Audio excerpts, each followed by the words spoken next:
Thank you for coming to New York City today and tuning in on the internet. Thank you so much. I'm David Brommer, and I run the large-scale events at B&H Photo. I just want to also say I love my job. I love putting these things together. I only went home from work with 2 migraines, so I think we're way ahead of schedule this year. So you guys are in for an amazing 2 days. And what are these 2 days exactly? Well, our computer went down. What's up, guys? Did we break a... All right, that's a smooth start.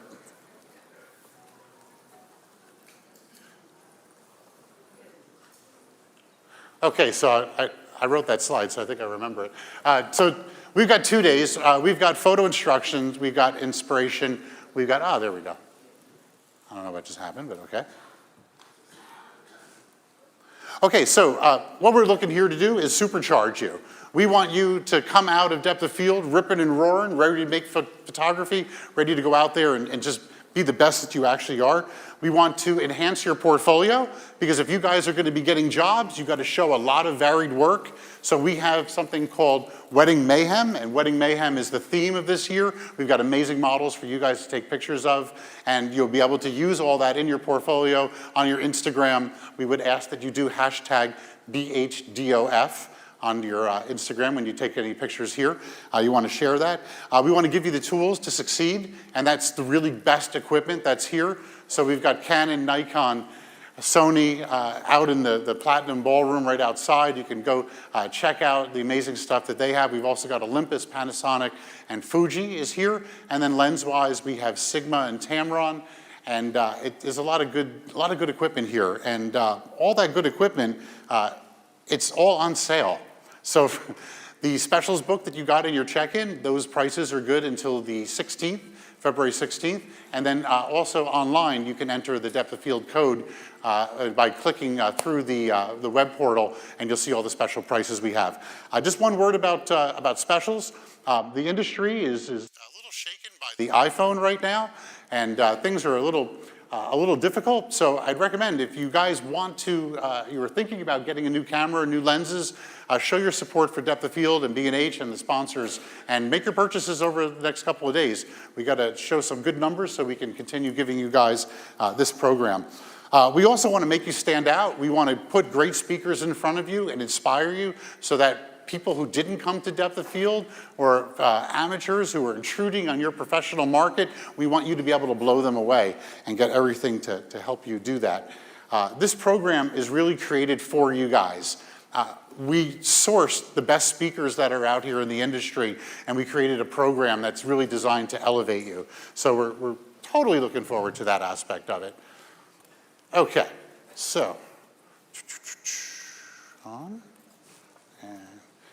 Oh, David, what's going on?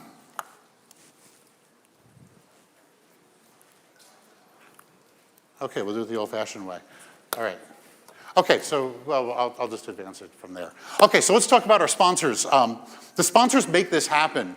This hotel didn't donate the space for us. So when we build Depth of Field, we rely on our sponsors as partners. We sit there with meetings with them, and we come up with new and ingenious ways that we can work together and help you guys out getting the right equipment that matches what you need. So to that end, I was going to ask you guys to make some noise loud enough that everybody on the second and third floor hears it. So let's get a big thank you to the Depth of Field sponsors. All right.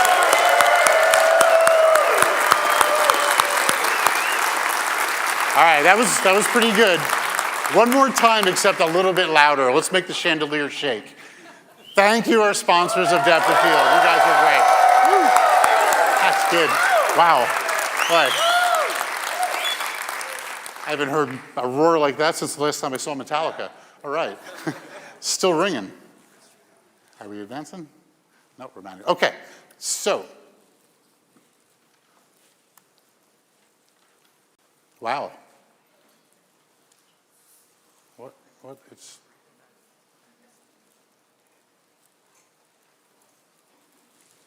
Okay. There we go. Okay.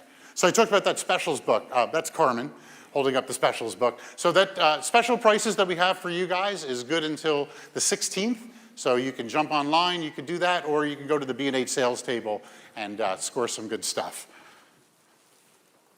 Okay, so did you guys hear about the Depth of Field Challenge? Okay, does everyone understand it? No, okay, all right, no problem, you came to the right place. The Depth of Field Challenge is something we started last year, and it's about following 4 steps. And in your swag bag, you should have a little golden ticket. Do you guys have your gold? Yep, you got your golden ticket. It's in your swag bag. So you want to take that golden ticket and you want to visit 3 camera manufacturers out in the trade show. It could be Sigma, Tamron, lens manufacturers as well. It can be Nikon, Canon, Sony, Olympus, Panasonic, and go ask them what's new. So just kind of check out so you understand the tools that are available to you, and they'll tell you what's new and what's good. Like the Panasonic, the new Panasonic camera is evidently like the best video camera that's like out there in terms of its size. So it's really cool stuff. Nikon just unleashed the D780, which they have on display, and Canon also, I understand, has the 1D Mark III. So some pretty cool new equipment. Sony's A9 Mark II. So you can see the new stuff. So go check that out. Then what you want to do is you want to create images at depth of field. When I say create images, take pictures of the models. You have to take only pictures here at depth of field. So that's taking pictures from 9 a.m. to 6 p.m. today, and then tomorrow from 9 a.m. until 2 p.m. when you have to hand in your picture. So you want to go work with the models, take pictures of them, and then you want to go to the 3rd floor to the workflow room, and that's where you can sit down with HP computers. We also have the new Mac Pro up there, and edit your photos, make your photo look as perfect as possible, and then you take it over to the Canon and Epson printers, and they will print out an 8x10 of your best shot for you. The printers that are up there will really help you out. They'll maximize your shot, make sure it looks really good. Then you want to share on social media. Now you could do 2 things. You could take that picture and get it into your, if you have a mobile phone, or you can take a picture of your picture and then put it on social media. You could tweet it, you could Facebook it, you could Instagram it, you could TikTok it, you could do whatever you want, but just share it on social media with the hashtag BHDOF. And the O is small, just to give that little thing. You got the little picture of it there. Okay, so here's the cool part. First place winner, a $2,500 gift card. Boom, right? That's like serious scratch. We've got a 2nd place, $1,500, 3rd place, $1,000, honorable mention, $500. We're going to be closing, you have to take your pictures and go right outside this room into the foyer to the Depth of Field Challenge desk, and there submit your photo. They're gonna make sure that you followed all the steps, and then what we do is at 4 o'clock, we're going to unveil the winners here. I've got some secret judges for you. Again, the image has to be taken here in the depth of field environs, and at 4 o'clock we're gonna do the winners and get that out there. So pretty cool. Now, a $2,500 gift card is pretty sweet, but check this out. Pretty cool. That's the Depth of Field Challenge B&H vest. You guys ever go to the store, the superstore? You know that vest. When you work for B&H, we call it the yoke. No, I'm kidding. So you get the Depth of Challenge 2020 winner.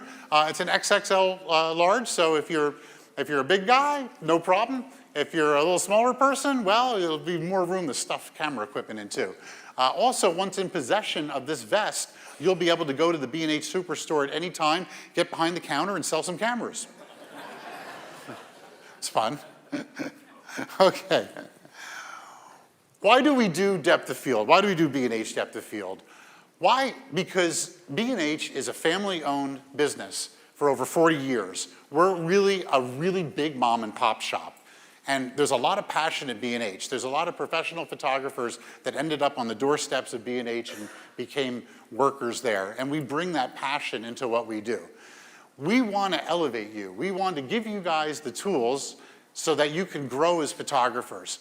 We want you also, at least from my point of view, photography is an incredible art that we've engaged in. You guys are all part of that. You have to carry on a legacy. We want you to make really good photographs. I think that photography's at a weird time right now because back when I was younger, we would look through magazines and get inspired by photography, or you would go to a museum and look at the walls, or go to galleries and look at the walls. Right now, for better or for worse, people are looking through photographs like this. They're swiping up and down looking through feeds. not swiping left and right, swiping up and down. That's a different app. It's on Instagram. So, I cracked myself up. Okay, so, sorry. But I'm a bit old school, and I believe in the quality of photography. And when we look at our photography on these small little cameras, it's just not as cool as it is. But the cool part about that is that now you can reach. I used to run a gallery, and we did openings. If we had 300 people came through on the opening, that was a winter night.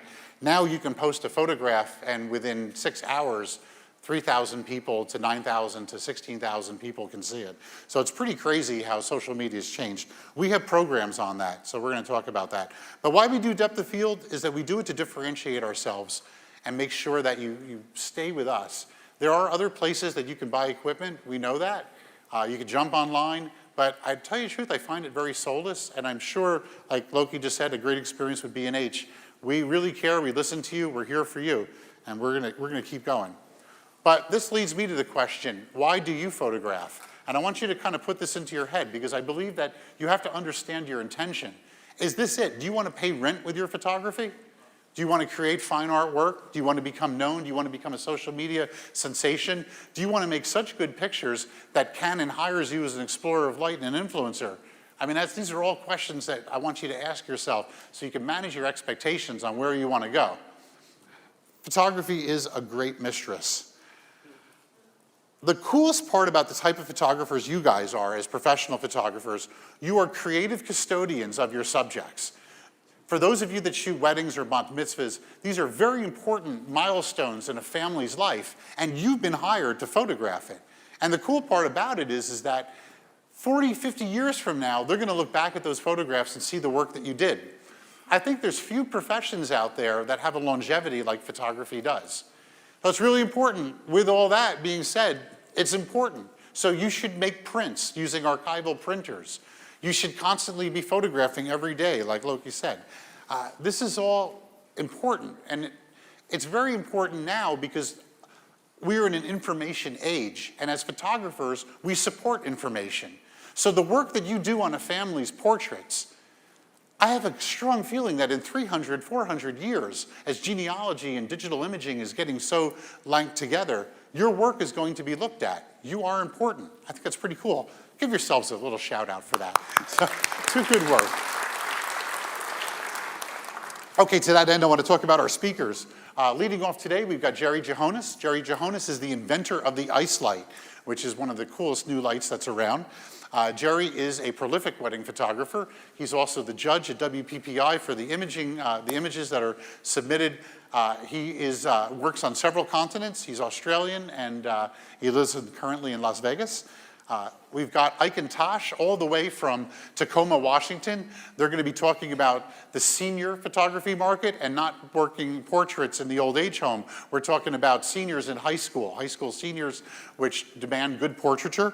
They're going to show you that. And then we've got Gorman, the inheritor of the George Harrell lighting of Hollywood, a very prolific photographer who's shot many movie posters. You've seen his work countless times over the years. He's going to talk about this amazing life he's had in photography.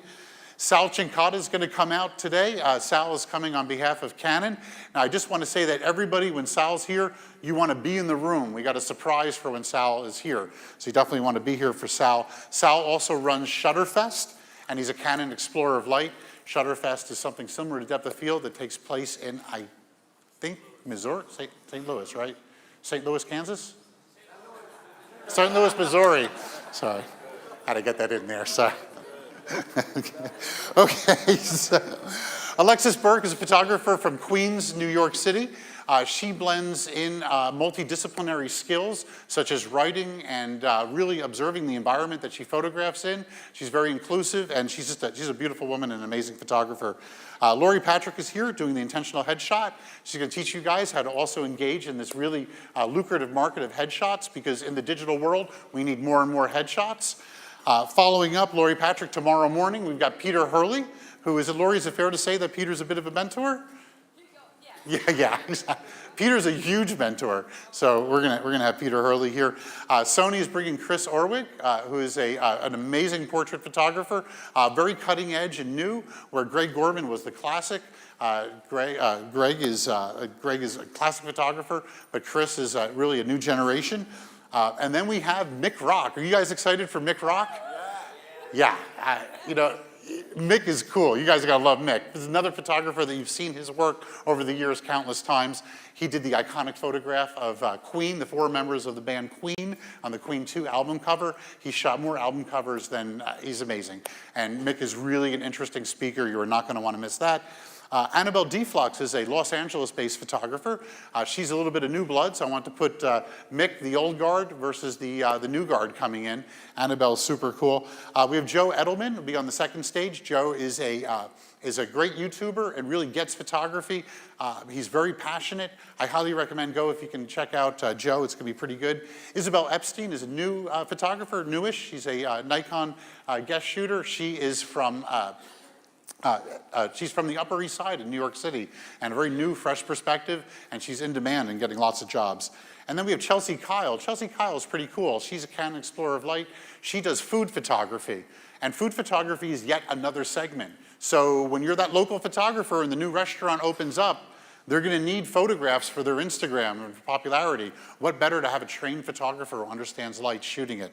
So Chelsea Kyle is gonna be talking about that. So that's pretty good. I also wanna throw off before we're done, I wanna thank the B&H team. I know that a lot of them are out there working. They catch this live stream later on, but a lot of moving parts here.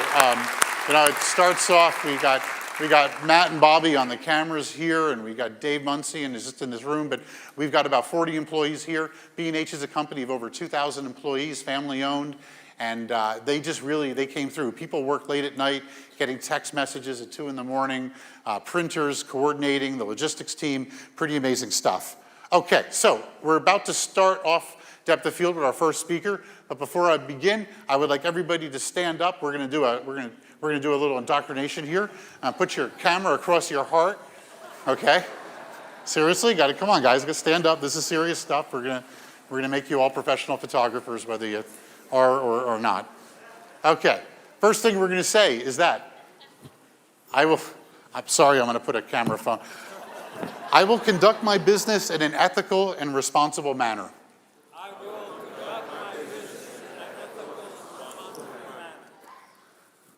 I will strive to make the highest quality of images and the grand tradition of photography.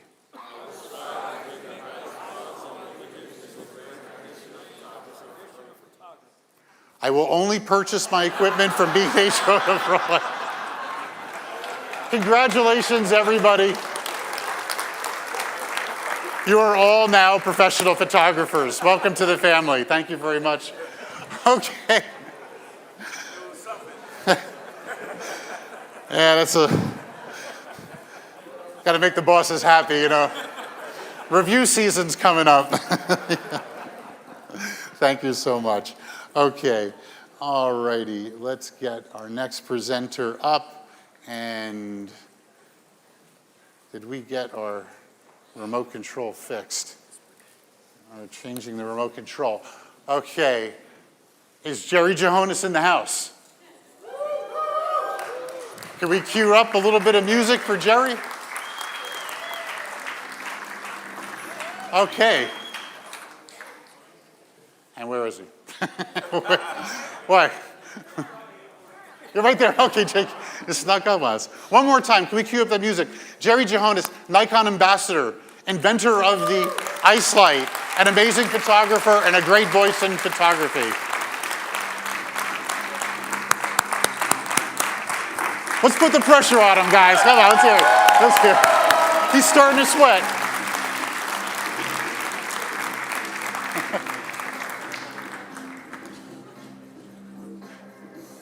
I had it queued up. Okay.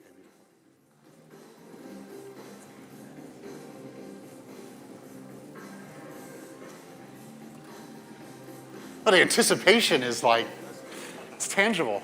All right, once again, ladies and gentlemen, Jerry Ghionis. Jerry, thank you very much. Thank you, sir.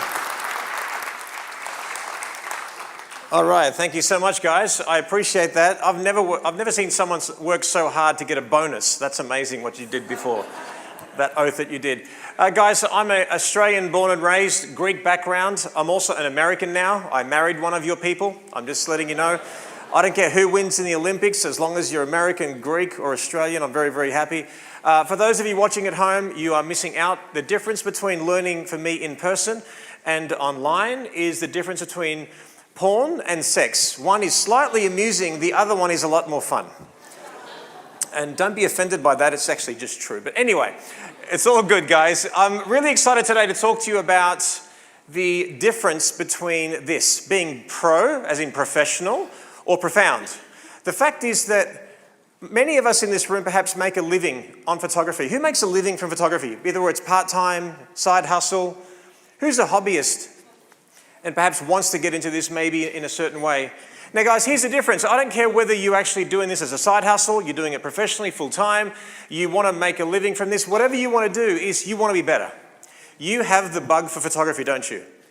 Every single person in this room picked up that camera, whether it was from the film days, medium format, whether it's from your iPhone, but basically there's a bug that you just have to satisfy. You simply just want to photograph everything. I don't know about you, but what I love is when people look at my photographs and they appreciate them.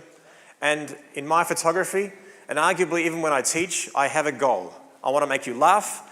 I want to make you cry. I want you to hold your breath. If we do that with our photography, do you think that's worth fighting for? That's worth paying for? Right now, unfortunately, yes, the iPhone or any device that basically has a camera is hurting our industry a little bit. It's hurting and helping. Arguably, it's actually a fact. We are the most popular hobby in the world. Think about it. Even passing the culinary world, we are the most popular hobby in the world because everyone over the age of 12 living in a first world country has a phone, which means they have a camera on their person, which means everyone's a photographer. Now, if I gave everybody here in this room a microphone, does that mean everyone can sing? No. Well, you can sing, but how well can you sing? And photography is subjective. The fact is that we all do things a little bit differently. Like we all have a different eye, a different soul, we have different paths. But here's the thing, as much as I love the gear, yes, I'm a Nikon ambassador and I buy my stuff from B&H all the time. I love these companies, but arguably, really, they're only tools. Would you agree? You make the difference. See, yes, you're going to get all excited and the euphoria is going to build and you're going to buy some gear and that's great. But what you do with it, now that's up to you.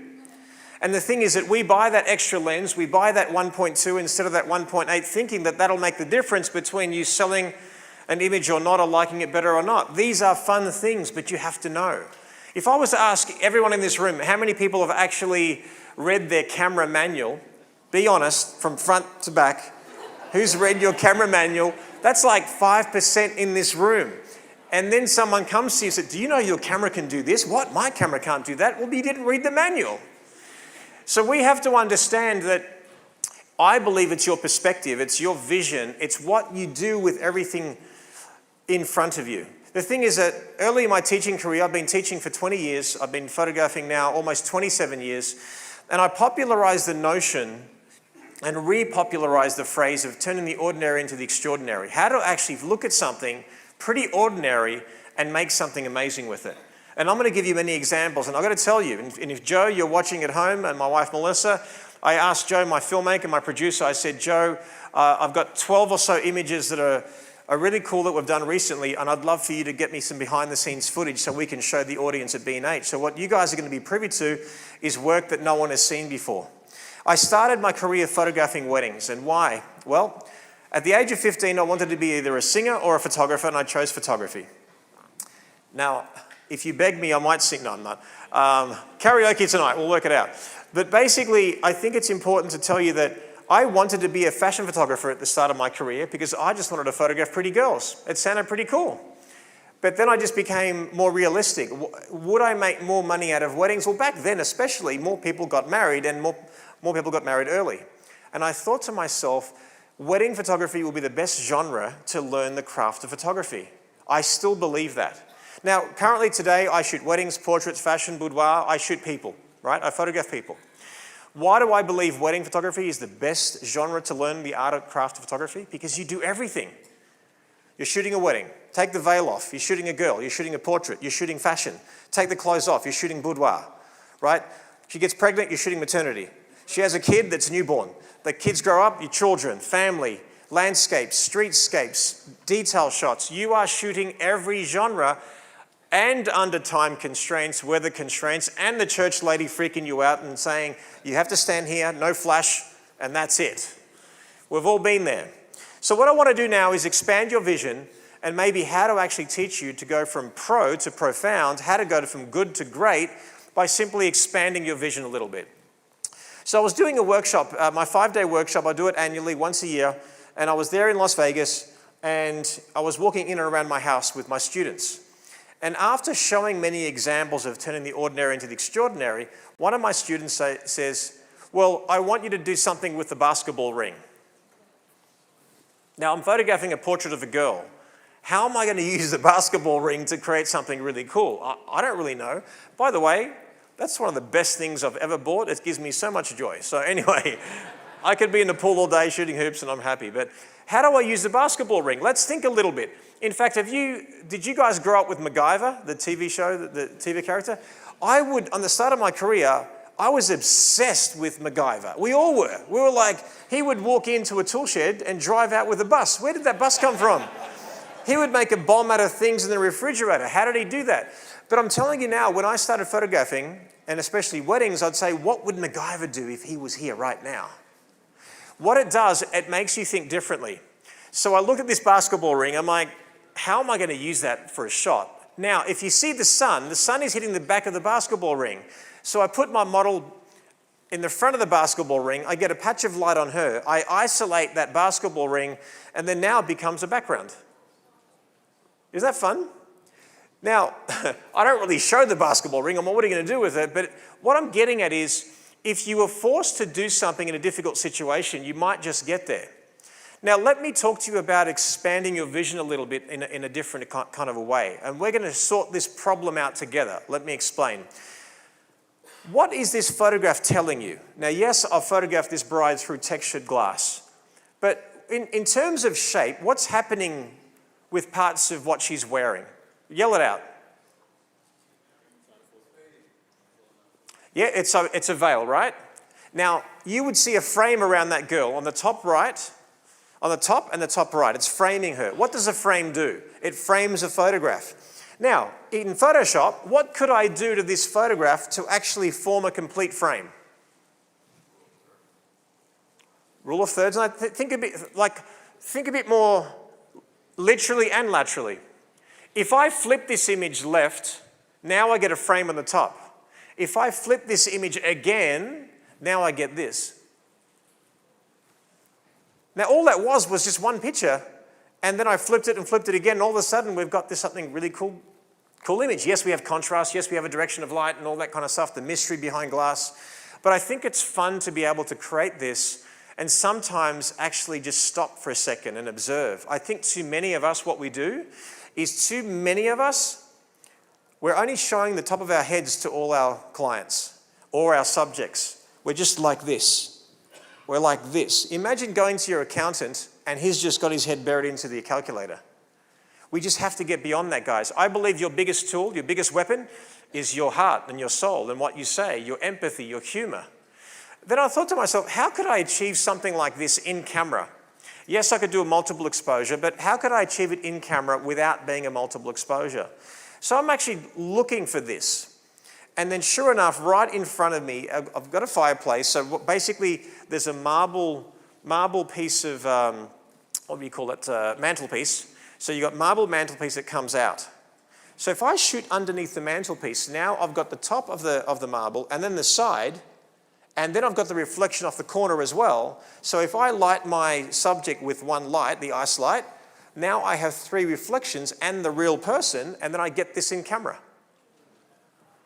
This is, a lot of the shots that I'm showing you today, a lot of new ones are unretouched. This is out of the camera, but it's cool because the ice light is basically on the back of the right, illuminating her, and now we get that as well. So what I want you guys to do is understand what we call creative triggers. I see something, it gives me an idea, and then we explore it further, and then we commit to the result. Here's what I think is probably one of the biggest problems with most photographers, whether you're a hobbyist, whether you're a professional, whether it's a side hustle. We all have ideas, would you agree? If you were to photograph me right now, there's hundreds of ways you can photograph me. Here's the thing, you have to commit to one of those ideas. That's half the battle, don't you think? We're not short of ideas, but if you get a bride and groom standing in front of you like this, and then like they say, I want photojournalism. You're not going to shoot a bride and a groom standing like that waiting for an amazing photograph and you're going to shoot photojournalistically. It's not going to happen. So I believe in the notion that you capture the magic that's there and create magic of your own. So now in this case, what is a creative trigger here? Well, if you look at that waiter behind that piece of translucent glass, he gives me an idea. So I don't want to waste any time. The bride and groom are lining up to actually walk into the reception venue. So what do is I get the couple on this side of that glass, then I photograph on the other side, and I'm thinking that the translucent piece of glass will make everything monotone, and I will get that brilliant, beautiful, translucent champagne coming through. And all these so far is just using what was there. It wasn't using anything ridiculous. Now, I was doing a workshop in Melbourne with my brother Nick, and there's a wall painted silver. So if you can imagine, that's full sun hitting the couple, but it's also hitting the back, and of course I get them parallel to that wall, so I get a beautiful vivid shadow of what they're doing. So I thought to myself, wouldn't it be cool to actually get a guy walking down the stairs, turning his face into the light, because after all, what is that silver wall? It's a silver reflector. Now, many of us, we don't think that way. We just think, if that had a Westcott sticker on it, well, that's a reflector. Makes sense? Like any light, if it illuminates, use it.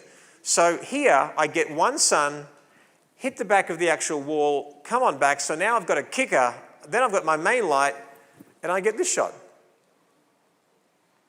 And then I isolate the stairs, and the cool thing is that with the Nikon system, especially the Nikon Z series, so the mirrorless system, what you see is what you get. I mean, it's cheating, like exposure. You don't even have to learn exposure anymore. Just turn one of those three things and your exposure will happen. But now let's go a bit further. Here's the cool thing about what I've been doing lately. The last couple of years since mirrorless came out, a lot of what I teach, I actually record what's in my camera. So as soon as I put my eye to the camera, I record what I see. It's taking a teaching experience to a whole new level. Watch what I do now. This is a nice shot. We've got a beautiful split lighting on him, and then we've got a kicker as well. But all I have to do is do one thing in my camera to make it different again. Watch this. We affectionately call this view Jerry Vision. So what I'm doing is I'm changing my white balance to tungsten. How cool is that for a guy in the two senses of that word? So you can now see what I'm doing, see where I'm cropping, see where I'm focusing, and then all of a sudden we get that shot. I love the fact that we can do that, but many of us don't think like that. We don't think of doing tungsten outdoors because it would make the bride or our subjects just look blue. Well, wait a second, we're shooting a guy. We're making him look cool. We're making him look fun. It's a lot of fun to do. So don't even forget, of course, because I'm shooting raw, whatever I do in my camera, I can change afterwards. So don't forget in Lightroom, just play with those levels, play with the white balance, and you'll be able to see what you do. Now, I got this dream photo shoot recently, and I've done it a few times, but I was really excited to be able to go to Venice and Florence to photograph a beautiful couple, Eric and Megan, for the 20th anniversary session. She's actually a photographer, she's an educator as well, and I love the fact that they put their money where their mouth is. They flew us over there with my wife and I, they paid for an album, they got wall art prints, and there we were photographing in Venice. And all I did was just chase the light. I was looking for pockets of light. I was looking for reflections of light. I was just looking for anything and everything to soak up the city. So there we were, the sunlight was skimming off this wall, and I thought to myself, how cool would it be to get the sun bouncing off his face, using it as a reflector back on her cheek, so he gets this rim, she gets that soft light, and then we get this. That's it, that's gorgeous. Now look at your body. See how you're here? I want you that. but then forward. No, so her, Megan, yeah. Good. So bring that hand a little bit lower. So that's it. Yeah, turn your face a little bit this way, and then tilt more that way. That's it. Gorgeous. Turn your face more this way. Chin down, mate.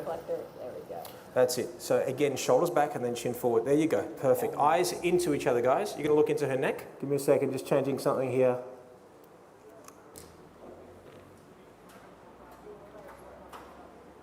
All right, let me see. Oh, there we go. That's the angle. I made sure that shadow did not cut across their face, but isn't it fun to be able to see what you get? And that's the cool thing, just to let you know how I use the mirrorless system. This is not a shout out to Nikon. I'm just telling you that mirrorless has made my life more fun and more efficient when it comes to photography. So if you've seen the cameras, you've got two function buttons, right? You know those two function buttons next to the lens. So what I've done is my top function button gives me quick access to my menu. So my menu, most camera systems will have a shortcut to all the things you use the most, which of course you have to activate. So the top is my menu. The bottom one is a preview button. And then my AF on button, rather than use it for focusing, I use it to preview my file 100%. So can you imagine, my eyes to the camera, I am changing my crop ratio, changing to black and white, doing what I'm doing. I take the photograph, what I see is what I get. Then I press the preview button. I want to make sure it's in focus, zoom up 100%, all while keeping my eye to the camera. It's pretty amazing. We're in Venice in this particular case, we've got full sun. Who's scared of shooting in full sun? Be honest. Or more importantly, do you just run for the open shade? Right? I know many of us do that. Guys, I've got to let you know that, shooting in full sun is a beautiful thing. You can't beat God. I mean, the sunlight is beautiful. You just have to know how to use it. Here's a tip. Traditionally, with a female form, I turn the body away from the light and turn the face back in. So if my light source is right here, many of us would turn the body towards a light source and we just flood the girl with light. But what is the beauty of light? In fact, it's the opposite. It's the beauty of the shadows. If I turn the body away from the light, now I get a shadow on the cleavage, middle of the dress. I turn the face back in. I see a shadow on the side of the face. I'm creating the short side. I'm creating the narrow side. And now I have beautiful texture, depth, dimension, and form. Now, if you want someone to look this way, and it's very hard because they're squinting, all you have to do is say, close your eyes, and the count of three open. 1, 2, 3, click. And you get it. And of course, you've created the mood already, so you know what they want to do and looking wise. And this is no different. So here we are, we've got the full sun. I'm turning the body away from the light. And of course, you can see I get my couples to mirror me, so she knows what I'm going to be doing. So have a look. Like this. And I want that sort of parting what's going on. Mirroring is the easiest way to pose somebody. Yeah, just that little tickle just above the bust with the little pinky. There you go. It's gorgeous. And this hand, just sort of bring it. Yeah, that's it. And this little, and then go up to a point. That's it. Just like let that. Yeah, that one there. There you go. Gorgeous. Beautiful. Beautiful. Give me more face. Now peer off towards that way when I tell you.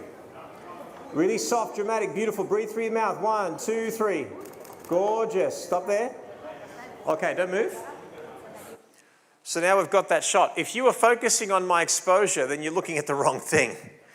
Guys, exposure, I think many of us get harped up on what did you use, what ISO, what aperture. Aperture, just pick your depth, pick the lowest ISO you can get away with. Shutter speed, pick your favorite shutter speed that makes it not blur. It's not incredibly difficult. What you should be looking at is turning the body away from the light source, turning the face back in. Did you notice how I didn't expose any gaps between the columns? Because here's another really important point. You need to crop context to improve mystery. If I had all the crowd in between the columns and all that kind of stuff, you would see that it was just busy and it would just be chaotic. Then I thought, wouldn't it be cool to add Eric in? Okay, so the groom. 20-year anniversary, I always call them grooms. And here we go. Do that for me. So right foot back. Let's feature her. Let's have a suggestion of him. Go a bit closer, less pronounced. Oh, closer on the left. Body in. Your body that way. And this in as well. That's it. Lean back a touch more. Good. Face that way. Chin down. Lean back a touch again. Stop. Awesome. Don't move. Hold it there, guys. Megan, eyes up for a second. 1, 2, 3. Good. Relax. Isn't that fun? It's so much fun to be able to create something out of nothing. Now, fair enough, I'm in Venice, I've got some beautiful columns, but this could be anywhere, right? So the next time that you get approached with a white wall, have the bride or the groom or your subject matter on a white wall and then get someone in shadow and create beautiful texture. This could be a mother with a child, a mother looking off into the light and a child just running. Blur the child running. Wouldn't that be fun? Have a silhouette of a dog being, you know, basically on a leash with one of the owners. Make sense? Like, you've got to think a bit more laterally. These principles can be used in anything. And I thought to myself, well, we're in full sun. It's important that if you are photographing to sell, that you always maximize your time. So you notice how I photographed Megan first, then I grabbed Eric, and then now I should grab one of Eric on his own because I want to sell every spread. Hang that body forward. And I actually want you to hold the hat just like this. Oh, you won't. Yeah, and then make sure that the sun still hits your face. So I sort of want it like, yeah, just underneath your eyes. There you go. Yeah, just there, perfect. All right then, give me a second. Hold it there, hold it. Eyes at me. Awesome. Now stay where you are. So I love the fact that we can actually use an incredible dynamic range, photograph in full sun, still get detail in his eyes there, crop right into those shadows, and then now we've got a beautiful sequence. And then we just kept on walking the streets. And then we found this work going on in one of the houses. All this dust was coming along. I thought, that's perfect. We can get the couples that are just walking through, having some fun. And I always give my couples usually something to do. Walk slow, very slow pace, this pace. And as you're doing it, giggling into each other, nice interaction. Go for it.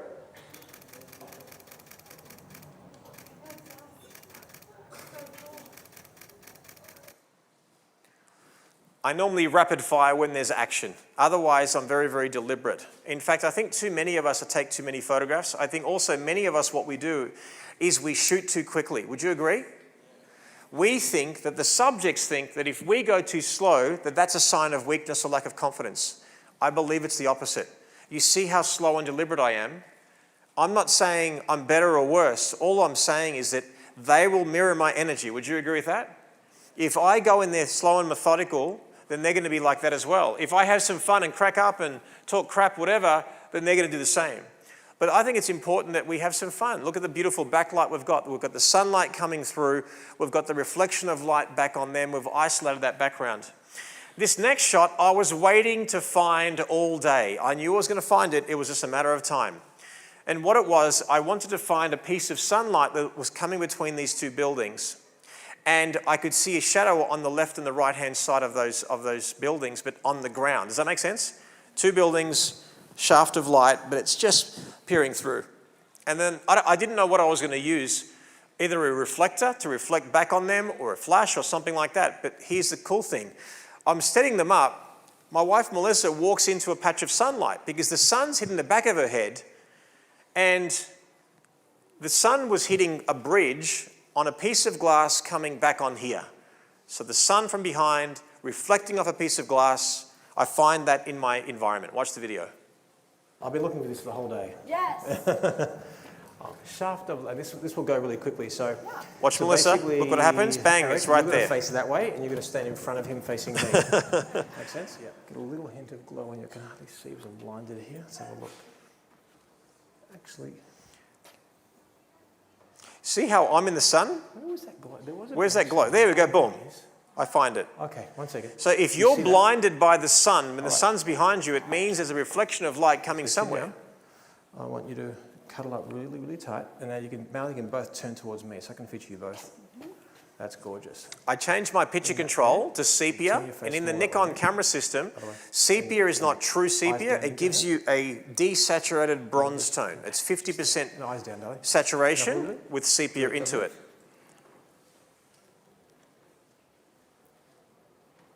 Actually, go for a kiss, and I want your hat to hide the kiss.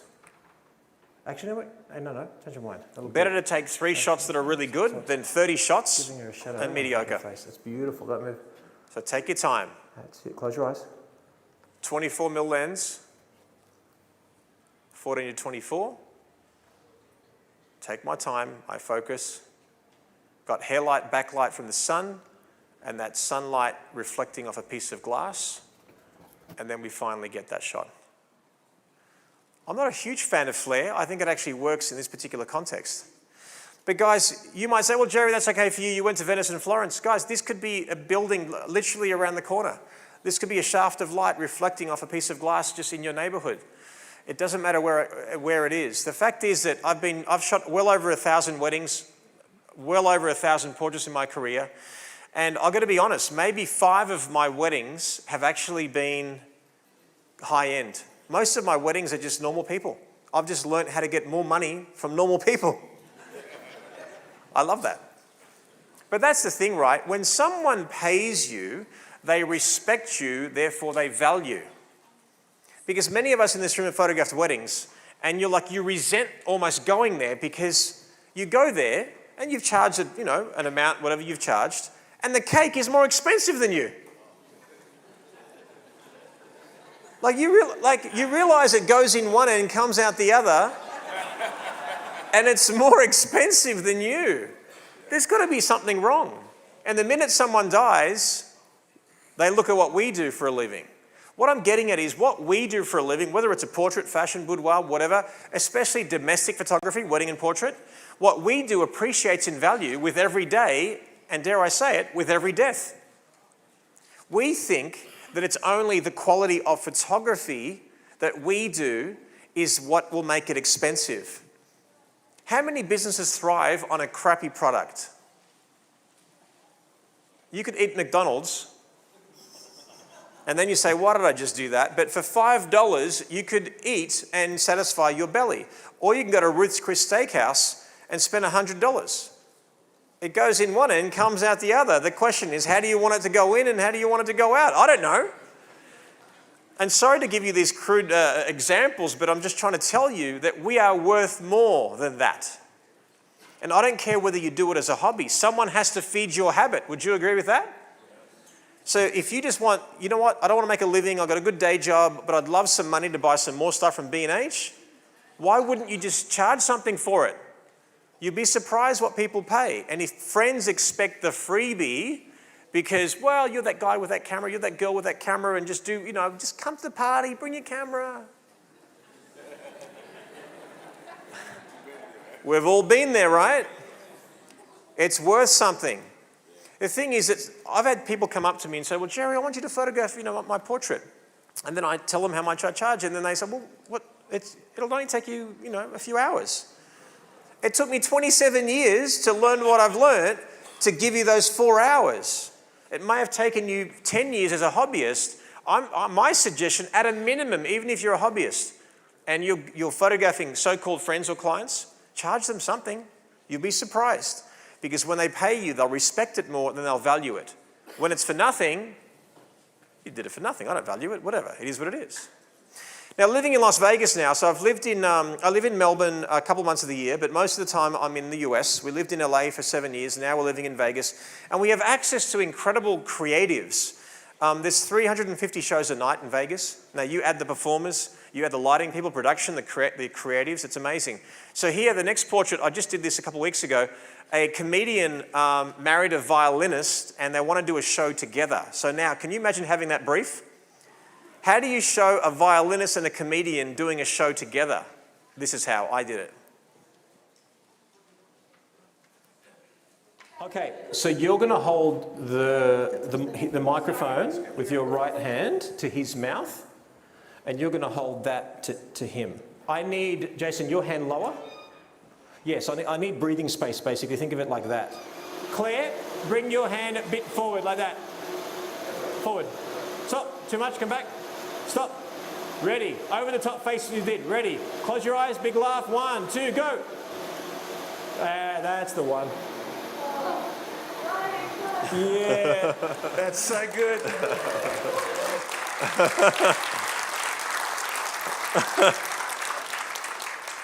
But, I mean, can I say, Isn't it beautiful when someone applauds you, whether it's actually applauding or just saying, oh my God, I love that photograph?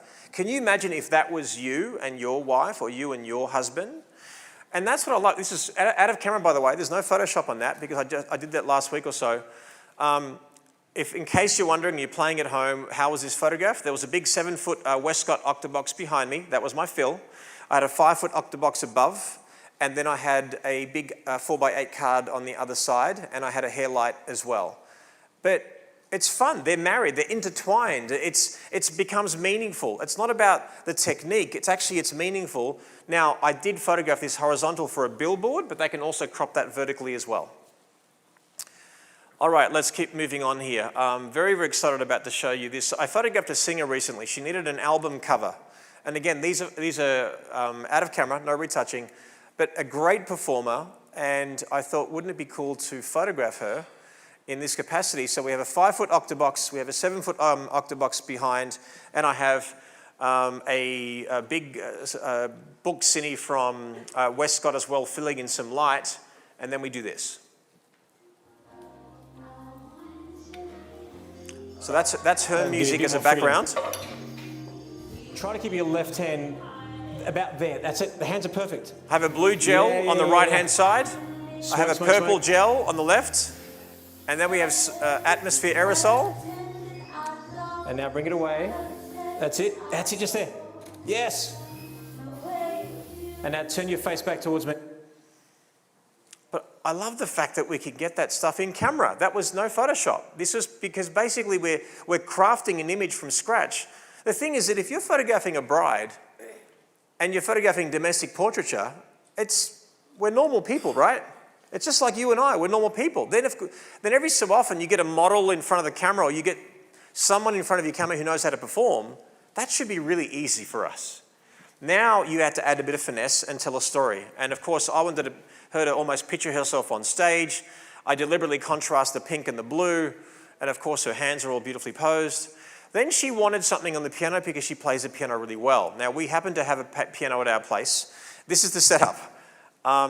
So what we've got is three ice lights and a spot. So if you see the actual ice light on the top of the piano, that's going to be the main light. The light right behind the chair is going to illuminate her hands, and the light behind the background is going to illuminate the back of her, and then we have a spot which was tungsten to get a beautiful warmth in there as well. And then now we have her playing the piano. And I love the fact that we can get this beautiful reflection. And what I tried to do very carefully is get a little highlight of the ice light tickling the curve of the piano. Have a look. Chin down again. Lean away from the light a little bit. You see That's that it. curve And, of white the chin a little bit in the more. foreground? Actually, chin up a little bit. So I'm posing her. I don't And mind then touch cropping more into her forward towards the forehead light. in the And now chin down reflection. again. And now I'm moving my camera Gorgeous. left and All right. right. Do you see how I'm getting it? It's left, it's right. I'm getting it. Where is Think it? of it like that's your space now. So if you're looking down with your eyes. All right, go for it. Let's sing a song.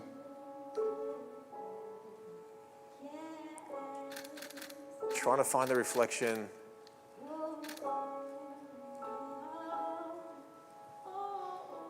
Damn it, where is it?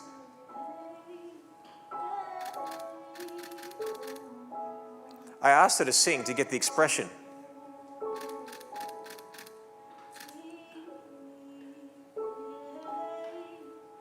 Oh, there it is.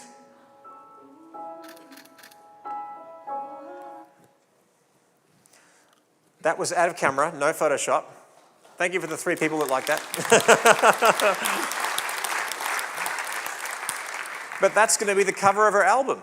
I think it's just fun that we can create. Again, I've been used to situations like this at a bride's home or a groom's home to say, well, what else do we do? Where do we go? Here I find, in fact, what's the creative trigger here? Now that I've talked to you for the last half hour or so, what's obvious? Where would I photograph in this location? Well, I'm pointing right to it. When the sun hits a building, most of us will go for the open shade. What I want you to do from now on, when you see the sun hitting a building, even if you're on the side of it, just know that the reflection will be amazing. And that's what I did. All right, guys, as you can see, it's exactly what I thought. I knew that the sun was hitting the building, so that beautiful glow of light was going to happen, even though that this was very flat. Look at the iridescence, look at the glow, look at the direction. Yeah, that's beautiful. Look at the light on her face. That's stunning. Oh my God. Gorgeous. Okay, Lisa, eyes at me. Beautiful. Eyes right over here. Beautiful.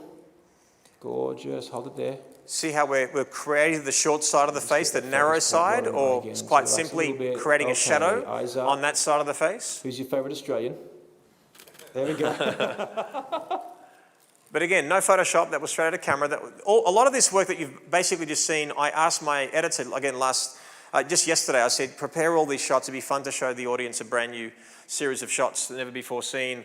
But I wanted to show you how we can create something out of just that sun. Now, of course, earlier I showed you that full sunlight in the columns in Venice, but this is just my backyard and that column. What do we do with that full sun? What did we say before? Crop context, improve mystery. As in, crop the crap out a little bit and all of a sudden it's going to be pretty cool. Watch this. In this case now, I love the fact that we've got a little hint of light on his face. That really, really works. So, Lisa, turn your face more to the right, and I want your eyes up high. Good, just there. That's awesome. Right, so lower with your eyes. That's perfect. Ready? Give me a second. 1, 2, 3. Gorgeous. I'm not normally in the habit of counting to 3 and taking a shot. That will normally only happen when they're looking into the sun. Otherwise, it'll be, soft little hint of a squint, looking away, having some fun, making them laugh. Maybe sometimes what I'm saying is actually very, very clinical and logical. In other words, if I was to ask one of our students right now, if I just said, chin up, turn your face left. Okay, great, look down, look away, look up. There's no emotion to it. It's very clinical. But if I was photographing a bride next to a window and I said, I want you to lean forward, turn your face a little bit to the left, tilt this way, chin up a little bit. Gorgeous. Close your eyes. On a count of 3, open. 1, 2, 3. Click. Do you see how one would have got a very dry emotion and one actually gets a little bit more warmth and feeling? That's the whole idea. Now, I was photographing a wedding in Dallas a few months ago, and the sun's coming right behind the bride and the groom, and I knew it because it was hitting the doors. I'd see that glow of light underneath the doors. Then I basically open up, and then the sun comes in. Great, fantastic, we've got that. Then I'm thinking, wait a second, if I get them in front of that table and the sun goes low enough, I'll get some dramatic shadows. So I found basically a part of the actual reception where they were splitting apart a little bit, and then got this shot. Isn't that fun? And then guess what also happened? The little flower girls were running around as kids do at a wedding. I'm like, well, this is just bound to happen at one point. Finally, I'm isolating now the shadows, and the 2 girls run across a couple of times. Then we get this, and then we get this. So I'm trying to really, condition you and warm you up as to these creative triggers.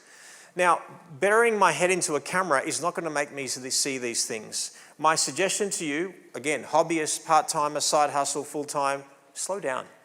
Take your time. Because we can just run to the open shade like this and photograph a couple, fantastic. Or we can get them into a room, open up the door, that's our light source, turn the face into the light, and then create something like this.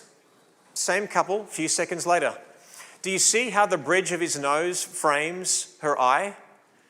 When faces fit like a puzzle, it's more aesthetically pleasing. Remember this, posing when it fits like a puzzle, faces or bodies, it's aesthetically pleasing. David, I'm going for an hour, or am I going short of an hour so you guys can cross over? Because you're looking at me ominously. Okay, good, okay, all right. No worries at all. Big difference between photographing here. Now this is basically 5-foot octobox from Westcott, Pro Photo B1. It's a nice shot. But, we often talk about split lighting in terms of being very masculine. Lighting on one side and not the other. And we talk about 5 lighting patterns. Everything is 5 lighting patterns. No, it's not. There are so many lighting patterns. This one, I call it split short. Just a little hint of light on her face. It's in shadow. Yes, you need a let's, in inverted commas, sweet face to get away with something like this, but it's just another way of shooting. Often what I do is I pretend my couples and subjects are on a turntable, and here's the light source, and I just turn them. Turn them to the light, turn them away from the light, and it works. Here I'm in the dry lake beds in Las Vegas, and I'm thinking, okay, full sun, great, that should be good, but there are going to be times where you want to overpower the sun. So here I have a Profoto B1, I have a beauty dish, and I go up nice and close, and these drivers of these ATVs were almost teasing us, like riding in front of our shot, like being nasty about it, and I'm like, you guys are awesome. You're trying to be nasty to me by driving in front of my photograph, but it created this beautiful smoke. And then I retouched the beauty dish out of it, and then we got this shot.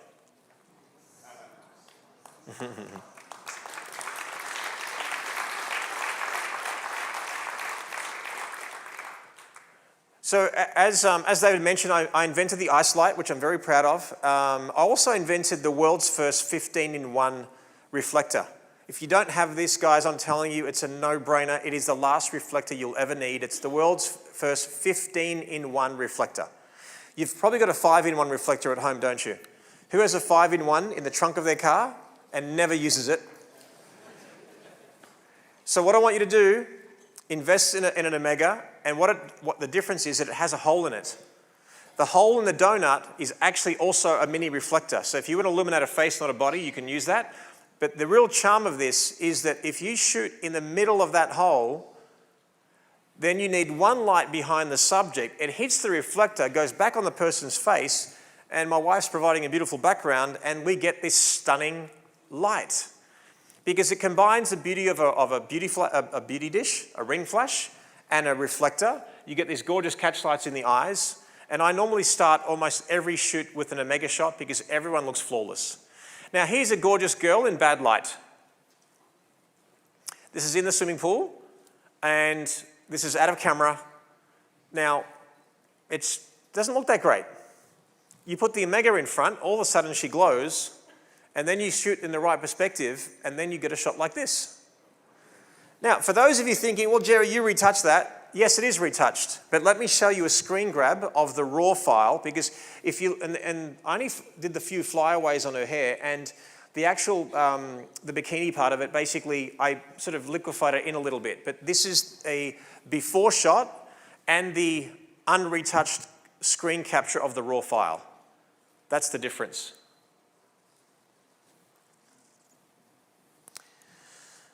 All right, so guys, I want to show you now something really, really important, and that is really the difference between being pro and profound is the difference between being just creative or actually being meaningful. Now, this photograph, I'm not going to win an award with this photograph. This is a family looking in the camera smiling, right? Mum and dad, 3 brothers, 3 sons, great.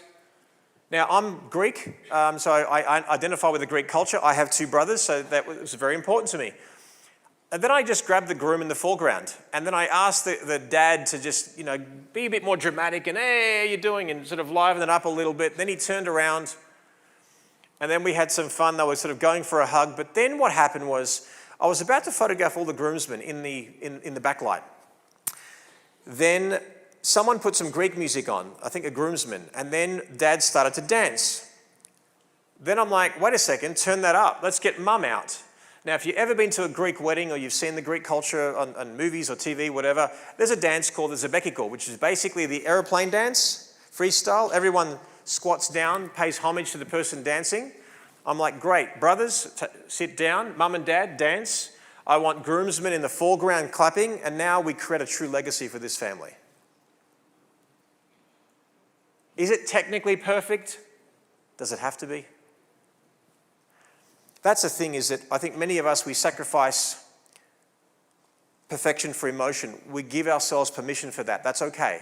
What I want is perfection and emotion. And when I say perfection, it's not flawless. For me, perfection is the execution of my desired result. Now, I'm going to finish up here before we squeeze in a couple of Q&A with a really, really beautiful story, and I want to share it with you today. Just before I do, many of you, if you're interested in learning from me, if you like the way I teach, I've had the foresight to be filming my videos for countless years. In fact, I was one of the first to do a subscription-based website online 12 years ago. I have 12 years worth of content, with content going out weekly ever since I started. So if you like all those videos, they're an example of what we do. So if you want to photograph the screen, Ghionis.com. We have a special promo code. So for $1.99 a year, it's normally $240. So you get $41 off using the promo code B&H, okay? Or Band H, B&H. That'll give you $41 off. You can access the entire library for 12 months. Also, if you want to learn from me in person, there's nothing like spending 5 days with me. So if you've learned a lot in 1 hour, imagine 5 days with a heavy emphasis on business and marketing and branding. Okay, here's the finality of the talk before some Q&A. I photographed this beautiful young girl. In fact, she was the daughter of a workshop student that I had met many, many years ago. And she showed me a photo of her and said, look, I'd love for you to photograph my daughter. And this is professional, right? I'm taking a nice couple of shots of her. But then I basically said, I knew something was brewing. I looked at her and I pictured her as a queen. Remember the queen, the Kate Blanchett from the movie Elizabeth? So we styled her. I got hair and makeup. We bought the crown. We got everything dressed. We thought, this is going to be amazing. Let's have some fun. What you're about to see is a time lapse now of her getting ready. Now, she's 16 years of age. What does a 16-year-old female teenager, how does she act? Tough, right? It's going to be tough. Who has a teenage daughter in this room right now? Yeah, God help you. This photograph that you're about to see was the first photograph that I took of her. So I got my lighting right, and then this is what happened. You're like a doll. You are a doll. Flying in the shoes. I feel really like... Yes. I'm scared to move. My dad. Good. Because I know we all like to have a laugh and everything like that, we're going to get the giggles out because we want to create a mood. So we have to just keep it, I want to keep it regal. Just keep it simple, keep it clean. So let's just be really, really quiet. And even if you get bored, it actually might look good in the photograph. But just run with me here. We've got everything ready to rock. We're just going to test the light a little bit, and then we'll work on some expressions here. So I've got a B1 as my main light. I've got a beauty dish as the background light and hair light. I want you to stand flat-footed. 7-foot octobox B1 in the back. Don't sort of put your hip one way or the other. Bring your elbows back a little bit. She's almost teasing me, right? And just relax them down and down.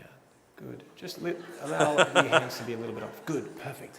All right, guys. So we're shooting for real now. We'll keep it cool and quiet and get this done. It's going to be beautiful.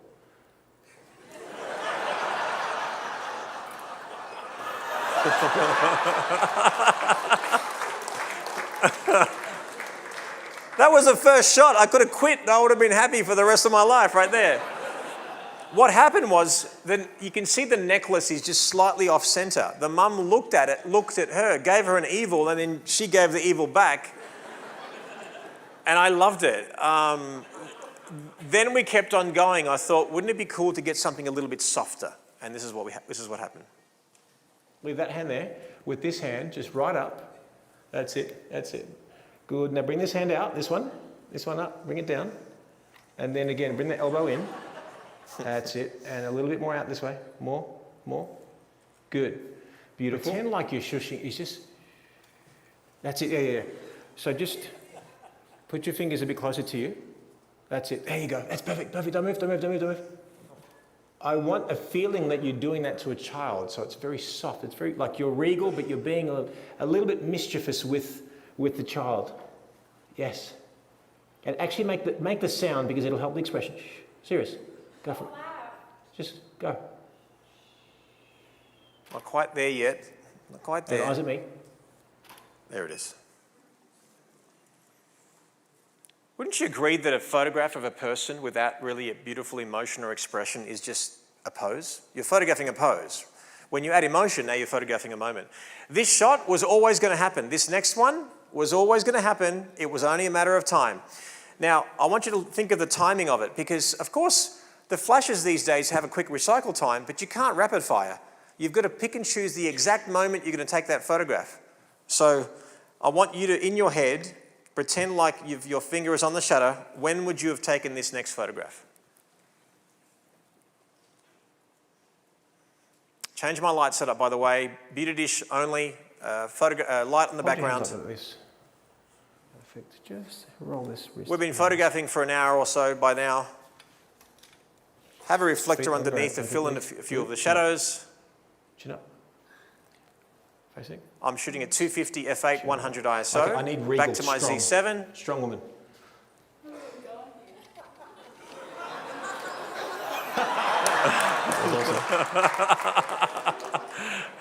Now, the cool thing is, you don't know whether she's yawning or she's singing opera, which I love.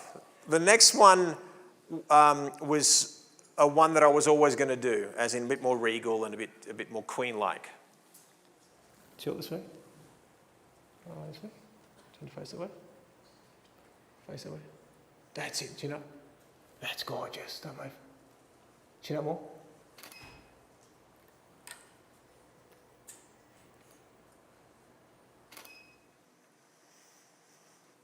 So I'm photographing this with a beauty dish now. The lighting has changed. And then I look at the ruff, okay, her collar. Thought, wouldn't it be cool for her to just hang her face down and get the reflection of light off her ruff back on her face, create this beautiful split short lighting as we showed you before. Have a look. Bring your chin down, Dal. So chin up, chin forward. So whoop and down. That's it.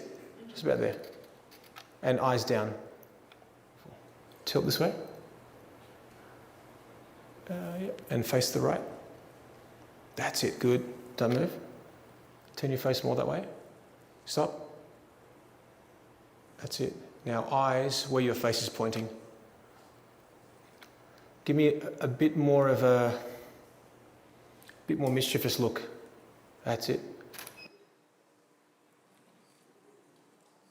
Yeah, pretty. Yeah, pretty. Prettier than the shoot was the reaction to the shoot. If you actually have a child who's a teenager, I can't even imagine what being a parent is, let alone being a parent to a teenager in this time.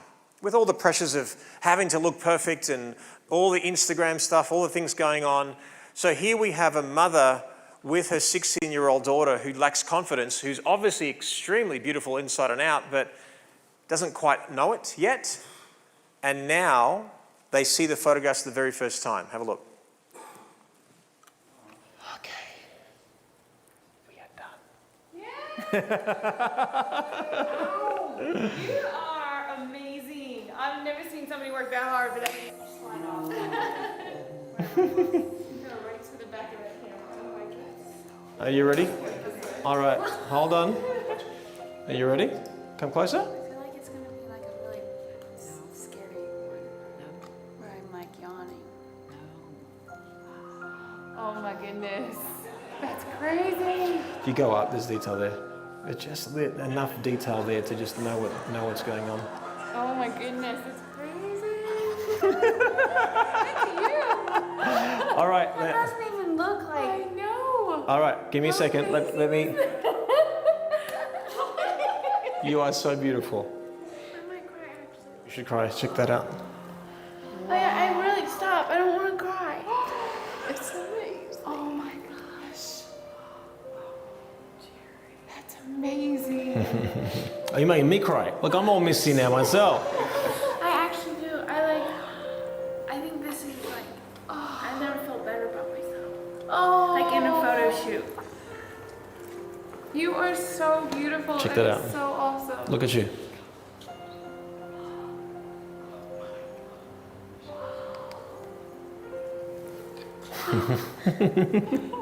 I can't believe that's me. Just even the moments between moments. Like, Oh my goodness. I'm just like, I love that. That is such a good shot. I just feel pretty. So, yay. I actually feel like You're a queen. You're not a princess. And I want you to keep that crown. I want you to keep it so you remember this shoot. Oh no, I don't. Come on, just give me a hug. Oh, that crown, Claire. It's your crown, okay? You made that yours. Thank you so much. Oh my god. Oh, Okay, I'm fine. so excited. Give me a hug, Mum. Thank you so much. You're welcome.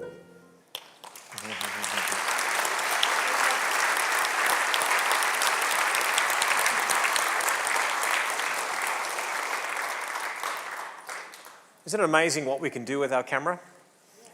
I don't care, like I said, if this is just a side hustle for you, you just like taking pretty pictures. My encouragement to you is make them count. Make it count. You can compete with anyone in the world. It's not about skill. Skill will make you better, technically fantastic, but when it's meaningful, I don't know about you, but I'm going to try to get that reaction as many times as I can until the day I die.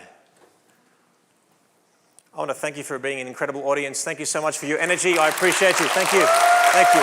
Thank you. Thank you. Thank you. Thank you. Thank you. These are Jerry Ghionis. Thank you. Jerry will be in the Nikon booth if you guys want to check in on him and ask any questions. Want to do a quick couple of questions? Sure, we've got a couple minutes left. Why not? Q&A up here. Does anyone have a question? Okay, we got a microphone for you. Nice Nikon Z6. Yes. Hi, just out of curiosity, I see that when she was looking at the pictures, they're right off the camera. Did you edit them later on at all to like highlight them, or maybe just Yeah, I mean, so yeah, of course, the retouching was there, but there was very little retouching. You saw at the start of my presentation, all those are very new photographs, and we didn't have time to retouch them. So the fact is, you get your lighting right, you know, you get your composition right. There's very little to do afterwards. My color correction, well, my post-production is usually just color correction if needed, Right. and a little bit of skin replenishment, things like that. But other than that, I keep it real. That's excellent. I love that. I do the same thing when I go ahead and I shoot and I show it to them. They're all amazed, and I just love that feeling as well. So I can identify with that. Thank you so much. Thank you. Hi, thank you very much. What was the original purpose of that shoot, the shoot with the 16-year-old model? It was actually a personal shoot because, like I said, it was a daughter of a workshop student. She rang me up. And she remember me? I showed you my beautiful redheaded daughter from like she was 8, and I remember her very, very vividly. And then she sent me a text, and I'm like, I have been given a brand new pre-production model of the Nikon Z7. No one has it yet in the world other than a handful of photographers. I want to play. I go, fly down to Vegas. I've got this idea. Let's make you a queen. And that was totally for a personal shoot. So guys, just an encouragement too. You will never be better unless you only practice on a paying gig. Repetition, experience, and practice will be your best teacher. Repetition, experience, and practice. Recently I had a photographer come up to me and sort of say, Jerry, why aren't I better? I've shot 21 weddings over the last few years. And I said, 21 weddings. Let's put that in real terms. You've only been photographing for 3 weeks. Make sense? So yeah, we've got 1 minute and 36 seconds left. Repetition, experience, and practice will always be your best teacher. And not only practice, as in correct practice, practicing good technique.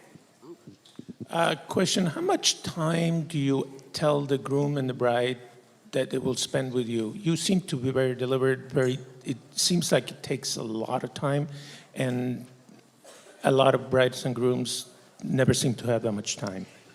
Sure. So here's the thing, I don't really ask for the time, you know, like what will you give me? I tell my brides and grooms, you need to be ready 2 hours before you leave for the ceremony or the chuppah, whatever ethnicity they are. So 2 hours with the bride and then an hour and a half with the groom. Ironically, she would have spent 3 hours on hair and makeup and then only give you half an hour. Now, I've shot weddings in Australia and people said, Jerry, the way you shoot's not going to work here in America. It's worked for many, many years. You don't ask them, you tell them this is what you need. If I have any chance of emulating what you see in my display albums and on the website, I need 2 hours with you. Then they say, well, it's just too much time. What do I do? I need to wait, it's too early. The groom says it's too early. I gotta wake up at 9 o'clock.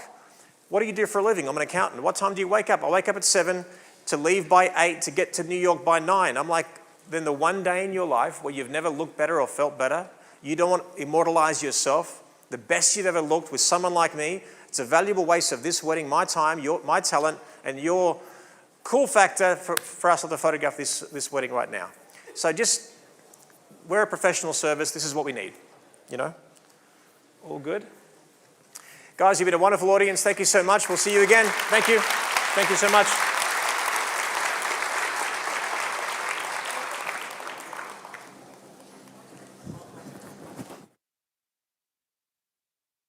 Guys, don't go anywhere because we have flown in the nation's foremost high school senior photographers right in from Tacoma, Washington. If you guys ever lived in Washington State, Tacoma is that other city besides Seattle. Sorry. All right, so let's give a warm welcome for Ike and Tash straight in from Tacoma. Cool. Thank you so much. That was awesome. Awesome. Good morning, everyone. Thank you so much for being here. We are so stoked to be here all the way from the other city next to Seattle. We are Ike and Tash. We never like to get on stage and assume that people know who we are. So we'll give a quick introduction, and then we'll get right to the meat because we know we only have 40 minutes. We want to give you a chance to get what we have to give and then ask questions. Ike, you know what your job is. What's up, people? Who I am from YouTube? Yeah. I can't. Okay. Okay. No. Yeah, we having technical issues. Anyways, freestyle session. I said, yo, we at B&H Depth of Field. How does it feel on stage? I'm out the cage. Oh my goodness, you guys. This is why he does not need a mic. Okay, I can't. It is so bad. Okay. So let me tell you a little, okay, honey. Thank you. Okay. Let me tell you a little bit about who we are. I'm gonna put this down. We are Ike and Tash. We've been shooting for the last 10 years. This is actually our 10th year in business. Thank you. To survive photography for 10 years is kind of a win. We've made a lot of mistakes. We have messed up a lot, but we're still here, and we feed our family off of our photography work, so we're super thankful. We have 2 gorgeous girls, a daughter named Wisdom, who is 7, and then our second daughter, Courage, turned 1 year old last week. We shoot families and high school seniors, weddings and engagements. This guy's a YouTuber if you haven't picked that up, and I do some blogging and some influencer work. Okay, that's right. All right, here we go. How we got into business. We started shooting 10 years ago. I had just finished, or I was working in nonprofit and quit to pick up the camera, and I started shooting, and then Ike joined us. And we started initially shooting families. I got my camera from Ike after my grandmother, who raised me in foster care, had died. Wait a second, we got to post. People taking pictures.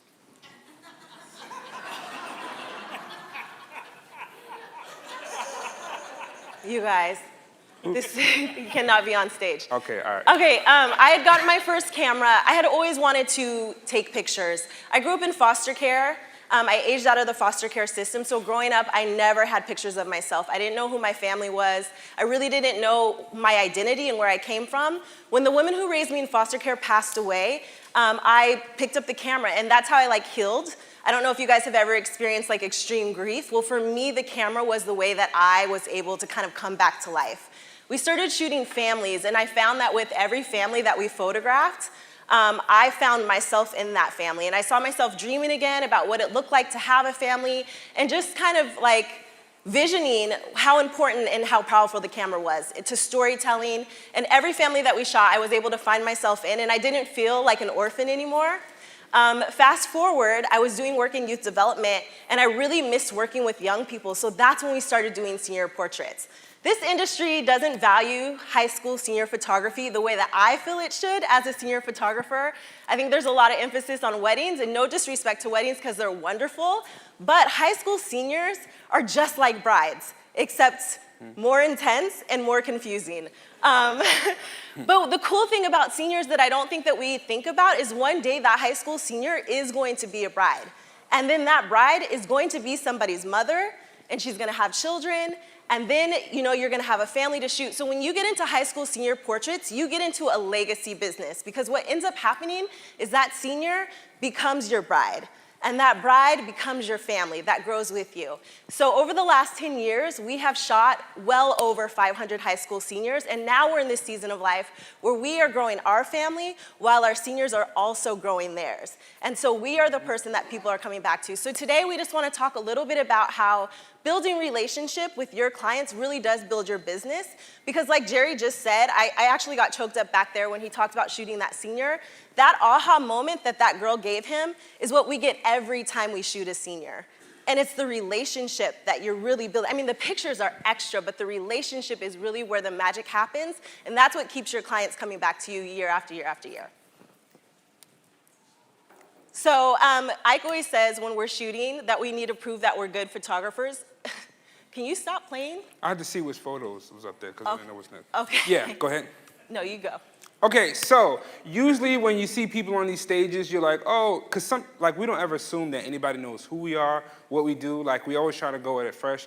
And so assuming this is your first time seeing us, you know how sometimes you go and you be like, why is this person here? Are they any good? And so you be wanting to see their work to be like, oh, all right, he is good. Or it's like, I don't know. So I always try to put pictures in the presentation to be like, yeah, guys, we're good at taking pictures. You can trust what we say. We're experts. Okay, carry on. Come on. Okay, all right. Okay. So anyways, this is a photo of one of our high school senior girls. Which one do you know? This is just a class. Keep it going. Okay, all right, class. Just keep going. Okay. We're just showing our work. Okay. Awesome. Okay, so our why. When we started running our business, and in shooting seniors, we were just like most people. I had just heard about Michelle Moore. She was one of the first people to start senior photography back in probably 2009, 2010. We started this thing called Senior Models. How many of you guys are familiar with senior models and just kind of like what a senior model program looks like? Can you raise your hand real fast? How many of you guys do senior pictures? Let's start there.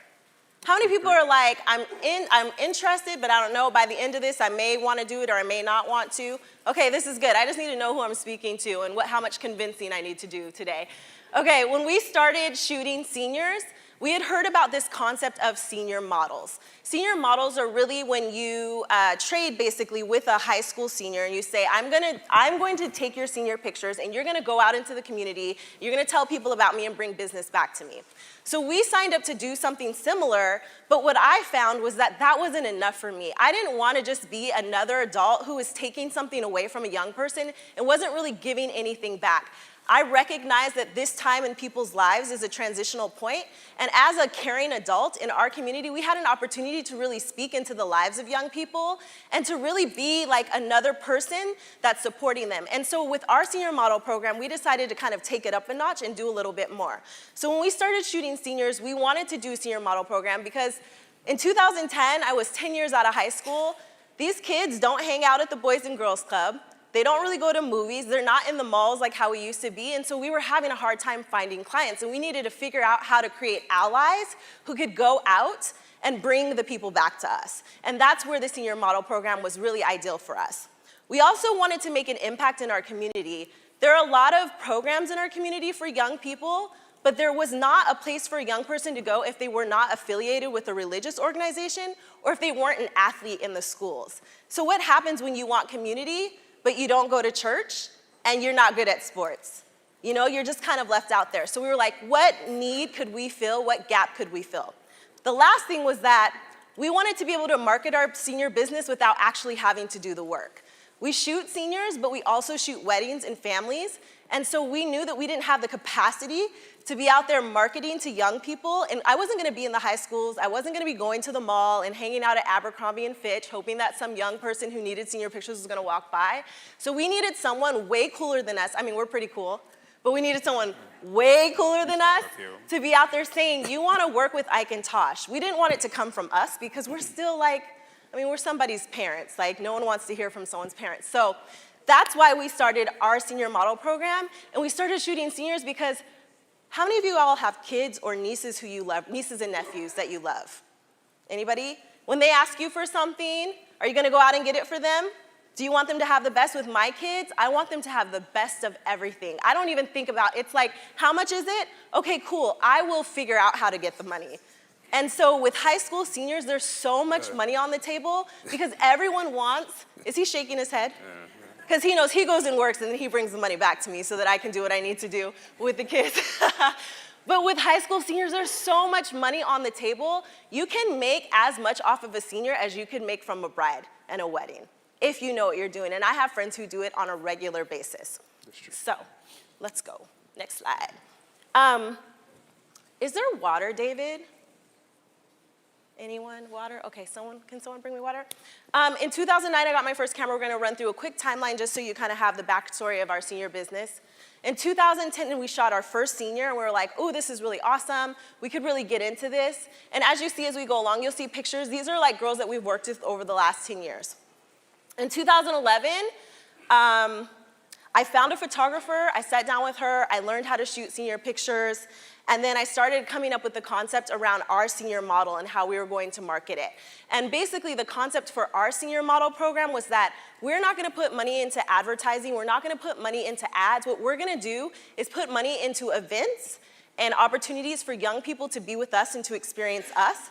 We're gonna use them to go out into social media. So we would create these really amazing events and parties. We would do these things at our house, and then we would set it up so that it was beautiful and pretty, and then they would come and they would be on their phones, and they'd be Snapchatting and Instagramming and telling the world about it, and naturally their friends would want to be a part of what they were doing. And that's how we drove business back to ourselves. In 2012, we announced our very first senior model program. It was a mix of boys and girls. We learned very quickly that we were actually announcing our senior model program of high school girls and then boys' moms because the boys didn't care anything about what we were doing. Mm-hmm. And so the next year, when we announced our second group, we kept it all girls, and we put the focus around serving young women in our program and just putting the focus on that. It made it a lot easier for us to target high school seniors because the girls would go out and get their guy friends or their boyfriends, and we wouldn't have to worry about the boys just kind of looking at us like we were dumb. In 2014, we started again adding kind of special events to our senior model program. We started doing like little small things like scavenger hunts and things like that that would get them involved. And an example of this would be we would get our girls together and we would send them around the city in our t-shirts, and they would do scavenger hunts, and they'd have to take pictures of themselves in our brand and post it online. And when you see a bunch of girls in your community doing things like that, it just piques interest. So we would just come up with really cool ideas like that that were really low cost, but allowed us to put money into creating an event for our young people that they could go out and share with their friends. And so it wasn't coming from us, even though we were like setting it up and kind of manipulating the situation for it to happen that way. In 2015, we started going on the road, and we started taking our girls with us to different things. We have a conference called Blink. Instead of having our friends help or hiring someone to support our conference, we'd have young people stand in and be staff. And then it started to become kind of a mentorship program. We started training up young people to be our makeup artists, to be our stylists, to be a part of our team. And for me, that felt like the right thing to do because if your young people who have come through your program that have worked with you are the ones who are, thank you so much, who are representing you in business, they're gonna go out and they're gonna tell the young people who are looking for someone to come to you because they're making money and they believe in what it is that you're bringing to the table and they can speak to that experience. In 2016, we started doing these annual trips. Every summer we would do a little road trip somewhere. That really helped us. In 2017, we started adding family pictures to our packages for seniors. So we would have 3 different packages, which is kind of the standard like photography way. And our biggest package included a family session, because what we were finding is when we would shoot seniors, they would tell us that they hadn't had family pictures since they were like 5 years old. And so we were just like, man, that's crazy. Like, we really value the senior picture. We thought it would be really easy to book family pictures in our senior packages, and we sold tons of those. People would buy their senior pictures and they're like, you're telling me that I can come back and have a family session before the end of the year so that we can get all of this all in one place? And we were like, yes. And so that was a really cool way to kind of get families involved. And what we ended up doing was shooting most of our seniors. We would shoot their families at the end of the year, and we ended up making more money. So it was almost like a 2-for-1 sell, which was awesome. So I'm just kind of throwing out some ideas. Forward. Awesome. In 2018, we took a couple girls to Paris, and that was really fun. We started kind of doing more of those different things. We started shooting weddings, because at this point now we've been in business for 8 years, and so now we're getting brides. So now people are seeing that, oh wait, they did your senior pictures, they're doing your wedding now. In 2019, we were able to hire a couple of our seniors to be our employees. And here we are in 2020, 10 years later, kind of figuring out what our next step is gonna be and how we can kind of continue to build our programming. So this was our journey of building relationships with our seniors, and here are some tips on how to do it. So how building community with your senior clients builds your business, and 6 reasons why this is important. I'm gonna take just a quick sip of water. Any questions so far? Yes.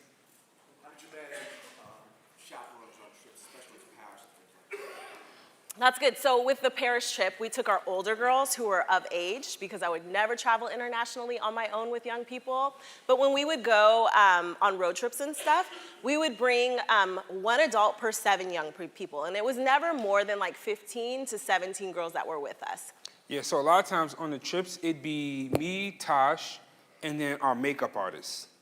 Or, let's see, yeah, the makeup artist would be like a 3rd one. Or we'd also have some alumni with us, or parents would Yeah. come, and they would fly out, but they would not stay with us. Yeah. They would just be close by. Yeah, And so that was the rule. They just couldn't interrupt what was already happening, but they were welcome to be there in case something happened or if they felt like they needed to be present. But a lot of our parents have been with us for a long time, or they've heard about us in our community, and so there's a lot of trust there. And thankfully, we've been covered. Nothing bad has happened, and so we've been really thankful for that. We've only had great experiences. Oh, one more? Yes. Oh, so he asked, do we talk to the school or do we go straight to the parents? So that's a really great question. When we first started, you know, I never had to go to the school. I had a really great built-in community, but that's just because I was working with young people prior to being a senior photographer. If I were not connected already with a group of young people, I absolutely would go to the school and try to make a contact with someone. But I would do it a little bit differently. I think I would go to like a cheer coach or a football coach, and I would donate some sessions and ask them to give those sessions to like a high-performing young person that they felt like they wanted to celebrate for achievement. And I would kind of gift the sessions that way to kind of get the ball rolling. That would be how I would go about it. basically somebody of influence that like has like, I guess, quote unquote, a name or a clout per se. Because in that way, it'll get your name further spread out. Like if it's somebody who, we had some kids who like took Running Start, and so they're like on their way to college. So they really weren't in school very often. So they didn't really know a lot of kids versus kids who are like in every program, always at school type of thing. Right. So let's keep going. All right. Okay, so relationship builds trust, trust builds commitment, commitment builds consistency, and consistency makes money. I think that sometimes as photographers, we go into things and we're only thinking about what we're gonna make from it, and we don't understand that money is really kind of like the very last result of relationship with anyone, honestly. Like these things are about high school seniors, but it's really anybody. Like think about yourself. When you're going out to shop or when you're thinking about purchasing somewhere, if you know someone who has the thing that you're going after, that's where you're gonna go first. Because you appreciate the person, you wanna sow into their business, you want to have the know that if something goes wrong, you can go back to that person. And so relationship builds trust. When there's relationship, you know that the person who is selling to you or who you're buying from has a great product, is going to do right by you, and they're gonna put the money into the right places. Just recently, this is an example of it, my daughter turned 1 last week. We really wanted to give her a meaningful birthday. Like I'm thinking, yes, I could do this whole Pinterest thing, this whole thing that we do for Instagram, but honestly, that's exhausting. I knew I was coming to New York, and it's slow season for us. I don't want to spend money we don't have. And I was just like, how can I give Courage a birthday that is meaningful? So what I did is I got online and I shared this idea of people donating to Courage so that she could make a donation to someone else. The reason I asked for $600, we raised almost $3,000 in 48 hours. The reason why people gave to Courage's birthday campaign is because there's a relationship between us and them. They trust us. They know that when they give us money, that we're gonna do right by it. They've seen us and they've watched us for years, and they know that when we're up against the wire, that we make the right decision. They know that we're integrous. They know that when they sow into Ike and Tash, they're sowing into good ground. And so they're willing to do that. And so we were asking people just to give $5. There were people who gave $275, and there were people that gave $50. And it was so amazing to me, and I had to sit back and go, there's a relationship, and these people trust us with their money. And they know that when they come to us, we're gonna do what we say. Trust builds commitment over time. When you trust the person that you're sowing into, you're gonna continue to come back for whatever it is that they're doing and whatever it is they have going on. We had people who had seen us speak at Imaging. We have people that have followed us for years. When they found out we were gonna be here, they were like, oh my gosh, I've been following you for years. I can't wait to be at B&H. Relationship, commitment, trust, they all go hand in hand. Commitment is consistency. When people are committed to you and they trust you, they're gonna keep showing up for you every single time. And consistency means that when you do an ask, can you give $5 for my daughter's birthday? People are gonna pull out their debit card. All of it comes back to relationship. I know that I prefer to invest in someone that I have a relationship with, and I know that that is true for many of you. And so when the relationship is the thing that you lead with, when you're running your business, almost all the time you're gonna get that money back in return. It may not come when you ask for it, but it will come time and time again. 10 years in business, all the mistakes that we've made, we've never ever missed a bill. We've never ever ever been out of food. I don't know how we do it. Sometimes I look at our tax records and I'm like, how do we make it through this year? But we make it every single time. And I think it's because our clients trust us and they know that we're gonna be there and produce good work, and they believe in us, and so they help us when we need them. So, Wait, how much was that? How much are we making that GoFundMe? advance the slide, bro. Yeah, we're doing a GoFundMe for new rims for my Durango truck. So consistency, you trust me, okay? Just keep it going, keep it No, going. all right, can't do that. All right. Seniors want to invest in what makes them feel good. So my question is to you is, what are you the answer to? I think everybody is like focused on making these really great, awesome images, and I think that's important. But images on Instagram last about 30 seconds and people have moved on. And if you know a high school senior, they are like posting for clout, and then it's like 2 hours later they've moved on to something else and they're trying to chase the other thing. So what is it that makes you unique, and how are you being the answer to what it is that they're looking for?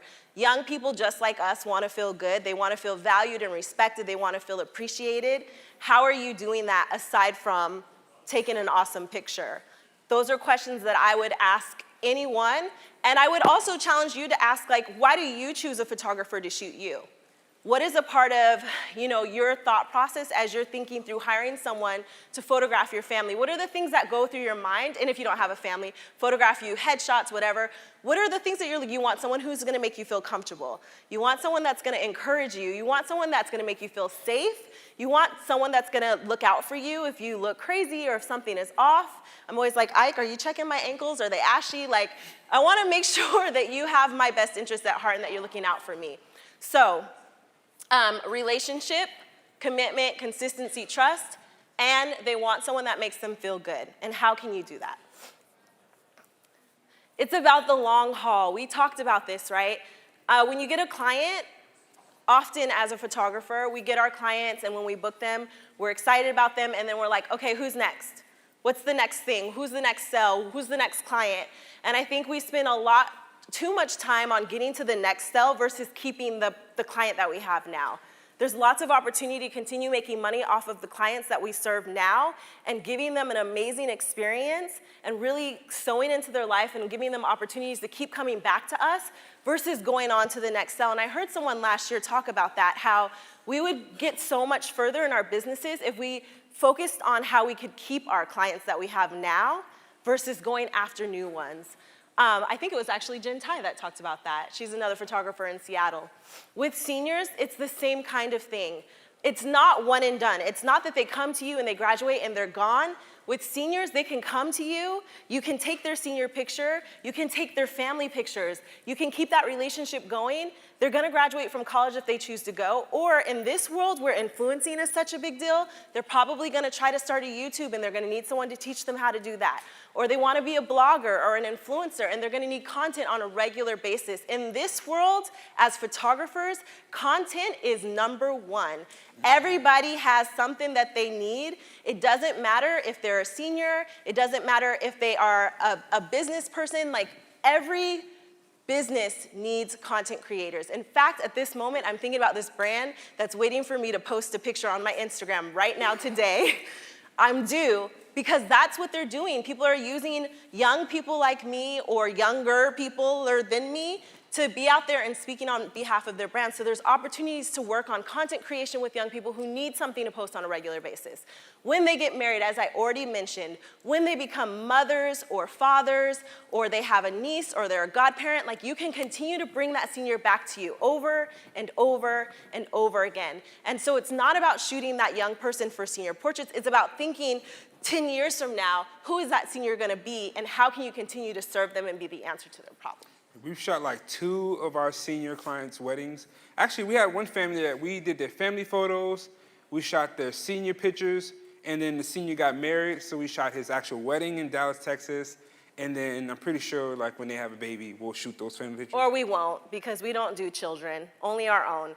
But, but we will send them to someone who can do that, maybe somebody even in this room. Yeah, so. Last week we did our daughter's 1-year-old photos, and I was like, I bless the people who do this stuff. I can't. If you shoot babies or kids, you're a special type of person. That's Yes. You really are. But there are some people who look at us and go, I would never shoot a senior. So I guess it's just, you know, everybody has their skill sets. Mm-hmm. Number 4. High school seniors are your business's secret weapon. There is nobody who is aware of the trends, who is aware of what is going on, what's hip, what's cool, that can inform your business and works for your business better than a high school senior. I spend so much time sitting down with my students and asking them, like, what are young people doing?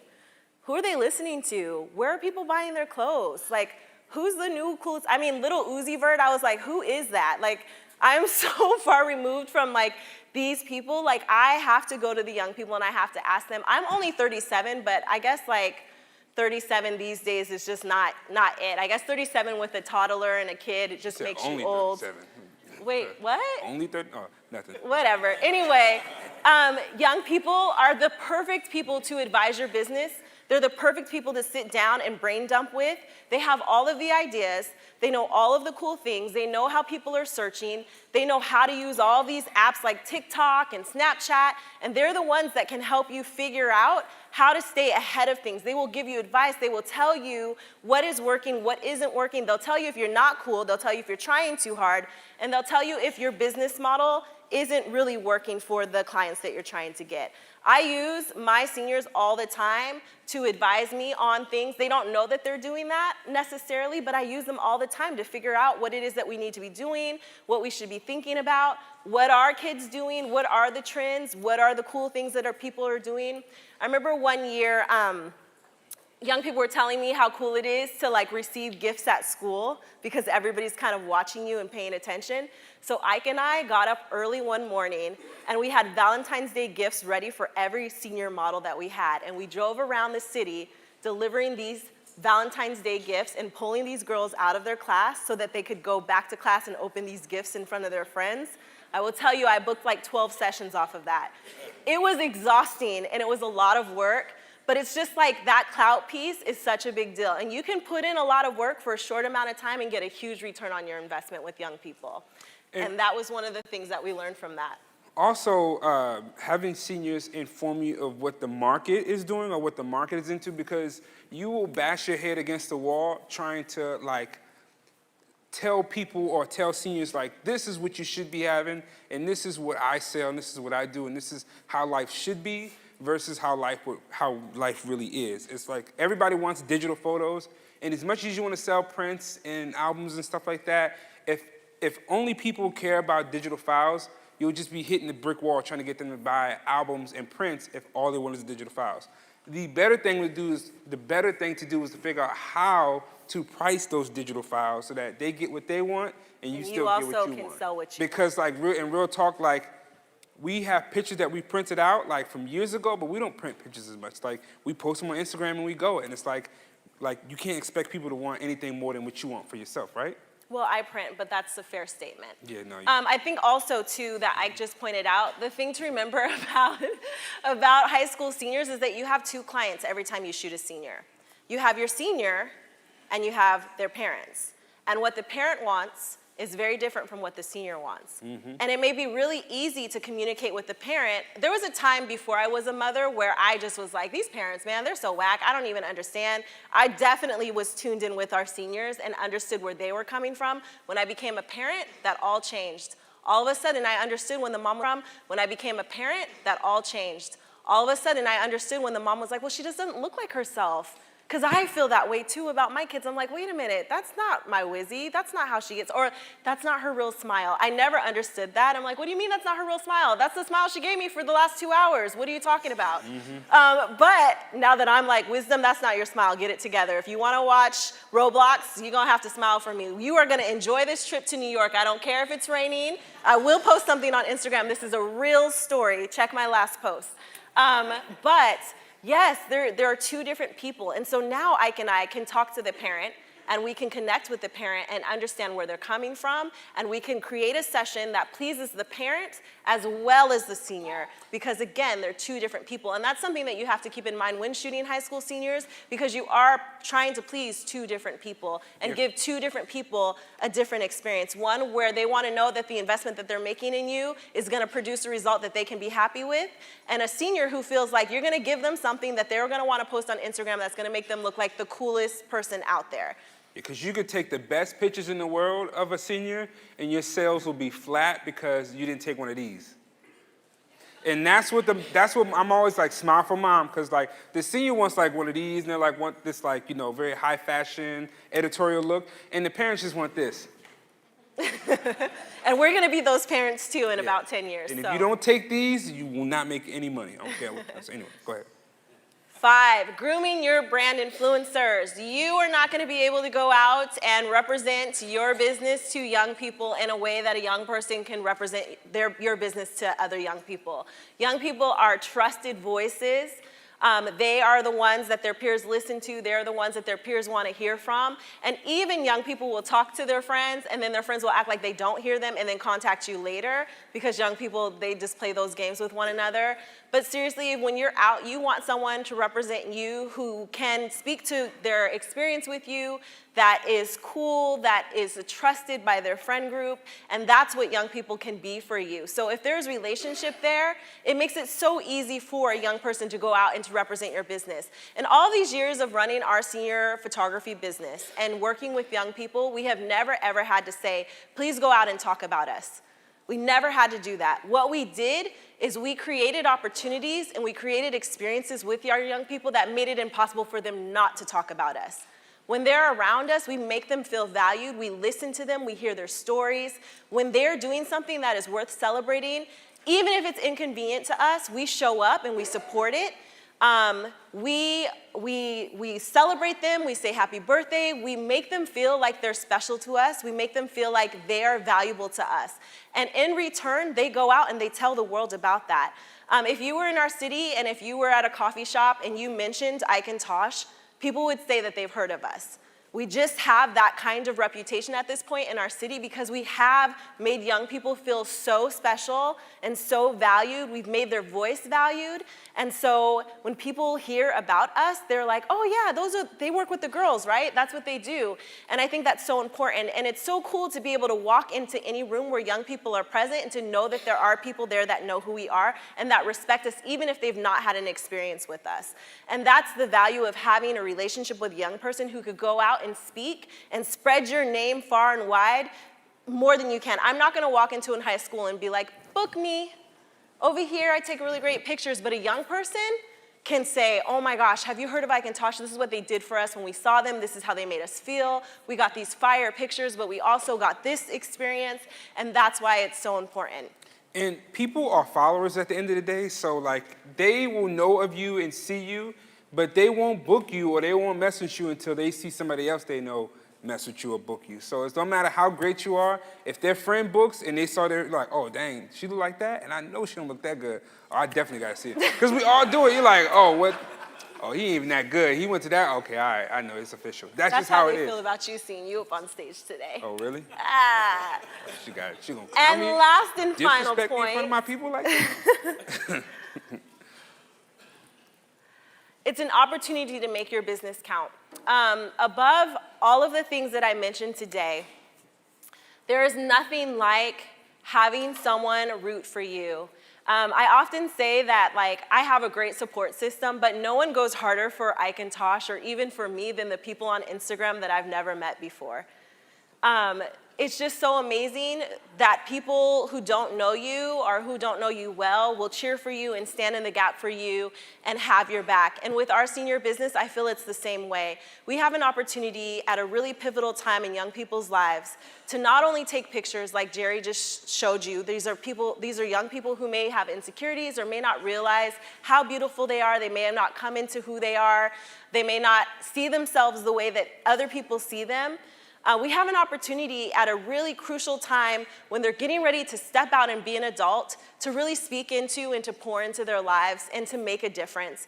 What we get to do with our cameras, as Jerry said, is like one of the most special things. We get to show people who they are in a way that maybe they've never seen it before. And that is like something that is so powerful and so special, and we're so lucky to be able to do that. And so this is a way for you, working with high school seniors and building a relationship with them first before taking their money, to really be able to pour into their lives and kind of leave your mark on their life at a time where it matters the most, that they'll never forget. And this is especially important in a place where, like, everybody here is into photography, right? And I'm sure most of you guys are local, right? Like, so, like, if we go to, like, a imaging or a people are coming in from different, like, states and cities and things like that. But here, most of the people are local, so everybody here is pretty much competition, right? So what makes this guy different from this guy is how that person made him feel. Especially if you're in the same borough and it's like, I gotta choose between these three. They're all three the same price. They all shoot with the same camera and the same lenses. So why should I pick you over anybody else? And so there's an opportunity for you to step out and to be different. Yeah. Next slide. Awesome. So our results. Putting relationship first in our business, what we've seen over the last 10 years is our average sale is anywhere from $1,500 to $1,700 per senior. Again, our business is divided into several different parts. We have a family business, we have a speaking business, and we also have a wedding business. So we don't get all of our income from our high school seniors, but that's a good chunk of change when you think about only shooting 30 or 40 or so seniors. We don't do as many as that anymore. We were much younger when we were doing those numbers, like 2 years ago. But 2 years and 1 kid ago. We do about probably, I'd say 10 to 20 seniors now, or maybe 15 to 20 seniors, but like we make probably 40% of our income from our senior photography business. We've also been able to serve 500 seniors in our community over the last 10 years and really make a huge impact in that way. We've done a lot of really great things in our community with our young girls. We've taught them about mentorship and giving back and sewing into other people's lives, which is something that young people don't always get an opportunity to use their voice for good. We're able to launch an additional nonprofit program with high school girls in our communities based off of our senior work. And when you think about just taking pictures and then impact over long term, that's a pretty big deal when you don't have an organization behind you or a church or a group of people. We're just a husband-wife team with a camera that has made that kind of impact in our neighborhood with young people. We don't market at all to seniors. All of our clients at this point come to us. We don't have to go out and do anything. We have girls that have waited to shoot with us since they were in 6th grade. They're just waiting for their chance. To clarify that, we don't market traditionally. Like Traditionally, yes. Yeah, we don't send out flyers. We don't run Facebook ads or Instagram ads. Our marketing is the time we spend with our seniors and then reposting pictures, then posting behind the scenes at the shoots. That's our form of marketing. It's just the experience that they have. Which is way more fun. I'd rather have a tea party and invite 20 high school girls to come have tea with me than to pay $500 in flyers on Facebook. Now, not everybody has time to do that, but I'm like, if I'm gonna be hanging out anyway, let me hang out and make this something that can generate income for me. Personally, I do the flyers on. And we won over the hearts of our parents. And so we have great relationship with our parents. And so now they want their other kids to come through our business. They're calling their brothers and their sisters, and they're getting their nieces and nephews to come and to work with us. And it's been really amazing to kind of just see full circle how these things have happened. Next slide. So our takeaways for today. We wanted you to know that relationship is most important currency in business. It doesn't matter if you're working with seniors, if you're working with brides or families. Everybody wants to feel like they're connected to someone, and everyone wants to feel like the person that they're connected to values them and appreciates their business. Although parents are paying for the initial investment, you do have 2 clients that you need to please, so it's important to know what it is that those clients want from you. And the only way to get to that is to have relationship and to have those conversations. It's better to nurture the connections that you have before stepping out to find more. Nurturing the clients that you have will keep them around longer and will also bring other clients to you. If a client feels like they're well taken care of, they're gonna shout that to the rooftops to anybody that listens. The same way that when people feel like they've been mistreated, they generally will tell the whole world. I think that people generally are good and they do want to see other people win. And so I think if you're doing a great job, people do want to tell people. I mean, that's how Ike and I got on this stage today. And so I'm really thankful for that. If you have any questions, we want to answer them. Okay. Yes. Yeah, that's a really great question. She asked, do any of our girls wind up getting into photography? And the answer is yes. Because we all know that in today's world, everyone is either a photographer, a marketing coach, a life coach, or a YouTuber, right? Or a makeup artist, because you got to be a makeup artist too. Yeah, we definitely have our students who are our students, because he has students, but our seniors do they get very interested in photography, and we've actually, we help them. Yeah. I want to help them. I want them to do a great job. I don't want them out there in my city shooting high school seniors for $200 and messing up what we are trying to build. And so for me, I want them to do it the right way. If they're gonna be shooting, if they're gonna be running a business, I'm talking to them about, you're charging $200, let's talk about the breakdown of this. How much are you giving them? How much time are you spending on this? Young people are willing to drive to the mountains to do these epic shots that I'm not willing to do. Are you considering how long it's taking you to get to the mountains and to come back and all those things? So we're talking business not to scare them, but if you want to last in this business, you need to think like a business person.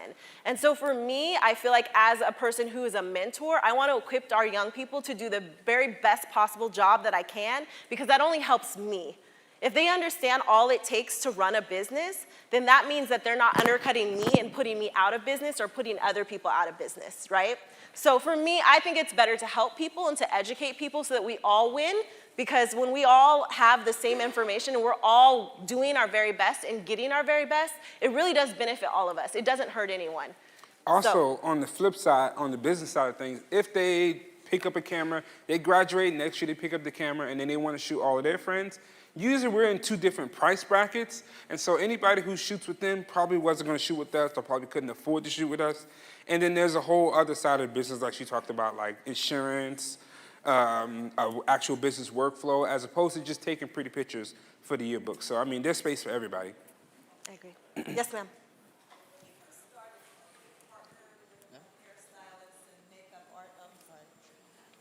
When you first started, did you partner with makeup artists and hairstylists for your business? And as you grew, do you have those people on staff, and how did you accomplish? That's so good. Great question. When we first started, we were broke, like everybody else when they first start. So we did kind of like barter, and it was kind of like we had this rule. If we're making money, you're gonna make money. But if we're not making money, no one's making money. And this is like a creative shoot. Thankfully, those people believed a lot in our work and wanted to work with us, and so they did those things with us. We've had seasons of our business where we've included hair and makeup as a part of our packaging, and then we've had times where we haven't. It just kind of depends on what our seniors are saying they want, what we're hearing in terms of trends. At this present moment, we do have a hair and makeup person contracted. So they're not an employee of ours, they're a contractor of ours. And we also hired one of our past seniors to be a stylist on staff, again, as a contractor. We don't hire them because we don't want to deal with like L&I and insurance and all of those different things, but we do work with them as contractors. And it does make our sessions so much easier. We're at this point in our business where I don't actually even deal with the seniors until it's time to plan their session. All of the like pre-stuff and my stylist does all of the inspiration and all of the dressing and all of those things. And when they come to me, all of those kinks have been worked out. And that's just the more about, I just didn't want to put that much time into those details because of my children. So I kind of stepped away, but I put someone in place who is much like me, who can do a really great job that is trusted. Did that answer your question? Awesome, okay. And feel free to find me and ask me anything after this. I see one there and then one back there. I'll take you. Oh, hold on. Oh. We'll give you a microphone. David's getting his workout in today. Yeah. He's got his Apple Watch on. Oh, and by the way, hair and makeup make the sessions way like, it makes it, not for guys, unless you're into that, no judgment. But yeah, hair and makeup for the girls, it just makes the pictures way better. You sell way more. It's just so much easier because you're not in post-processing for hours upon hours upon hours. Mm-hmm. Yes? Is your marketing or relationship-oriented approach completely different for your family business? No, Like, we is run any our of this- business Does it exact- translate? Yeah, exactly the same, every single area. We have families that we've been shooting for the last 10 years every year, and they have grown with us as our family has grown. I got very sick 2 years ago and almost died, and it was this community of both photographers and our clients who raised money so that our family would not, so we would not lose our business and go out of business. This is when our girls need a place to go, our families jump in and they're our support system. We don't live with, our family's on the East Coast, we live on the West Coast. So our relationships with our clients are very much our community. And we are that way. I mean, if you follow us online, if you get to know us, you'll see that that is who we are. It's in everything that we do.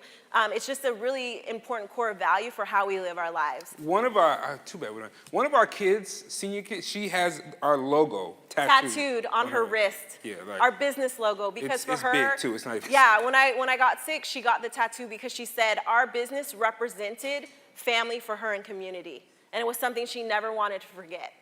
And so it's on her wrist. So yes, we approach every part of our business with the mindset of relationship first, business, money second. Because I just believe when you have relationship and when you're authentic and you're genuine, the money comes, and it does. We've seen it. You got a question over here. Yes. Why? How do we what? Oh, geez. How do you determine your price point? We work backwards. So we start with what it is that we need to make for the year in terms of our personal expenses and what we want to do for the year. And then we work backwards and we go, okay, so how much of this is going to come from families? How much of this is going to come from seniors? How much of this is going to come from weddings? And we always base it off of our minimum package. Yeah, so we set goals. So let's say we want to make $50,000 from seniors and we only want to shoot 4 seniors a week. And then how much do we want to make per seniors? We base it off that. So we can break down the average and say, okay, let's say we want to make 50,000. We want to shoot 1,000. How does that work? Like 500, 1,000? You know, mathematically speaking, we just figure out how much per senior, and then we make our prices based on that.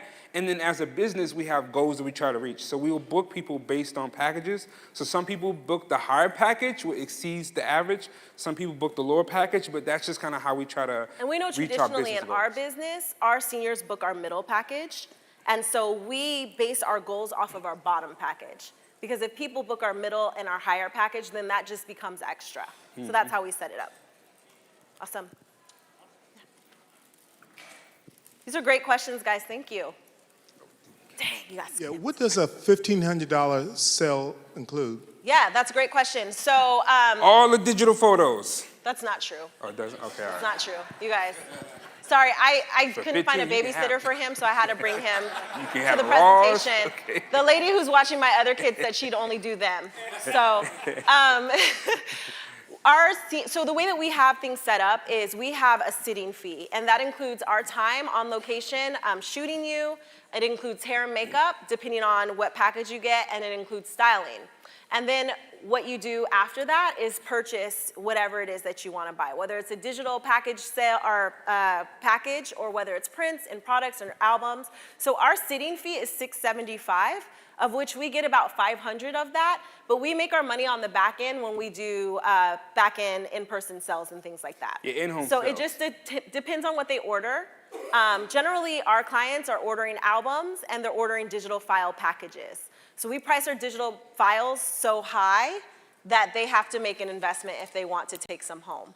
Yeah, I'm flexible. So sometimes I'll work out a deal where like they want all of the files, but they also want an album. So sometimes I'll do it where like, hey, if you buy this $1,000 album, every picture that goes in this album, I'll give you the digital file as well. So let's say the album's a 20-page book, and it's like got like 15 to 25 images in it. Here, I'll throw in all those images. So you're getting the files, you're getting the album, so they get a print, you know, for the whole traditional print, and the kid gets the pictures to throw on the gram. They pick out their photos. They've already paid the sitting fee, which was like $600 to $800 depending on the price of that, and so that's kind of how we do things. Yeah. Make sense? Any other questions? Oh, right here, my guy.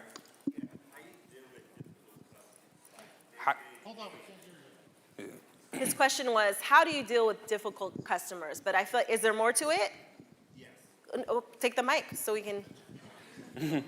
No, basically that's it. That's it? How you deal with difficult customers that I guess want more than what they pay for. Okay, that's a great question. So I feel like there's not really such a thing as a difficult customer. I think that there is, though, such a thing as a customer that does not have boundaries or information. And I feel like it's our job from the front end to be very clear about what it is that we are selling, what we're offering, what the exchange is, and making that clear. When I get a customer, though, that I know that is going to be difficult, because sometimes you can like put the expectations out there and be very clear and still have someone that's tough, I will recommend that they work with someone else. At the end of the day, like, this is your business. You can run your business any way that you want. And you can also say, I don't think this is a good fit, and here's why, and suggest that they work with someone else. I always say how something starts is how it's going to end. So if you see something and it feels like it's going to be crazy, it's probably going to be crazy. So if you're not able to get that under control in the beginning, it's not going to be under control the whole process. It doesn't matter if it's a senior, doesn't matter if it's a bride, if it's a family. If you give an inch, that's the old like adage, right? You give an inch, they take a mile. So it's just about not giving the inch and being very clear that this is your business and this is how you run it and this is how it goes. Also, I want to add that like if you deal with enough people, like if enough people come across your front door, your desk, somebody's not gonna get it. They're not gonna understand, how come I don't get this? How come I don't get that? Or how come I only get this? And so like she said, it's best to try to explain the best way possible. I used to work in retention for Comcast. I know you guys have Verizon out here. I was that guy when you called to cancel your service and they send you to, I'm that guy. So I'm the guy that gets cussed out, whatever, or let them. So I'm, in our business, I'm like, when it gets too bad, I come in, I'm like, hey, what can we do to help you? How can we work this out? Because I'm not patient. Yeah, she's not. I'm not. I'm the nice guy, I'm the good cop. Usually, like what I've learned, there's always just something that you can come to an agreement in some way, in some form, to where they're happy and you're happy. And sometimes they may have to swallow their ego and their pride. Sometimes you might have to swallow your ego and your pride. But that's just, it's business, okay? We've all returned something. We've all felt like this isn't good enough. I've ordered some stuff and then returned it and been shady. And like, it is what it is, right? It's business, right? So. But I think it's important to also recognize that there are people on the other end of that. And a lot of times it doesn't have anything to do with your business. It may be that they're having a bad day or that they're going through something. And they just really need someone to like diffuse the situation and listen to them. We've all been angry for no reason. We've all been frustrated. We've all been in our feelings. And we just want to be heard. And so I think that's really important. I'm not usually the one that can hear. So I send them to Ike. Because I'm like, look, you already knew what it was. You came here like this, whatever. You think I was from New York when it comes to those situations. But I'm like, wait, well, you gonna know? Let's just wait, hold on. Yeah, and I'm like, no, Ike, no. But I do think it's just about hearing people out. So Yeah. David says we have time for 2 more questions, if there are 2. Yes, please. How do you balance between what the mom wants and because I had one experience where it's very different. So what the mom wants is different from what the child wants. So do you take let's take the mom will be happy with these pictures, and then. Yeah, so we actually do hair and makeup in our house. And we do that because we want young people to kind of, you know, when you're in someone's home, you can kind of get a feel for who they are and what it's like to be around them. So we want to like kind of diffuse the situation from the beginning. And I'll just pay attention to the dynamics and kind of hear what's going on in terms of conversation. And that gives me, I mean, I've worked with enough parents and children to kind of be able to kind of read between the lines. So when I am alone with this senior, I'll say, look, you already know your mom's paying for these pictures, right? So we need to do what we need to do to make mom happy, but we're also going to do what you want, right? So we just try to kind of play both sides of the fence and pay attention to what the senior is like getting excited about when we're showing them pictures on the back of screen, and also what mom is getting excited about. And we also, this, you may think this is unprofessional, but it's our way and it's our business, so we can do what we want. We bring our kids with us on Wait, our hold up, pause. Say that again.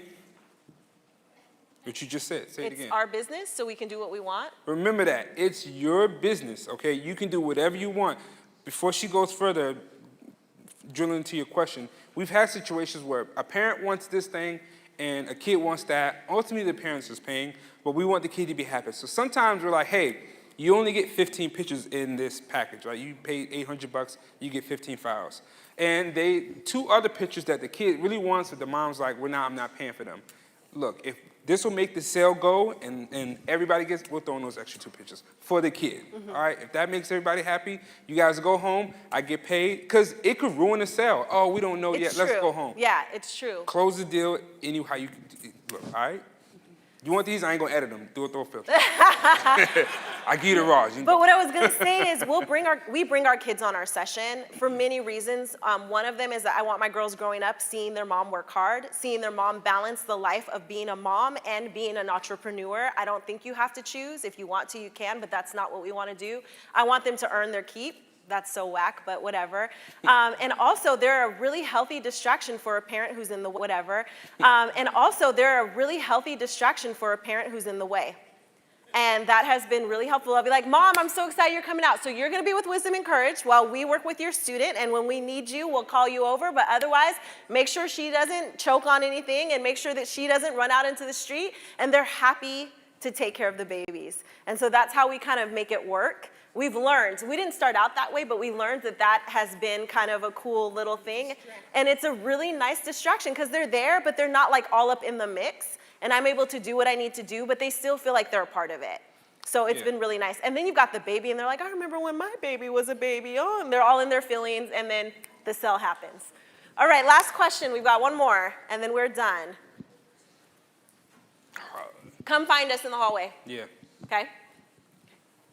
You know, before I turn this over to this gentleman, they sent me scads and scads of pictures to be used for promos.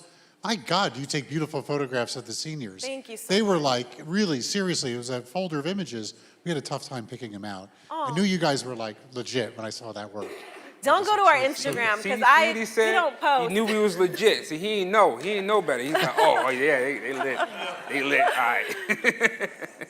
First of all, thank you for this very nice presentation and for the great work that you do. Thank you. My question is, how do you handle times when a client is asking for something that is really not a good idea, such as we want the photo shoot outdoors in the hottest day of summer, 1 o'clock in the afternoon in an open field with the harsh midday sun? How do you explain to them gently, without hurting their feelings, that that's not such a good idea, and get your vision involved? Okay, so what I would do in that situation is I would ask them to go find either an inspiration image or an image of mine that made them book me. And I would ask them to bring it to me. And then I would explain to them that this is what you want. And in order for this to happen, there has to be these types of situations. And that happens to us a lot, actually. We have to cancel not because of the sun, because we never see it in Seattle. We have to cancel. And I have a bone to pick with New York because I did not leave Seattle to come to New York to be in the rain for days. Like, my heart is broken. But we have to cancel often because of the rain. I mean, we haven't shot a session since like early November. It's so sad, right? And so we've had to often go, look, you live in the Pacific Northwest, you decided to book this session in November. I'm sorry, it's been canceled 5 times. That's what happens when it rains in Seattle, right? And so what we say is, we want to give you the experience that you're paying for, and in order to give you, there has to be these certain things. And if you trust us, I promise you that when this session happens, you're gonna get exactly what it is that you signed up for. But we would be doing a disservice to take you out. And I always say, like, I want your money. If I'm not shooting you, I'm not making money. So this is actually disheartening for me, but I want to also give you a product that I can be proud of and that you can be proud of. And I want you to have the experience that made you book me in the first place. Because we've done sessions in the most unfavorable conditions and tried to push through, and the results just aren't very good, and it just ends up being a big waste of time for everybody. So Because we have to do it again anyway. Yeah, it's like, we gotta reshoot, so it's best to just try to stop it as early as possible. Now, if they still want to go through with the session, hey, it's your money. So this is also a really important part to that question. I manage expectations. So when they book, I'm saying, now you know the weather is not always ideal at this time. So there's a possibility that we may have to cancel. And even recently, we are booking engagement sessions in April, and still in Washington, the weather is just not dependable during that time. So our clients always know this is the date, but there's a possibility that this date may be pushed, and they're ready for that, and we just keep in touch and communicate about that. So I think, again, that's just about managing expectations. Like, high sun is not always ideal unless you're trying to do like high fashion or something like that, and so it's just really about educating your clients and letting them know like what it takes to create a great picture. It's not just pulling out my iPhone and taking a picture and hoping that things work out magically, right? Yeah. And it's also not expecting that I'm gonna sit at my computer for 18 hours to make this image look good because you think I know how to edit it back to perfection. Like, that's not fair to me, right? So I think that is how I would handle that. Basically, if you want to get what you pay for, and everybody want to get what they paid for, hey, if you want to get what you're paying for, the best quality, it's best to shoot this time or in these conditions, or this isn't going to give you the best value for your dollar. And if they understand that, you're good. If they don't understand that, either cancel it or go ahead knowing this is what it is. Right. It is such an honor to be before you. In-person events are so important. I think that we can really easily forget how powerful it is to be in front of one another, connecting with each other, learning from each other. Thank you for this time and for the opportunity to share with you. We really appreciate it. If you want to find us, we're online. That's our personal Instagrams, and then our personal profiles, and our regular ones are Ike and Tash. Thank you guys so much. We appreciate your time. That was great. That was awesome. Okay, if you guys loved what you just heard, Ike and Tash will be here tomorrow. They're here every day. We gotta be here tomorrow? 2 o'clock. And you guys are going to be talking about social media. We'll be talking about social media, what high schoolers are doing online, where to find them, how to connect with them in a real way. So check us out. We'll be speaking tomorrow. Thank you so much for flying Thank out. you. Coming to us. Okay, everyone, we're going to take a lunch break. So enjoy all that Depth of Field has to offer. We ask that any food you eat it in the lobby or go out. They don't allow food on the 2nd and 3rd floor. In addition, come back, be here at 1 o'clock. Greg Gorman will be speaking, our keynote speaker, 1 o'clock. It's going to get packed in here. So we have a special surprise right before Greg as well. And then Sal Cincotta is at 2 o'clock. Thank you, everyone.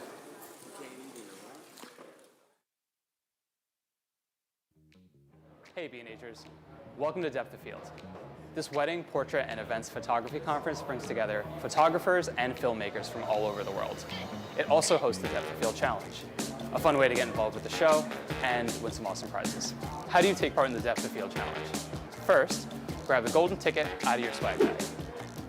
Don't lose it. You'll need to get it punched at each station. Once you have it, you'll need to complete 4 tasks so you can submit your photo into the competition. Task 1 is to visit 3 camera manufacturer booths. Don't forget to get your ticket punched. Task 2 is to create an image right here at the Depth of Field conference. You can also check out the studio experience room for some inspiration too. Yep, work it. Task 3 is to visit the workflow experience room where you can edit and print your work. And finally, task 4 is to share your experience on social media with the hashtag BHDOF. That's it. Though, if you do want some bonus points, have your portfolio reviewed by one of our experts. After submitting your work, a panel of experts will crown the Depth of Field champions who will take home big prizes and a classic green B&H vest. Have fun and good luck. Hey B&Hers, Welcome to Depth of Field. This wedding, portrait, and events photography conference brings together photographers and filmmakers from all over the world. It also hosts the Depth of Field Challenge, a fun way to get involved with the show and win some awesome prizes. How do you take part in the Depth of Field Challenge? First, grab the golden ticket out of your swag bag. Don't lose it. You'll need to get it punched at each station. Once you have it, you'll need to complete 4 tasks so you can submit your photo into the competition. Task 1 is to visit 3 camera manufacturer booths. Don't forget to get your ticket punched. Task 2 is to create an image right here at the Depth of Field conference. You can also check out the studio experience room for some inspiration too. Yep, work it. Task 3 is to visit the workflow experience room where you can edit and print your work. And finally, task 4 is to share your experience on social media with the hashtag BHDOF. That's it. Though, if you do want some bonus points, have your portfolio reviewed by one of our experts. After submitting your work, a panel of experts will crown the Depth of Field champions who'll take home big prizes and a classic green B&H vest. Have fun and good luck. This is our green vest. This is our conveyor belt. This is one of our photo experts. This is a brief history of B&H. The year was 1973. The Mets went to the World Series. The first cell phone call was made. And Bleemy and Herman opened a specialty photography shop at 17 Warren Street, New York City. They had a simple philosophy. Be honest, treat people right, and they will come back. Thanks, Irving. Also, free candy. And it worked. Over the next 20 years, we expanded and moved to West 17th Street, then 34th Street and 9th Avenue, and added more products. Lighting, binoculars, telescopes, audio, video, tripods, computers, printers, mobile, televisions, projectors, drones, and even more free candy. Now it's 3 stories and over 400,000 products and over 1,000 employees. We take millions of orders online and ship to 179 countries and counting.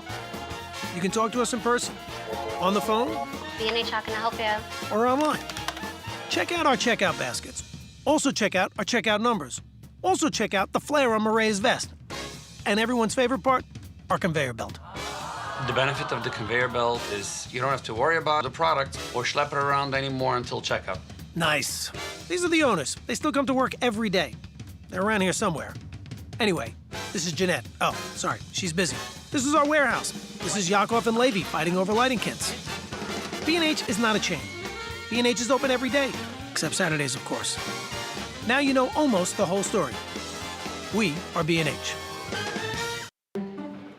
This is a story about a magical place where everything's amazing, especially the people.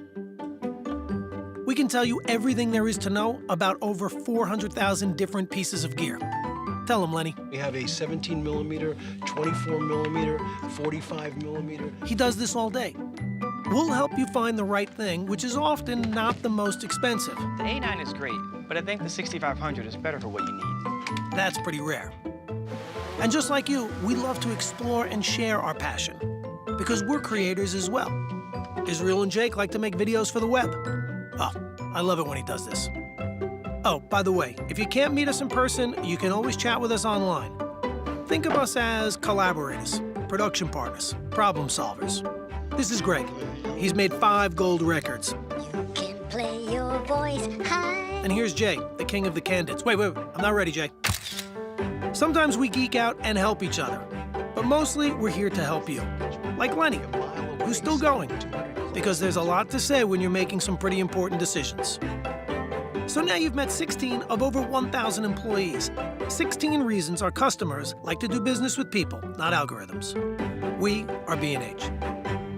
At B&H, we found a way for you to save the tax. Have to have the latest Sony camera and save the tax? You got it. Need the new MacBook Pro? It's yours. How about a supersonic high-def telescope? We got you.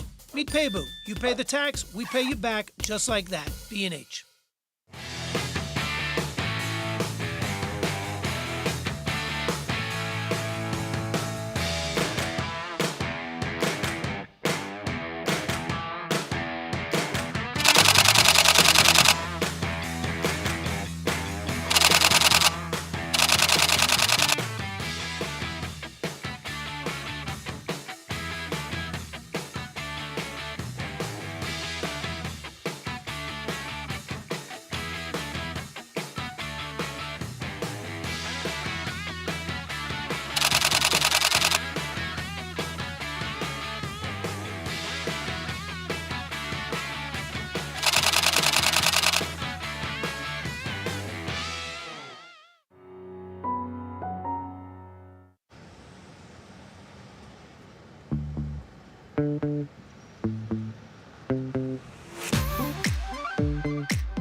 Go.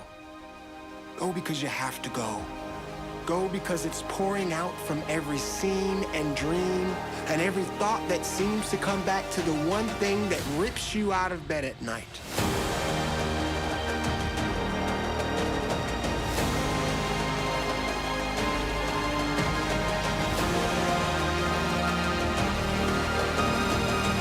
The world is waiting for your perspective.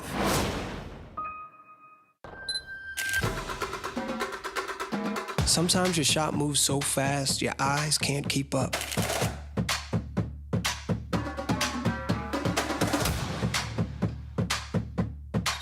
Good thing Alpha holds focus in real time, so you can blink every once in a while.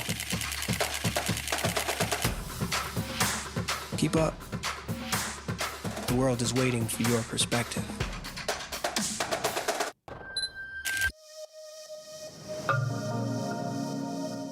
Oh, the majesty of the earth. Words just can't describe. But 61 majestic megapixels describes it excellently. So do excellence. The world is waiting for your perspective.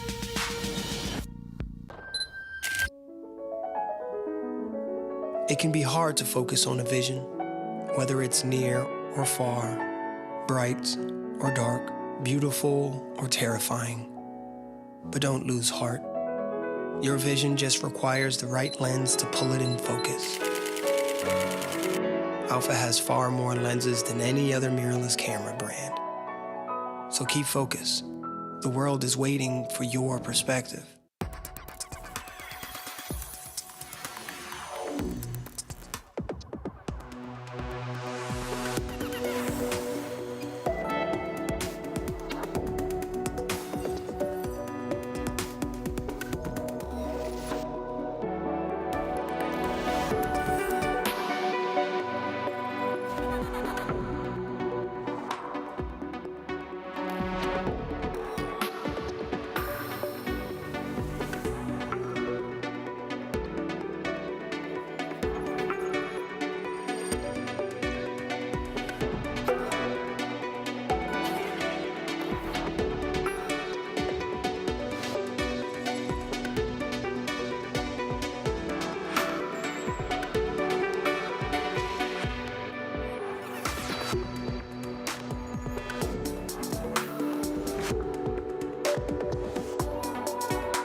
Hey B&Hers, welcome to Depth of Field.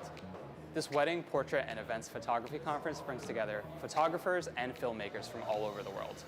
It also hosts the Depth of Field Challenge, a fun way to get involved with the show and win some awesome prizes. How do you take part in the Depth of Field Challenge?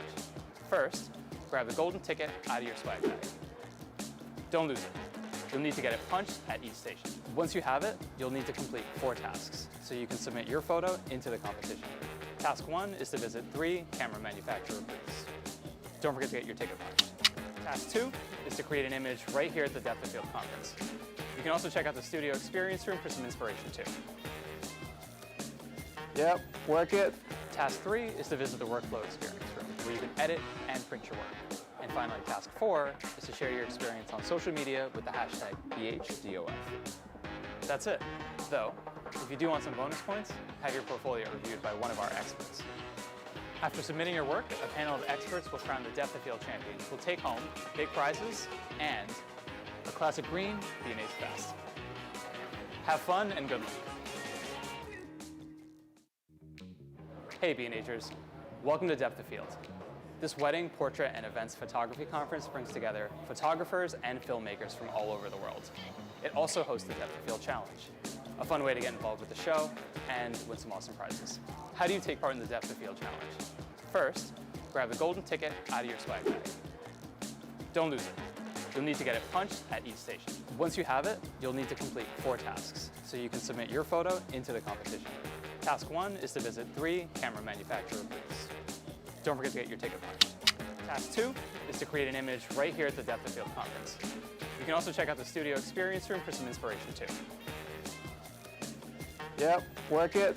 Task 3 is to visit the workflow experience room where you can edit and print your work. And finally, task 4 is to share your experience on social media with the hashtag BHDOF.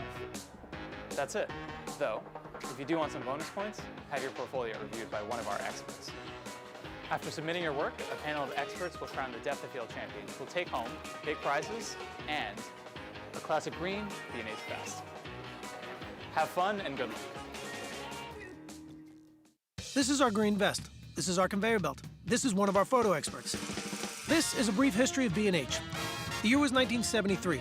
The Mets went to the World Series. The first cell phone call was made. And Bleemy and Herman opened a specialty photography shop at 17 Warren Street, New York City. They had a simple philosophy. Be honest, treat people right, and they will come back. Thanks, Irving. Also, free candy. And it worked. Over the next 20 years, we expanded and moved to West 17th Street, then 34th Street and 9th Avenue, and added more products. Lighting, binoculars, telescopes, audio, video, tripods, computers, printers, mobile, televisions, projectors, drones, and even more free candy. Now it's 3 stories and over 400,000 products and over 1,000 employees. We take millions of orders online and ship to 179 countries and counting. You can talk to us in person, on the phone, B&H, how can I help you? or online. Check out our checkout baskets. Also check out our checkout numbers. Also check out the flare on Marae's vest. And everyone's favorite part, our conveyor belt. The benefit of the conveyor belt is you don't have to worry about the product or schlep it around anymore until checkout. Nice. These are the owners. They still come to work every day. They're around here somewhere. Anyway, this is Jeanette. Oh, sorry, she's busy. This is our warehouse. This is Yakov and Levy fighting over lighting kits. B&H is not a chain.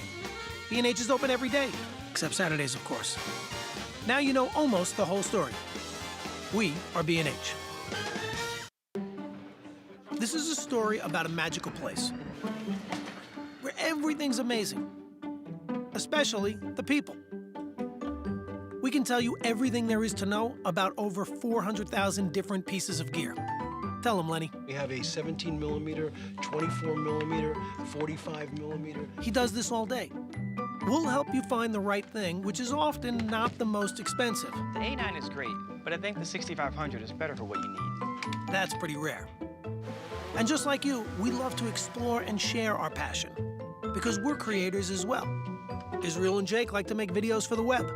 Oh, I love it when he does this. Oh, by the way, if you can't meet us in person, you can always chat with us online. Think of us as collaborators, production partners, problem solvers. This is Greg. He's made 5 gold records. You can play your voice high. And here's Jay, the king of the candidates. Wait, I'm not ready, Jay. Sometimes we geek out and help each other, but mostly we're here to help you. Like Lenny, who's still going, because there's a lot to say when you're making some pretty important decisions. So now you've met 16 of over 1,000 employees. 16 reasons our customers like to do business with people, not algorithms. We are B&H. At B&H, we found a way for you to save the tax. Have to have the latest Sony camera and save the tax? You got it. Need the new MacBook Pro? It's yours. How about a supersonic high-def telescope? We got you. Meet Payboot. You pay the tax, we pay you back, just like that. B&H.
go. Go because you have to go. Go because it's pouring out from every scene and dream and every thought that seems to come back to the one thing that rips you out of bed at night.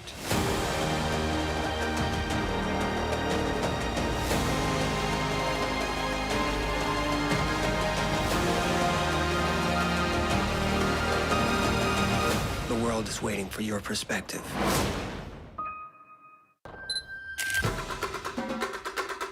Sometimes your shot moves so fast, your eyes can't keep up.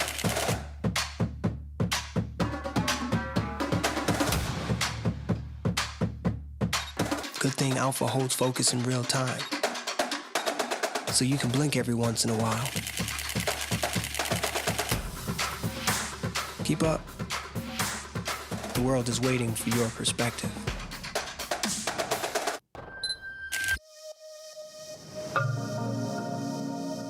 Oh, the majesty of the earth.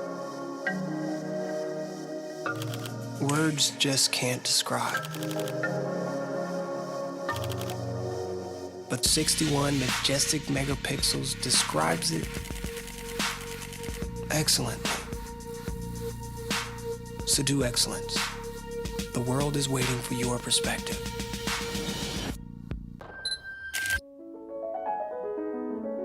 It can be hard to focus on a vision, whether it's near or far, bright or dark, beautiful or terrifying. But don't lose heart. Your vision just requires the right lens to pull it in focus. Alpha has far more lenses than any other mirrorless camera brand. So keep focus. The world is waiting for your perspective.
Hey B&Hers, welcome to Depth of Field. This wedding, portrait, and events photography conference brings together photographers and filmmakers from all over the world. It also hosts the Depth of Field Challenge, a fun way to get involved with the show and win some awesome prizes. How do you take part in the Depth of Field Challenge? First, grab the golden ticket out of your swag bag. Don't lose it. You'll need to get it punched at each station. Once you have it, you'll need to complete 4 tasks so you can submit your photo into the competition. Task 1 is to visit 3 camera manufacturer booths. Don't forget to get your ticket punched. Task 2 is to create an image right here at the Depth of Field conference. You can also check out the studio experience room for some inspiration too. Yep, work it. Task 3 is to visit the workflow experience room, where you can edit and print your work. And finally, task 4 is to share your experience on social media with the hashtag BHDOF. That's it. Though, if you do want some bonus points, have your portfolio reviewed by one of our experts. After submitting your work, a panel of experts will crown the depth of field champions who will take home big prizes and a classic green B&H vest. Have fun and good luck. Hey B&Hers, welcome to Depth of Field. This wedding, portrait, and events photography conference brings together photographers and filmmakers from all over the world. It also hosts the Depth of Field Challenge, a fun way to get involved with the show and win some awesome prizes. How do you take part in the Depth of Field Challenge? First, grab the golden ticket out of your swag bag. Don't lose it. You'll need to get it punched at each station. Once you have it, you'll need to complete 4 tasks so you can submit your photo into the competition. Task 1 is to visit 3 camera manufacturer booths. Don't forget to get your ticket punched. Task 2 is to create an image right here at the Depth of Field conference. You can also check out the studio experience room for some inspiration too. Yep, work it. Task 3 is to visit the workflow experience room where you can edit and print your work. And finally, task 4 is to share your experience on social media with the hashtag BHDOF. That's it. Though, if you do want some bonus points, have your portfolio reviewed by one of our experts. After submitting your work, a panel of experts will crown the Depth of Field champions who will take home big prizes and a classic green B&H vest. Have fun and good luck. This is our green vest. This is our conveyor belt. This is one of our photo experts. This is a brief history of B&H. The year was 1973. The Mets went to the World Series. The first cell phone call was made. And Bleemy and Herman opened a specialty photography shop at 17 Warren Street, New York City. They had a simple philosophy. Be honest, treat people right, and they will come back. Thanks, Irving. Also, free candy. And it worked. Over the next 20 years, we expanded and moved to West 17th Street, then 34th Street and 9th Avenue, and added more products. Lighting, binoculars, telescopes, audio, video, tripods, computers, printers, mobile, televisions, projectors, drones, and even more free candy. Now it's 3 stories and over 400,000 products and over 1,000 employees. We take millions of orders online and ship to 179 countries and counting. You can talk to us in person, on the phone, B&H, how can I help you? or online. Check out our checkout baskets. Also check out our checkout numbers. Also check out the flare on Marae's vest. And everyone's favorite part, our conveyor belt. The benefit of the conveyor belt is you don't have to worry about the product or schlep it around anymore until checkout. Nice. These are the owners. They still come to work every day. They're around here somewhere. Anyway, this is Jeanette. Oh, sorry, she's busy. This is our warehouse. This is Yakov and Levy fighting over lighting kits. B&H is not a chain. B&H is open every day, except Saturdays, of course. Now you know almost the whole story. We are B&H. This is a story about a magical place where everything's amazing, especially the people. We can tell you everything there is to know about over 400,000 different pieces of gear. Tell them, Lenny. We have a 17 millimeter, 24 millimeter, 45 millimeter. He does this all day. We'll help you find the right thing, which is often not the most expensive. The A9 is great, but I think the 6500 is better for what you need. That's pretty rare. And just like you, we love to explore and share our passion, because we're creators as well. Israel and Jake like to make videos for the web. Oh, I love it when he does this. Oh, by the way, if you can't meet us in person, you can always chat with us online. Think of us as collaborators, production partners, problem solvers. This is Greg. He's made 5 gold records. You can play your voice high. And here's Jay, the king of the candidates. Wait, I'm not ready, Jay. Sometimes we geek out and help each other, but mostly we're here to help you. Like Lenny, who's still going, because there's a lot to say when you're making some pretty important decisions. So now you've met 16 of over 1,000 employees. 16 reasons our customers like to do business with people, not algorithms. We are B&H. At B&H, we found a way for you to save the tax. Have to have the latest Sony camera and save the tax? You got it. Need the new MacBook Pro? It's yours. How about a supersonic high-def telescope? We got you. Meet Paybu. You pay the tax, we pay you back, just like that. B&H.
Go. Go because you have to go. Go because it's pouring out from every scene and dream and every thought that seems to come back to the one thing that rips you out of bed at night.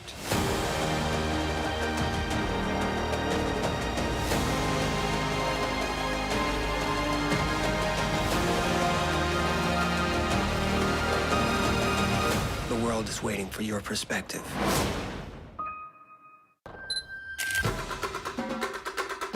Sometimes your shot moves so fast, your eyes can't keep up.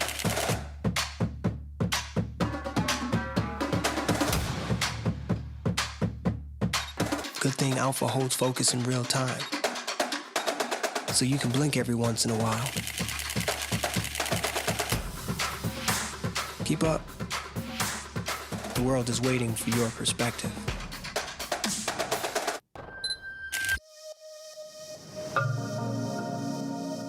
Oh, the majesty of the earth. Words just can't describe. But 61 majestic megapixels describes it excellently. So do excellence. The world is waiting for your perspective.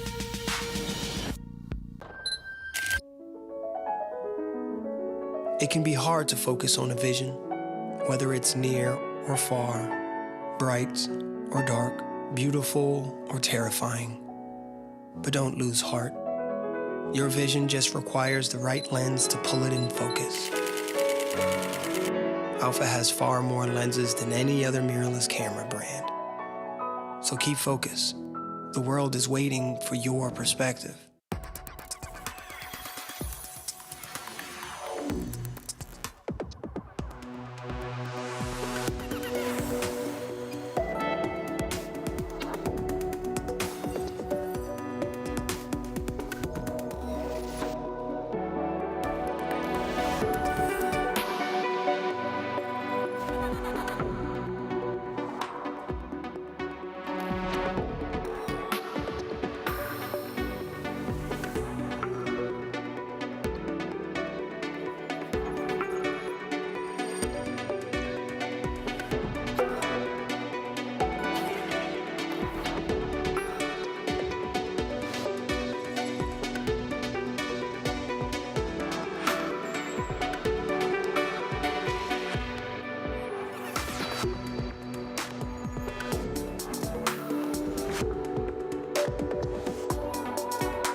Hey B&Hers, welcome to Depth of Field.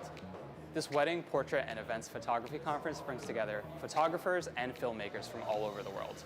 It also hosts the Depth of Field Challenge, a fun way to get involved with the show and win some awesome prizes. How do you take part in the Depth of Field Challenge? First, grab the golden ticket out of your swag bag.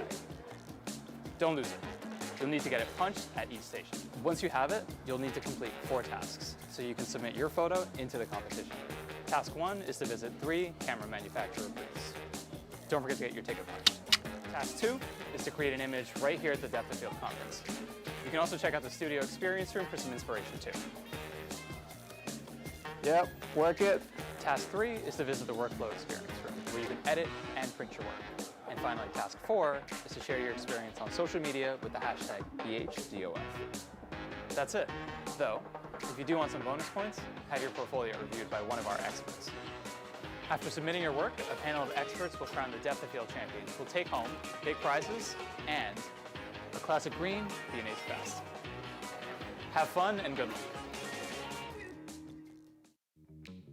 Hey B&Hers, welcome to Depth of Field.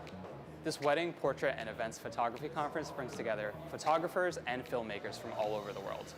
It also hosts the Depth of Field Challenge, a fun way to get involved with the show and win some awesome prizes. How do you take part in the Depth of Field Challenge? First, grab the golden ticket out of your swag bag. Don't lose it. You'll need to get it punched at each station. Once you have it, you'll need to complete 4 tasks so you can submit your photo into the competition. Task 1 is to visit 3 camera manufacturer booths. Don't forget to get your ticket punched. Task 2 is to create an image right here at the Depth of Field conference. You can also check out the studio experience room for some inspiration too. Yep, work it. Task 3 is to visit the workflow experience room where you can edit and print your work. And finally, task 4 is to share your experience on social media with the hashtag BHDOF. That's it. Though, if you do want some bonus points, have your portfolio reviewed by one of our experts. After submitting your work, a panel of experts will crown the Depth of Field champions who will take home big prizes and a classic green B&H vest. Have fun and good luck. This is our green vest. This is our conveyor belt. This is one of our photo experts. This is a brief history of B&H. The year was 1973. The Mets went to the World Series. The first cell phone call was made. And Bleemy and Herman opened a specialty photography shop at 17 Warren Street, New York City. They had a simple philosophy. Be honest, treat people right, and they will come back. Thanks, Irving. Also, free candy. And it worked. Over the next 20 years, we expanded and moved to West 17th Street, then 34th Street and 9th Avenue, and added more products. Lighting, binoculars, telescopes, audio, video, tripods, computers, printers, mobile, televisions, projectors, drones, and even more free candy. Now it's 3 stories and over 400,000 products and over 1,000 employees. We take millions of orders online and ship to 179 countries and counting. You can talk to us in person, on the phone, B&H, how can I help you? or online. Check out our checkout baskets. Also check out our checkout numbers. Also check out the flare on Marae's vest. And everyone's favorite part, our conveyor belt. The benefit of the conveyor belt is you don't have to worry about the product or schlep it around anymore until checkout. Nice. These are the owners. They still come to work every day. They're around here somewhere. Anyway, this is Jeanette. Oh, sorry, she's busy. This is our warehouse. This is Yakov and Levy fighting over lighting kits. B&H is not a chain. B&H is open every day, except Saturdays, of course. Now you know almost the whole story. We are B&H. This is a story about a magical place where everything's amazing, especially the people. We can tell you everything there is to know about over 400,000 different pieces of gear. Tell them, Lenny. We have a 17 millimeter, 24 millimeter, 45 millimeter. He does this all day. We'll help you find the right thing, which is often not the most expensive. The A9 is great, but I think the 6500 is better for what you need. That's pretty rare. And just like you, we love to explore and share our passion, because we're creators as well. Israel and Jake like to make videos for the web. Oh, I love it when he does this. Oh, by the way, if you can't meet us in person, you can always chat with us online. Think of us as collaborators, production partners, problem solvers. This is Greg. He's made 5 gold records. You can play your voice high. And here's Jay, the king of the candidates. Wait, I'm not ready, Jay. Sometimes we geek out and help each other, but mostly we're here to help you. Like Lenny, who's still going, because there's a lot to say when you're making some pretty important decisions. So now you've met 16 of over 1,000 employees. 16 reasons our customers like to do business with people, not algorithms. We are B&H. At B&H, we found a way for you to save the tax. Have to have the latest Sony camera and save the tax? You got it. Need the new MacBook Pro? It's yours. How about a supersonic high-def telescope? We got you. Need Payboot. You pay the tax, we pay you back, just like that. B&H.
go.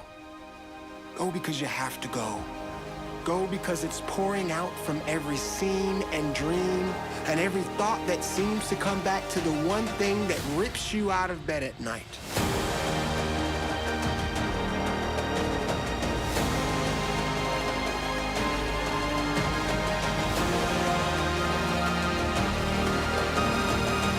The world is waiting for your perspective.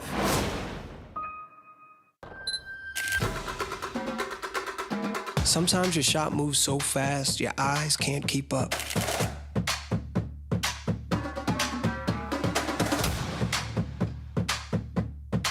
Good thing Alpha holds focus in real time, so you can blink every once in a while. Keep up. The world is waiting for your perspective.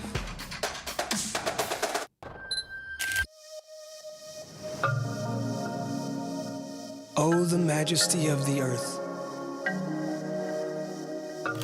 Words just can't describe. But 61 majestic megapixels describes it excellently. So do excellence. The world is waiting for your perspective.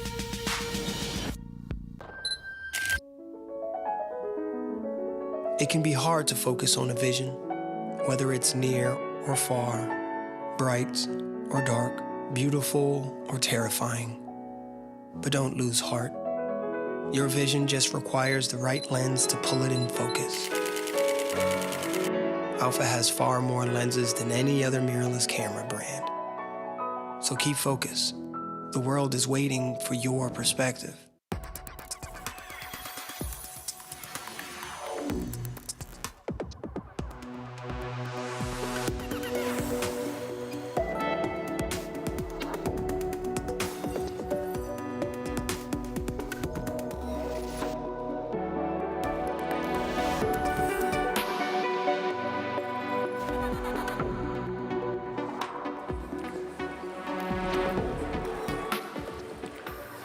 All right.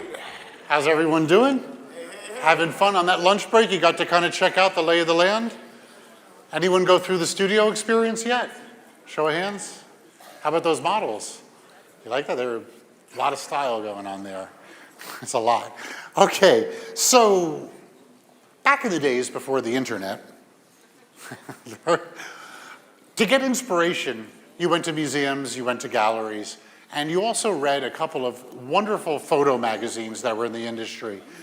Back when I used to be a professional photographer and I would arrive to a location, to not be late, I used to get there really early. And I used to keep American Photo wrapped up in the back of my camera bag and read the current American Photo. And you really understood what was going on with photography back then.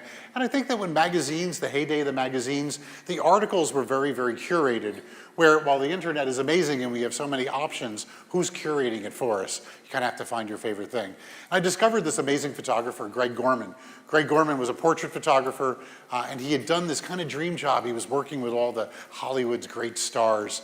And, you know, these are like reasons why I kind of wanted to be a photographer looking at this gentleman's work.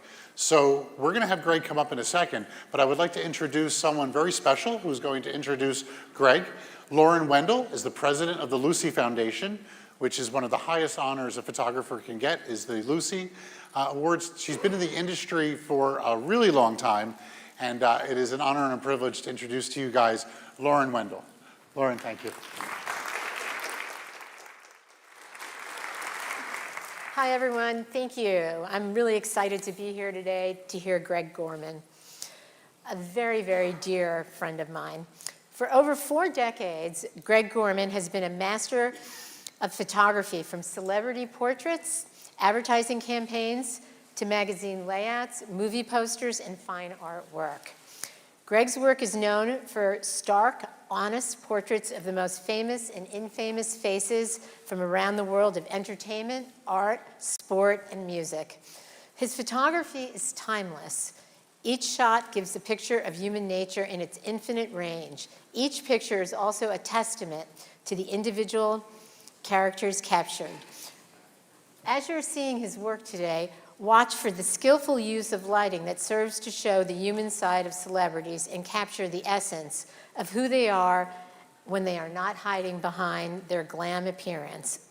Greg includes his subjects in the process by communicating and guiding them, and in this way succeeds in gaining trust and showing their unique traits. Greg's good friend John Waters once said, "Greg Gorman is the only person I'd let photograph my corpse." Now that's trust.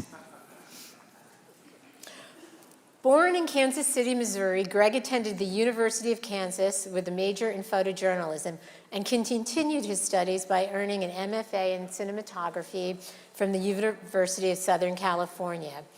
Although he studied photojournalism in college, it was circumstance rather than clear direction that took Mr. Gorman into photography as a profession.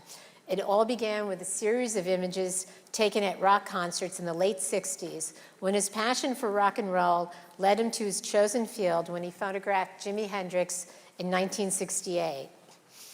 Greg began to expand his personal work, exploring the human form, and has become a notable photographer for not only celebrity portraiture, but also his fine art figure studies of male and female nudes. Over the past 30 years, Greg's work has been exhibited in galleries and museums throughout the world, published in many, many publications and books. Today, Greg continues to work on specialized photographic projects around the world. He's one of the most sought-after speakers in the photographic community and shares expertise in hands-on photographic workshops worldwide.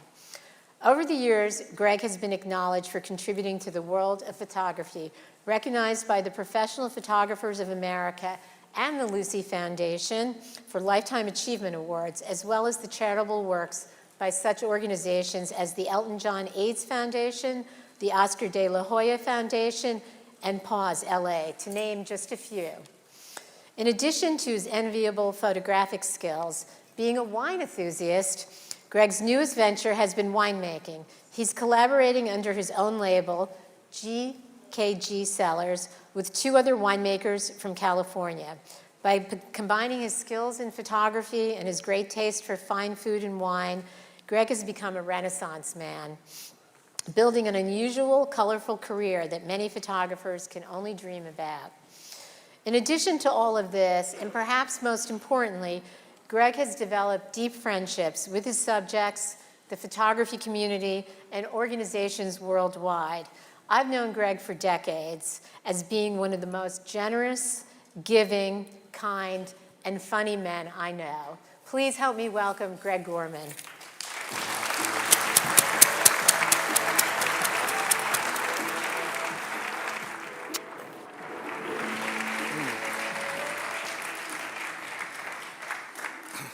We'll try to get a little glitch fixed here with the keynote. I don't know why it's advancing, but we'll get it fixed here. Thank you so much for coming, and thank B&H and David Brommer for inviting me to New York to speak here today.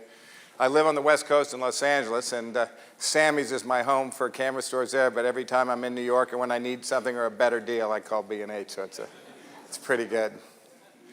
I've never been to a camera store in my life that has more stuff than B&H, and always the weirdest things you're trying to find, you can usually find there. So there's their plug, so I guess that helps take care of my airfare anyway. How many of you are actually, how many people came in from outside New York today? Wow, a lot of you guys. Amazing. Well, my talk's going to be unusual for me, and I'll try to not jump the gun too much, but I was informed that I couldn't show any nudes, so that took about half my presentation out. So I filled it up with some other things and put in some pictures from my latest book to share with you, so hopefully that will make up. You think we're okay now? I think so. We'll keep an eye on it. Okay.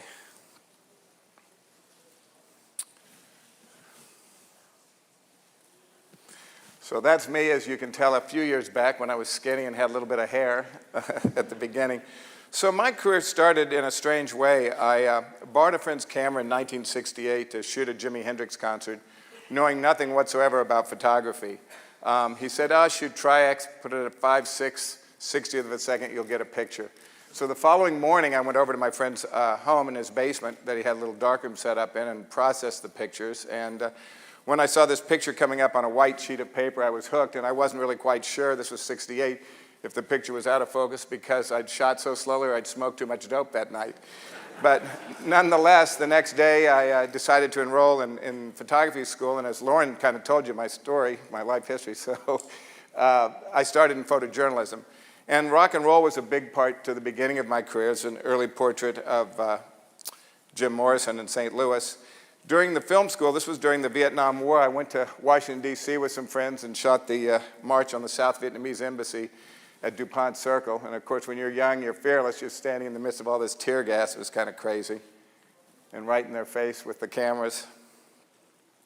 I then was going to photojournalism school. This is an early portrait of Abby Hoffman at a hippie love-in in Lawrence, Kansas. But after a couple of years of photojournalism school, I spoke with a good friend of mine who said, unless you want to become a technical sales rep, maybe go and try something else. So I moved to California where my father lived. My parents were divorced when I was pretty young. And I went to film school at USC. And in the interim, I shot little paparazzi. This is Jack Nicholson rolling a joint at a Hollywood party. I've published 11 books. About half of them you'll get to see pictures today. The rest we can't share today. But you'll have to come to one of my lectures or one of my workshops one day. But this was a book on LA iWorks ads. You'll see some pictures from that today. This book I'm not showing today. This was some street photography, my only out at street photography. And I'll tell you, it was a challenge for me because put me in the studio with the likes of a Brando, De Niro, Pacino, I'm totally comfortable. But put me on the street with a camera and I'm a nervous wreck. So that was a real challenge for me, kind of like giving me an assignment. This was my last book I published, which was a book of male portraits and nudes, mostly from workshops I've taught kind of around the world. So this is an early portrait during a film class of Orson Welles and Alfred Hitchcock. When I started, after I got out of film school, I really couldn't afford to buy strobes, so I was working with lights that I was familiar with, which were like 2K quartz lights and 1K softboxes. And my pictures all kind of looked like interchangeable postage stamps, overly lit. Early portrait of Tony Perkins. The people looked good, but there was nothing left to the imagination. George Burns, young Jerry Hall, cover from Interview Magazine with Matt Dillon. It wasn't really until the late 70s when I started taking my light off the center focal point of the camera that I started to develop my style, creating a stronger dynamic range between my highlights and my shadows. This is an early portrait of Tom Waits. And this is in the days where all you guys sitting there in front of me would be very jealous. Back in these days, in the late 70s, I was shooting Tom for an album cover. I had 3 days. I'd pick him up at 7 or 8 in the morning at the Tropicana Hotel off Santa Monica Boulevard, drop him off many times well after midnight with one camera assistant and a stylist, no hair and makeup. And during this process, the art director, of course, was enamored with the pictures and said, well, you know, we'd really like a picture, Greg, of Tom in a tuxedo.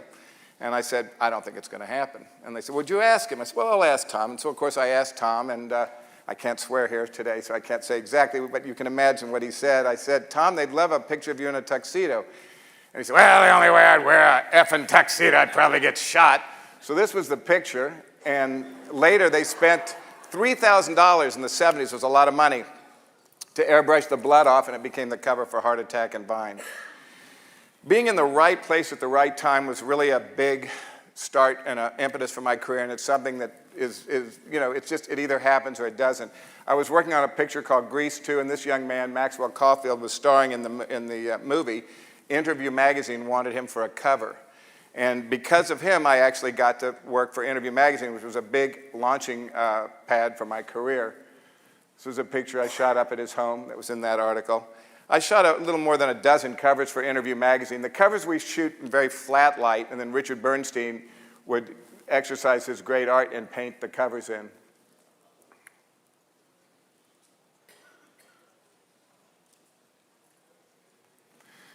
In those days, it was great working for a magazine like Interview because they basically gave you totally creative control, something that people don't know about today. And this was an early portrait of Tom Cruise. I walked with him to a local park on Santa Monica Boulevard. Nobody knew who the heck Tom Cruise was. He had just done the movie Risky Business. Early portrait of Schwarzenegger, taken around the time of Commando.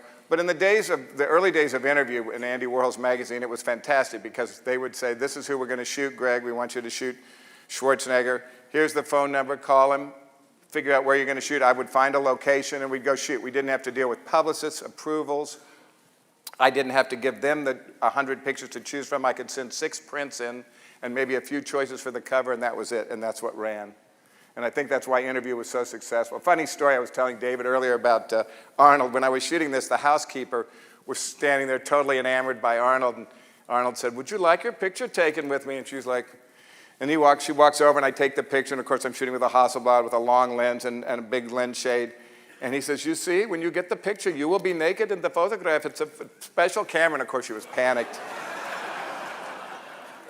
Travolta, this was also from an early Interview shoot. Another shot of John.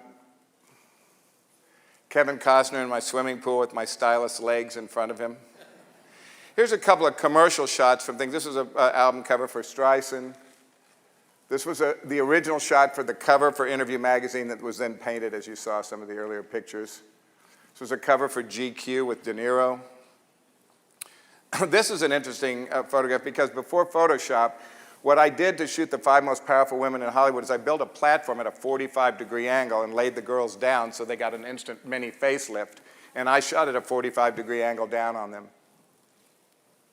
This is my first movie poster that was pretty famous for Tootsie with Dustin Hoffman. And Dustin was promised a day in the movie where he got to become famous. And he said, I want to do a photo shoot with Greg. And so I have like a 1-second scene in the movie. But Dustin asked me, he says, who do you know that's famous that will come down and can be in a photo session with me? And so first I called David Bowie because I was working with David that weekend, but he was getting his highlights done, so he couldn't come down. But Andy was at the factory just down the street from where we were shooting off Union Square.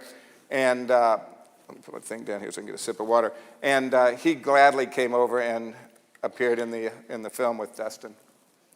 That's me thanking Dustin for helping make the down payment on my first home since I did 5 weeks of special photography on Tootsie. One of the things I learned early on in the movie business and working with celebrities is never believe anything a publicist or anyone tells you about a celebrity.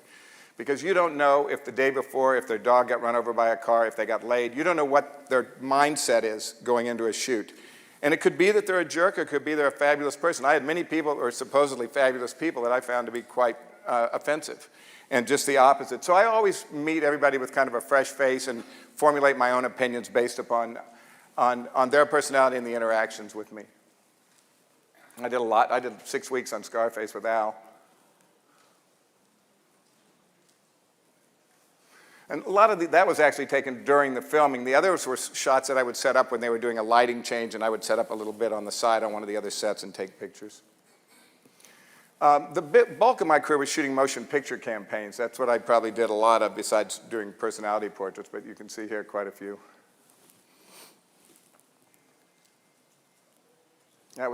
Here you can see that the art director had way too much time on his hands. This was the poster for The Big Chill. That's what they did. They stripped my picture out and put it on this hideous white background. This was the poster for Meet Joe Black, a studio shot that was later stripped in with Brad Pitt. This I shot on location, you can tell, in New York City with Howard Stern.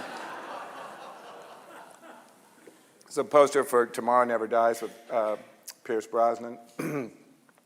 These were nice posters we did at Pearl Harbor for the movie.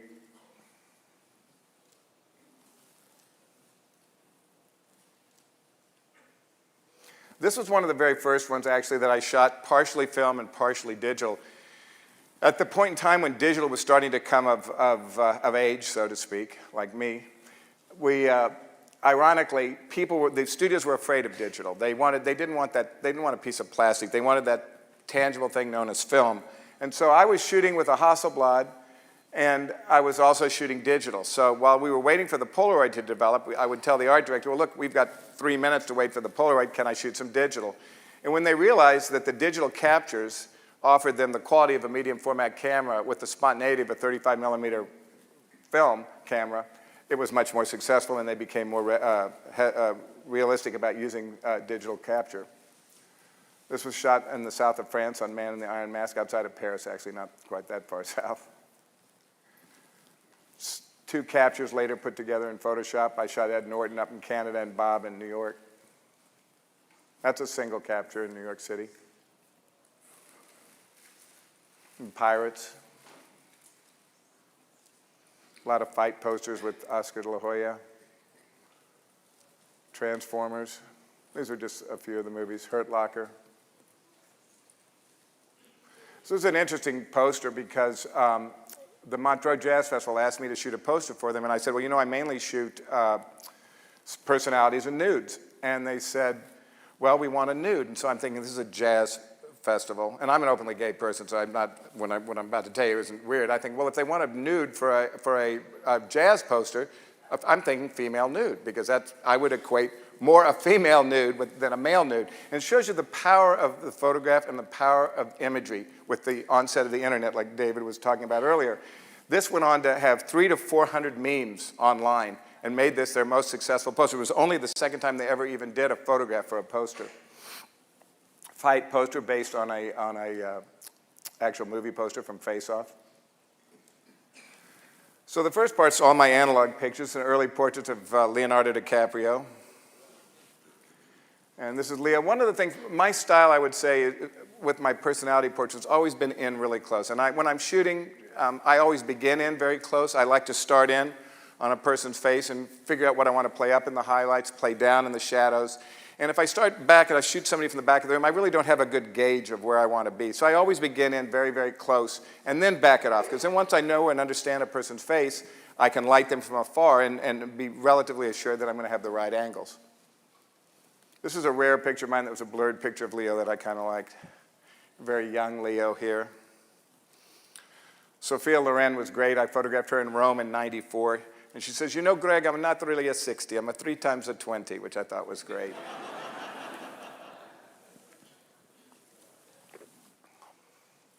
David Hockney today with Photoshop. They would retouch the cigarette butt out. But I like the reality of this. I think, you know, the problem with Photoshop and all the tools today is, you know, they're like a fast car. You got a fast car, you got to drive it at 160 miles an hour. It's the same thing with Photoshop. You got clarity, you got dehaze, you can push them all the way up. And it really takes the reality out of the pictures, I think. And it's one of my big objectives. I'm not a big Instagram guy. I'm Facebook socially for my friends. You have so many people on Instagram that I can tell you that have hundreds of thousands of followers, but if you got hard-pressed to ask them if they could take a picture, I can guarantee you 95% of them. I said 90 earlier, but they told me during my interview more than 90 wouldn't have a clue of how to take a photograph. This is Ring Light with Grace Jones. A lot of times, a lot of my pictures stem from photo sessions that have a different purpose, let's say, when I start. Sometimes it's for a magazine article that has a certain point of view, or a movie poster, or a personality session. And if I build a good relationship, and basically I try to establish a sense of a bond, a trust, and establishing a sense of confidence with the people, then I try to do something for myself. I was shooting a movie poster with Antonio Banderas, which was very boring for Disney. And at the end, we both wanted to take some real pictures, so we got rid of the suits, sent them home after we got the assignment, and then shot pictures up on my roof.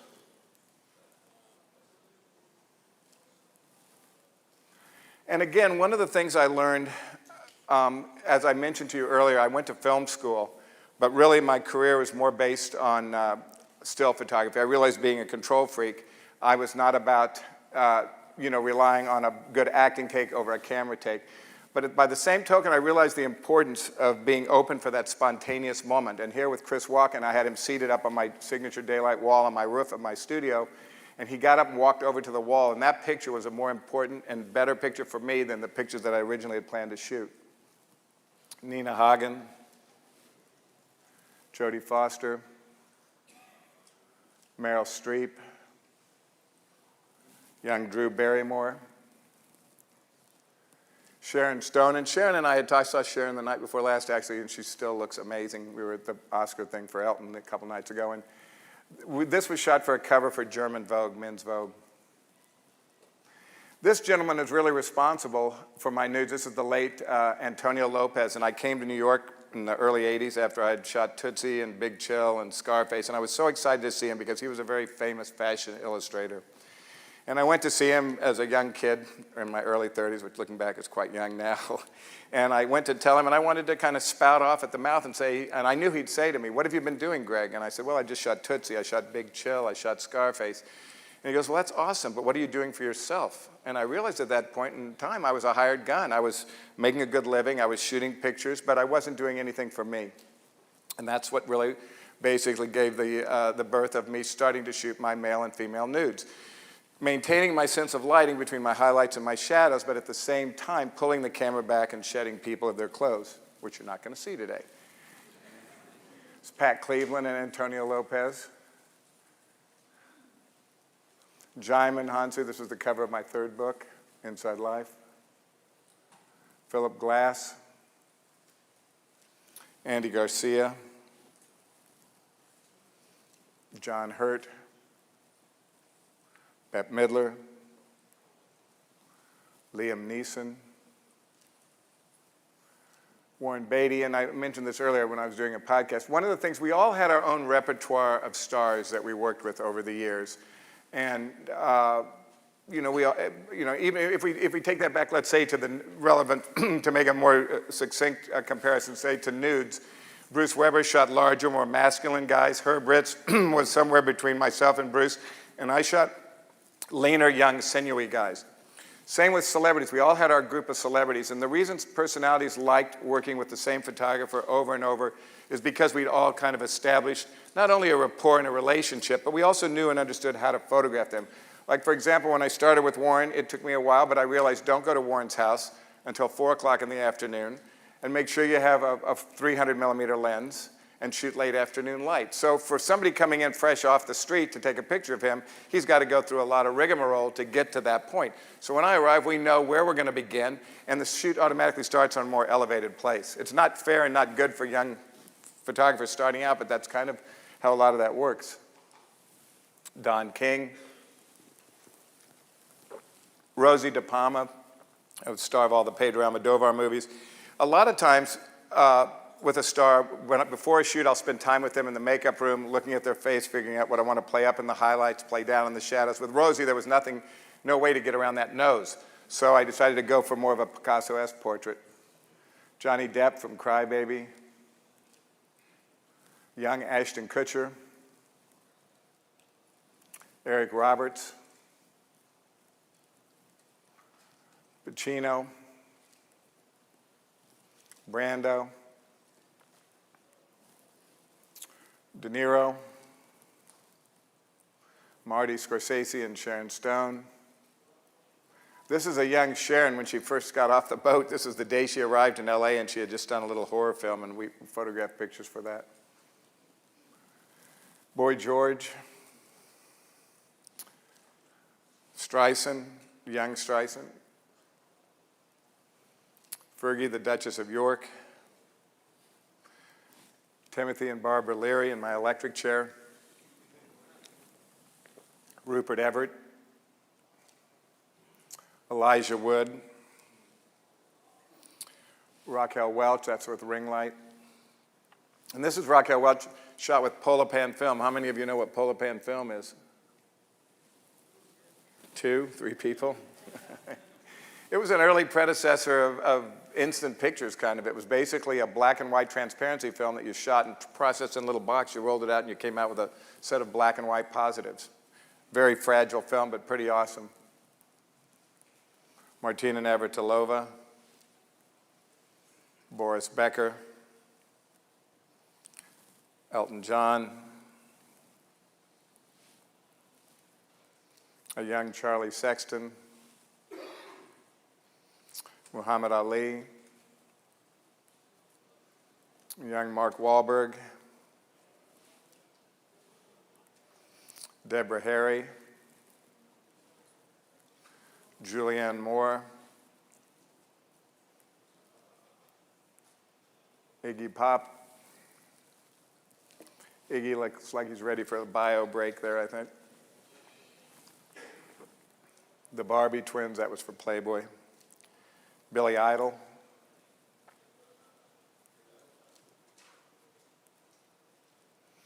Jeff Koons. This is around the time I was shooting David Bowie for Art Forum, and Jeff called me. This is in the early 80s. Jeff Koons called me and he says, Greg, do you think you can make me look like a high-profile celebrity living on the edge? Which I thought was pretty funny. John Waters said, you know, Greg, this is one of my favorite pictures. He said, but who the hell would ever kiss me after looking at that? It looks like open heart surgery. Ed Harris. Gerard Depardieu. Alec Baldwin. Oliver Stone. This is interesting. And also standing up to people. One of the things you learn early on is, you know, you cannot compromise yourself or your style, and you have to have respect for yourself first and foremost. And by that I mean, it's not about caving into a celebrity, but it's about standing your ground if you really want to get the photograph. And when I was shooting Oliver for GQ, I was getting set up and getting all the lights set and getting my camera angle, and you can tell I'm a chatty person. And he looked up at me at one point and he said to me, Greg, can we cut the effing chit-chat and take the effing picture? So I stepped down, so to speak, off my Apple box and walked up to him, and I said to Oliver, Oliver, can I ask you something? And he was kind of taken aback, and he said, yes. And I said, when you're shooting your movies, do you usually get it on the first take? And he says, no, rarely. I said, let you know when I'm ready to take your picture. And that kind of set the stage. Mel Gibson. Jimmy James, again, that moment of transition from male to female. I was shooting him for an LA Iwerks ad as Marilyn Monroe, but this was a more interesting picture than him in drag as Marilyn. John Goodman, that was for GQ. The late, great Kirk Douglas. Betty Davis. Keanu Reeves. A picture, I put this in because this is an interesting picture to touch on as well. I was shooting Keanu for a spread for Detour magazine, and we started out in this beautiful loft that I'd rented in downtown LA, and I was watching, I'd worked with Keanu before on Speed 2 and a couple of those movies, and I could just tell his body language, he really wasn't that comfortable. And so I said, you know, what's up? And I said, I don't get that you're feeling it. And he goes, I don't know. I said, well, what do you think? And he says, wish I was riding my motorcycle out in the hills.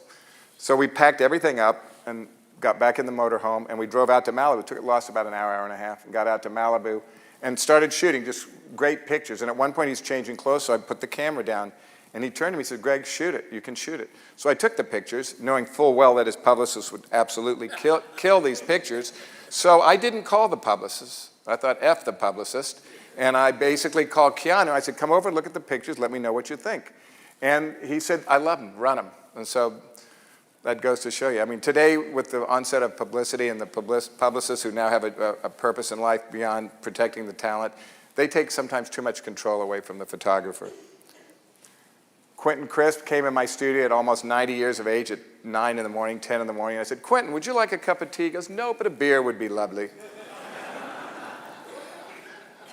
The great Divine.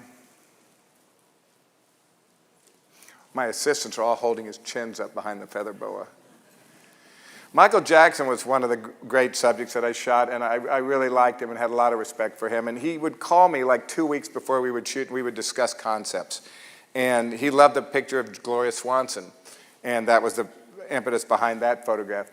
And this one, he told me, you know, Greg, I have these pet tarantulas, and they've just shed their skin, and the skin looks just like the spider. And he brought it, we actually gaffers taped that to his head.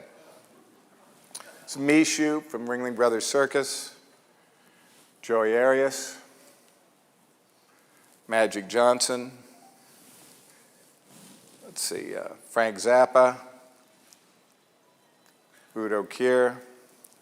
I know my timing is going to be off on this. I'm probably going to, unfortunately, have to go through these pictures a little more quickly so that we get through. Do I have to be done with 10 minutes left, David? Okay. Well, I know they're timing this thing. So, Tony Hopkins, Philip Johnson, early David Bowie. I worked with David a lot over the years.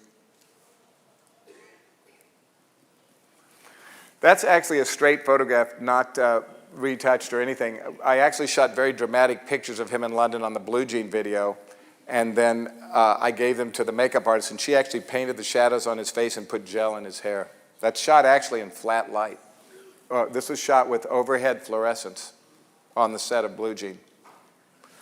So making the transition to digital, I was a late bloomer in digital. I always thought digital was a good excuse for poor photography, so I was a late transitioner. I was a big fan of point-and-shoot cameras, always have been and always will be. And so I shoot with that Sony RX10 all the time. I love it. And but the 35 millimeter cameras just didn't make sense. I mean, I had the early Canon cameras, and they were like 3 megapixels. I mean, how can you put a 3 megapixel capture up against a Hasselblad? You can't. And this was an early picture taken with a very strange camera, taken with a camera called a Foveon, which was a PC laptop with a Canon lens coming out of the front end. Big files, CMOS technology, but very different. Diego Luna. This was the very first picture I took with a real digital camera, which was the Canon EOS 1DS. And Canon was getting ready to announce the camera at Photo East, or whatever it was called back then, Photo Plus, I guess, Photo East, I think. And they loaned me the camera. They said, we got to have the camera back tomorrow morning. We're announcing the camera. And this boy was a doorman at the hotel I was staying at, and he was a model. I grabbed him. We went uptown to a friend's apartment, and I shot this, and I was just overwhelmed at how well digital saw light in low luminance. And that's when I was hooked. Finally, enough megapixels to make sense, and Canon came out with a great camera. This is a poster for Pirates of the Caribbean, also shot digitally. And this is a funny story. This is when, and Peter will love this story if he's in the room. When this camera was first announced, and I was just not, I've never was, at my age, not really a technical guy. And I shot all these pictures with a camera that Canon had loaned me. Shot this campaign. And Mike Mueller, who was running the Explorers of Light program at the time, he says to Seth Resnick, who had the camera before me, he says, did you tell Greg about the setting your copyrights in the camera? He says, no, Greg would never use this camera to shoot a professional job. So he told Mueller this, and then I told Mueller, well, I shot the campaign for Pirates of the Caribbean on the camera, and they all had Seth Resnick's copyright on them. Hugh Jackman. The spontaneity digital, the instant gratification with digital is one of the great assets of digital in many ways. And so shooting people like Oscar de la Hoya and all, and knowing you get the pictures right away is great. Quincy Jones, saw Quincy the other night. Halle Berry. Billy Bob Thornton. Penelope. Heath Ledger. Diane Keaton. John Waters. Elton John. Sharon Stone. The Rock. The late Paul Walker. Brad Pitt. One of my more recent pictures of the kids from Cirque du Soleil. Josh Hartnett. Bruce Willis. Luigi. Portrait of Ben Affleck. And again, just exposing your captures, realizing that what you're seeing on the back of your cameras is not a linear capture, but a JPEG. So you don't want to blow out your highlights because the first stop of the information's in the first captures, and half your information's in that first capture. The boys of Lost Boys. Alex Pettyfer. This was the last portrait sitting with Patrick Swayze. Jeff Bridges. Also, Pierce Brosnan.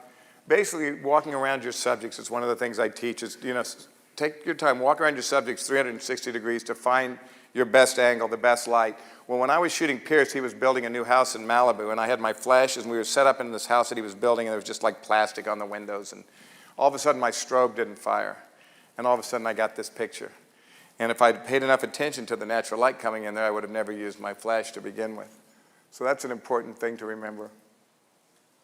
Aaron Paul, Charlie Hunnam. This is a single capture in my daylight cage of my dear friend Andy Atherton and his pregnant wife. That's actually her belly. Kind of like a Stella. Anybody know who that is? Anybody recognize him? No one ever seen a picture of him like that. That's Holly Woodlawn, who starred in all the most of you are too young to remember Andy Warhol's movies, but he starred in Andy Warhol's movies, and that was Holly Woodlawn. Marina Abramovich. This is the wife of Phil Spector that's in prison right now, but that's his wife. She's an artist, musician. Bernard Hopkins. Floyd Mayweather. So these are all digital. Young Jacob Collier. Here's a good example of how well digital sees light at low luminance. This is 5:30 in the morning. This is Tim Mondavi at the top of Pritchard Hill, and that's all the mist coming in off the vineyards. My favorite, Grace Jones, another one I've worked with for many, many years. That was a cover of her book. This is taken natural light with a little road light fill. I work primarily with LEDs. I work with a company called Road Light, and I really love their lights. I love to mix natural light with continuous light. I was talking earlier when I was doing this podcast, I'm a strange photographer in the sense that I never carry a camera around. I really have very little interest in taking pictures unless I have a specific subject that I want to photograph. When I travel around the world and I do my workshops and I do other things, if I want to take pictures, it's because I find an interesting face. You have a beautiful face. And I would say, let's go here and let's take a picture. But I'm not going to just take a picture, and I rarely carry a camera. Here I had the little Sony.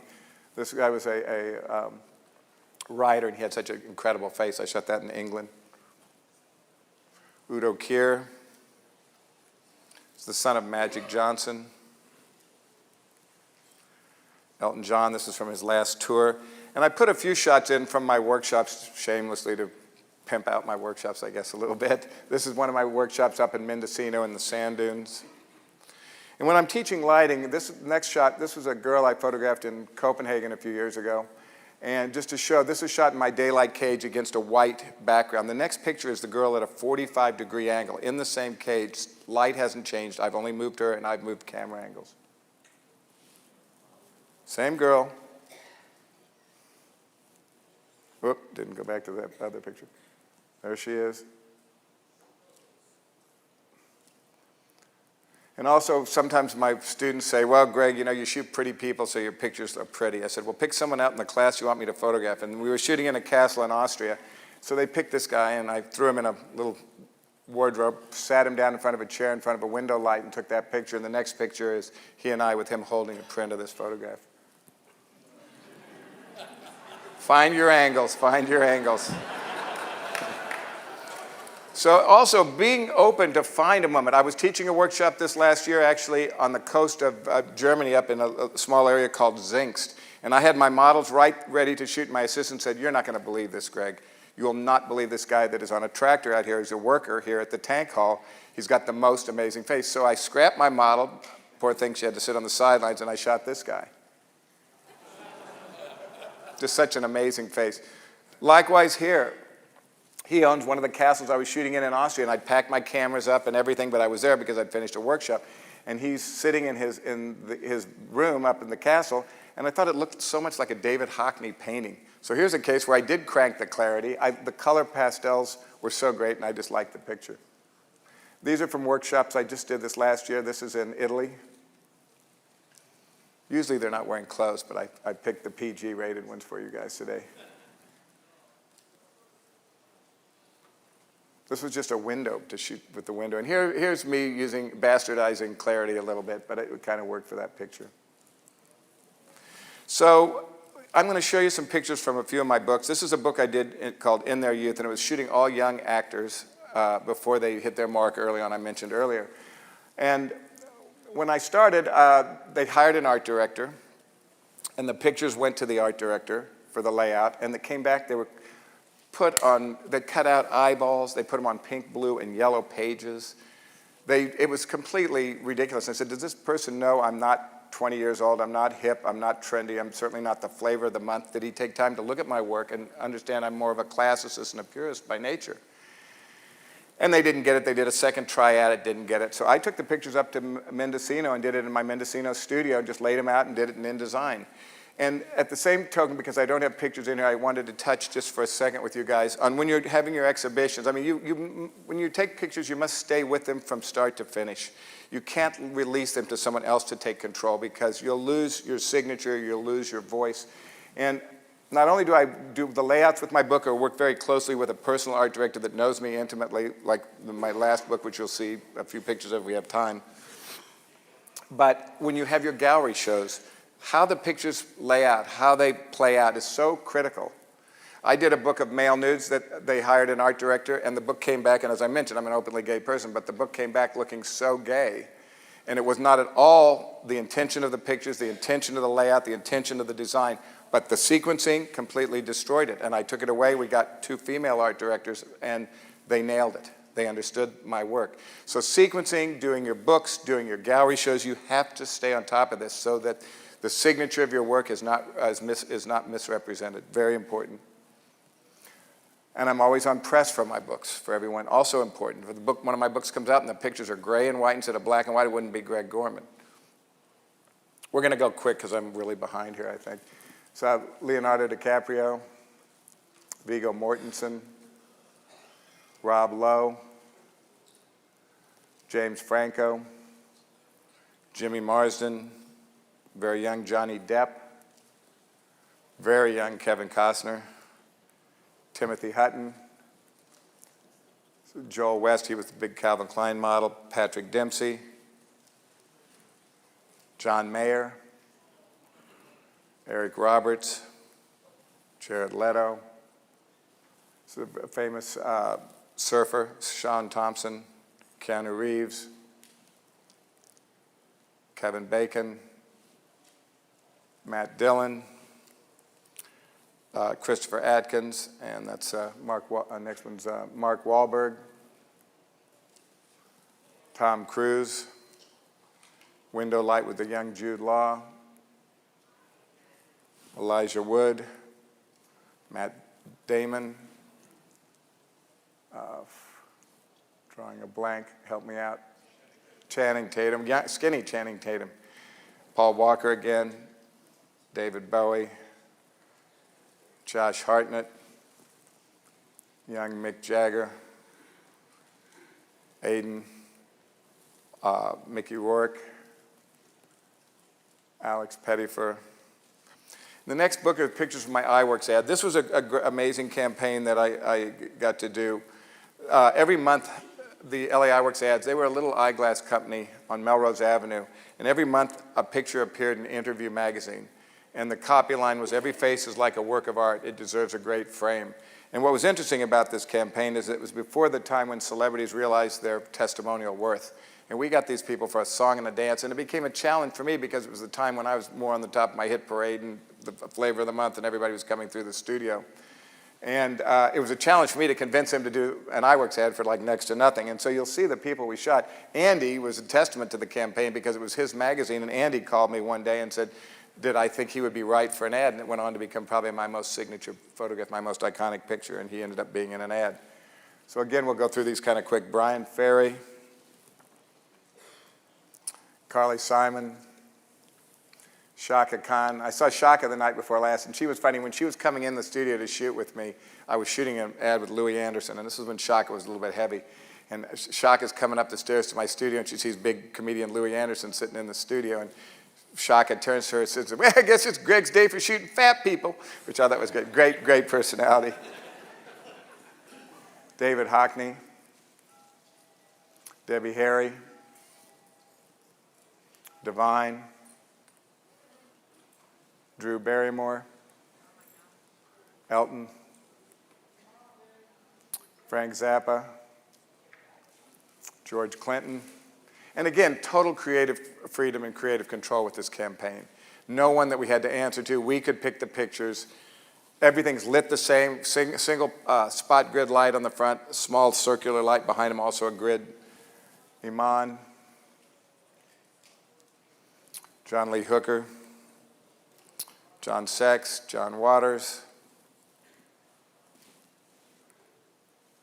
Johnny Lydon from the Sex Pistols, Leon Russell, Mickey Rourke. A lot of the people that you saw in my other pictures, but I just conned them at the end of the shoot into doing an LA iWorks ad. Nina Hagen, Patty Hearst, also no judgments being passed. We shot everybody for this campaign. We'd shoot a street hustler, we'd shoot a director, we'd shoot a playwright, we'd shoot an actor, we'd shoot a politician. We'd shoot totally politically incorrect people, but interesting faces.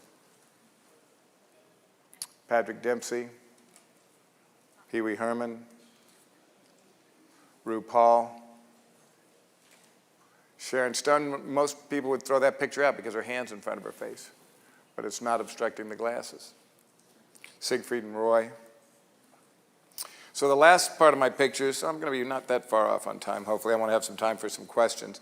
I've just finished a retrospect that's taken me 3.5 years to put together, and I had to go through 160 boxes that were in cold storage where I probably belong, and it took me, I spent a year editing and then took a year off just kind of like digesting, and then I came back on it the last 1.5 years, and we'll print the book in May of this year, and it should come out later in the late summer, early fall, called It's Not About Me. This will be the cover of the book of Grace Jones. And this is the first time I've done a personality book with color photographs. And the people that I shot and had a long history with obviously got a few more pages, and there's an awful lot of pictures that didn't make the book, sadly, and they should have. But it's, you know, I turned in 1,000 pictures when we did the final edit and laid everything out. It's about 360 pictures, something like that. And you'll see a handful today. David Bowie. That was an album cover for Let's Dance. From the Blue Jean video, you saw a black and white rendering of that earlier. Tim Curry, Sonia Braga, Bud Cort, Andy Warhol, Dustin Hoffman, Sir Ben Kingsley, Pee Wee Herman. And again, an interesting picture of Michael. Michael always loved my male and female nudes and wanted to do something of that nature on my daylight wall. And Michael, so my stylist basically, we got great dance clothes and just ripped the dance clothes. This is also Michael.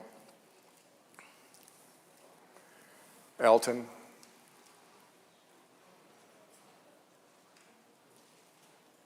Alec Baldwin. An early portrait of Patrick Swayze. Sidney Poitier. Laura Dern. Drew Barrymore. David Hockney. John Waters. Tracy Lords. Jane Fonda. Another picture of Kirk Douglas. Elizabeth Taylor. Iggy Pop. Tab Hunter. Richard Pryor. Young Goldie Hawn. An interesting picture of Schwarzenegger, looking like a Tom of Finland portrait. Heidi Fleiss. RuPaul. Patti LuPone as Evita. Ema Sumac, the singer. Keely Smith. Shirley MacLaine. This is two funny portraits. Both these portraits, the next two you're seeing, were taken in 1984, because I was out of my house while they were doing a construction, so I knew the year. David Letterman and Jay Leno back in 84. Young Leonardo DiCaprio. A picture I found while I was looking through that I really like of Leo. Portrait of Mike Myers from Halloween. Beautiful Lauren Hutton. Udo Kier. Faye Dunaway. Rachel Weisz. Keith Carradine. His brother David Carradine. Pat Ast, who was in a lot of the Warhol movies. Great actress Susan Terrell, who was wonderful in Fat City. Liza Minnelli. I threw in one wrestler, Stone Cold Steve Austin. Dennis Hopper. Peter Falk. Harrison Ford. Carrie Fisher. A lot of these play opposite double trucks in my new book.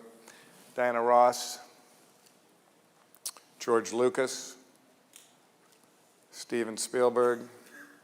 Got to get a couple of chefs in there, Wolfgang Puck, Nobu Matsuhisa. A couple ball players, Michael Jordan, Kareem Abdul-Jabbar, Donald Sutherland, Julie Christie, Billy Drago, Rutger Hauer, Willem Dafoe, Gregory Hines, Quincy Jones, Glenn Close from a movie called Maxie, Pedro Almodovar, Marina Abramovich, Jude Law, James Franco, a young, very talented actor, Reeve Carney. I think he's on Broadway here now, actually.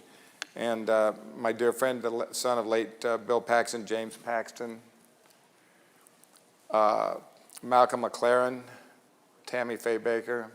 Sadly, they both got edited out. We just didn't have enough space. Dennis Christopher from Fade to Black, George Clinton, a couple rock and roll guitar players, Jerry Garcia, Eric Clapton, the late Rock Hudson, Steve Martin, Dave Chappelle, really a nice guy, really, really nice guy, and really funny, I think. Patty Hearst, George McGovern, Deborah Harry,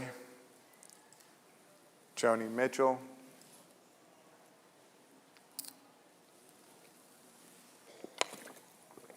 Brian Ferry,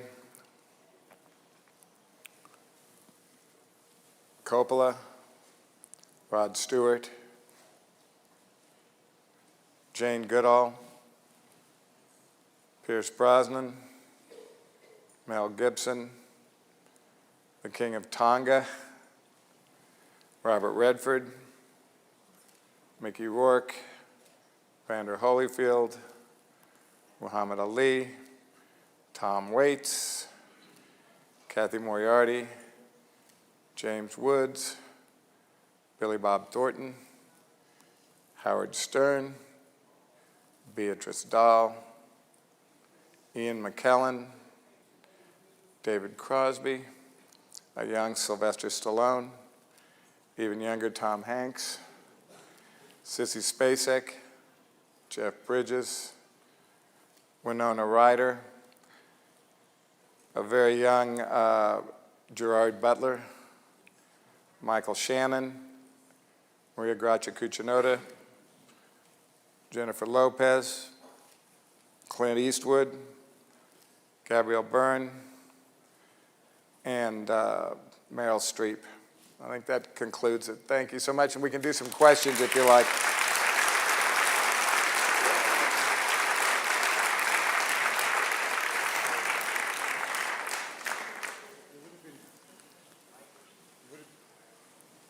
It would have been easier just to show people that you haven't photographed. Which actually goes to my question of who haven't you photographed that you really want to photograph, and who would you put together? And because what is interesting is a lot of these are solos. I would like to see how you'd put two people together or three people. Wait till you see the book. I got to tell you, I have a great art director, really fantastic, Gary Johns, and the pairings are outrageous when you open the book. They really were great. The funniest pairing, I shouldn't give it away, but a great pairing is, because there's no connection. Because most of the pairings, you can see Spielberg and Lucas, or some of them was Barry White and Betty White. and they're in the book, which is great. Who I'd like to shoot, who I've always wanted to shoot, and you'll find it strange, but as a young boy growing up, being excited by a female that made me crazy in the 50s is Bridget Bardot, and especially because of the fact of where she is today based on where she started. I wanted to do a book on her, actually, following her around for a couple of weeks, which I think would be, I don't think she was too interested, but it would be an interesting project, yeah. And that's the main one? Is there any That's a big one for me, yeah.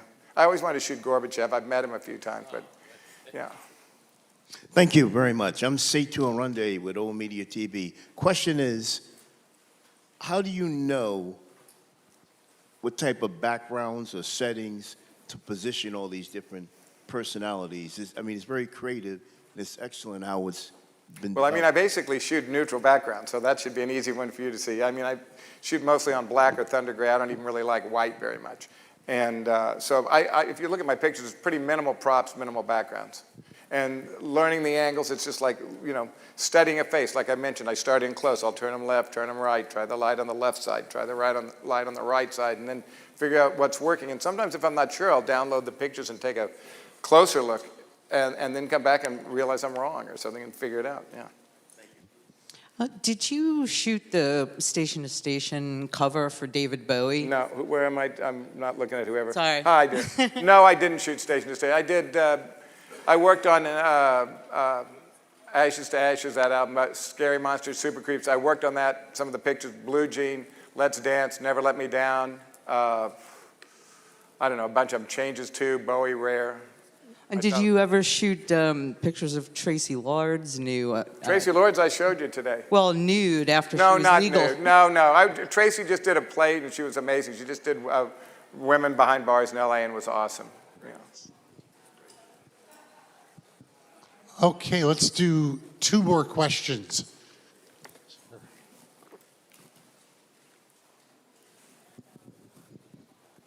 Greg, I'm fascinated by the different qualities of light in the different photos throughout your career. Could you just talk a little bit about your gear? Because I noticed really harsh shadows sometimes it's super soft, and what do you carry with you as a go-to? Well, I mean, it's funny. I was sponsored by Canon for a long time, and I worked with them. I work still with Canon, and I shoot with Sony as well, both cameras. Lighting-wise, Rhodolite, printing, Epson, and who else? I used to use Lexar when they were making. What about light modifiers? Light modifiers, I work with California Sunbounce pretty exclusively. I use all of their, and I work as much with black reflectors, which you can imagine, as I do with, silver, white, and I work with their silks. So California Sunbounce, Canon, Sony for sure, Rhodolite for my light LEDs, and also I work with in the studio with Brisa, big Brisa lights. I'd worked for years with Comets, but I mostly shoot, if I'm shooting flash, I work with Brisa. Yeah.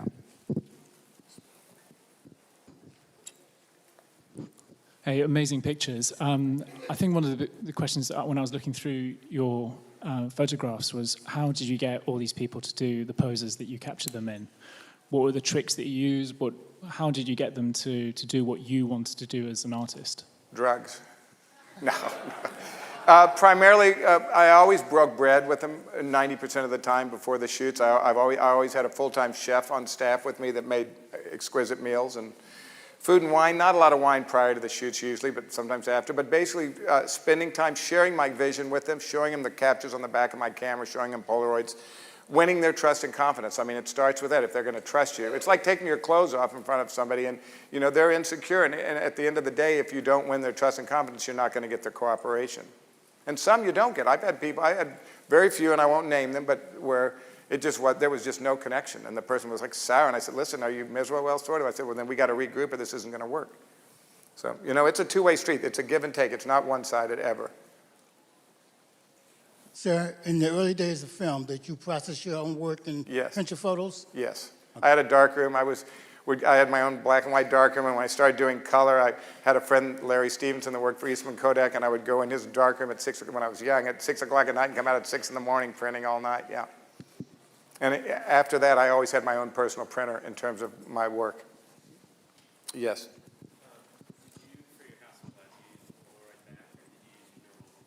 No, I used a Polaroid back on the Hasselblad, yeah. All right. All right. Thank you all very much. Thank you very much.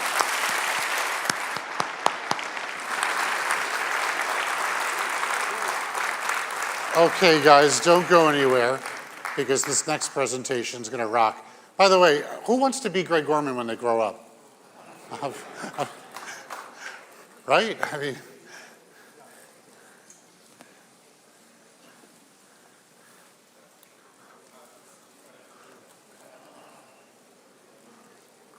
okay.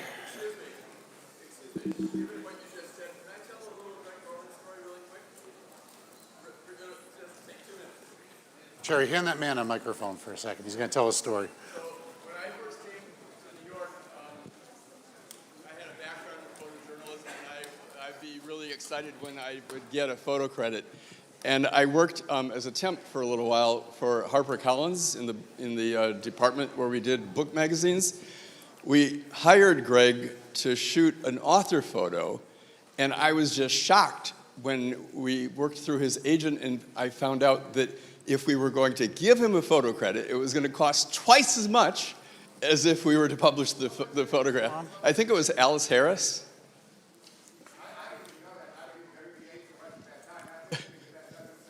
Doesn't sound right? Yeah, well, that's what my memory. No? Okay, sorry. Okay. Let's get that microphone back. Okay, ladies and gentlemen, it's been a pretty good day today, wouldn't you say so? It's going to keep getting better. So thank you.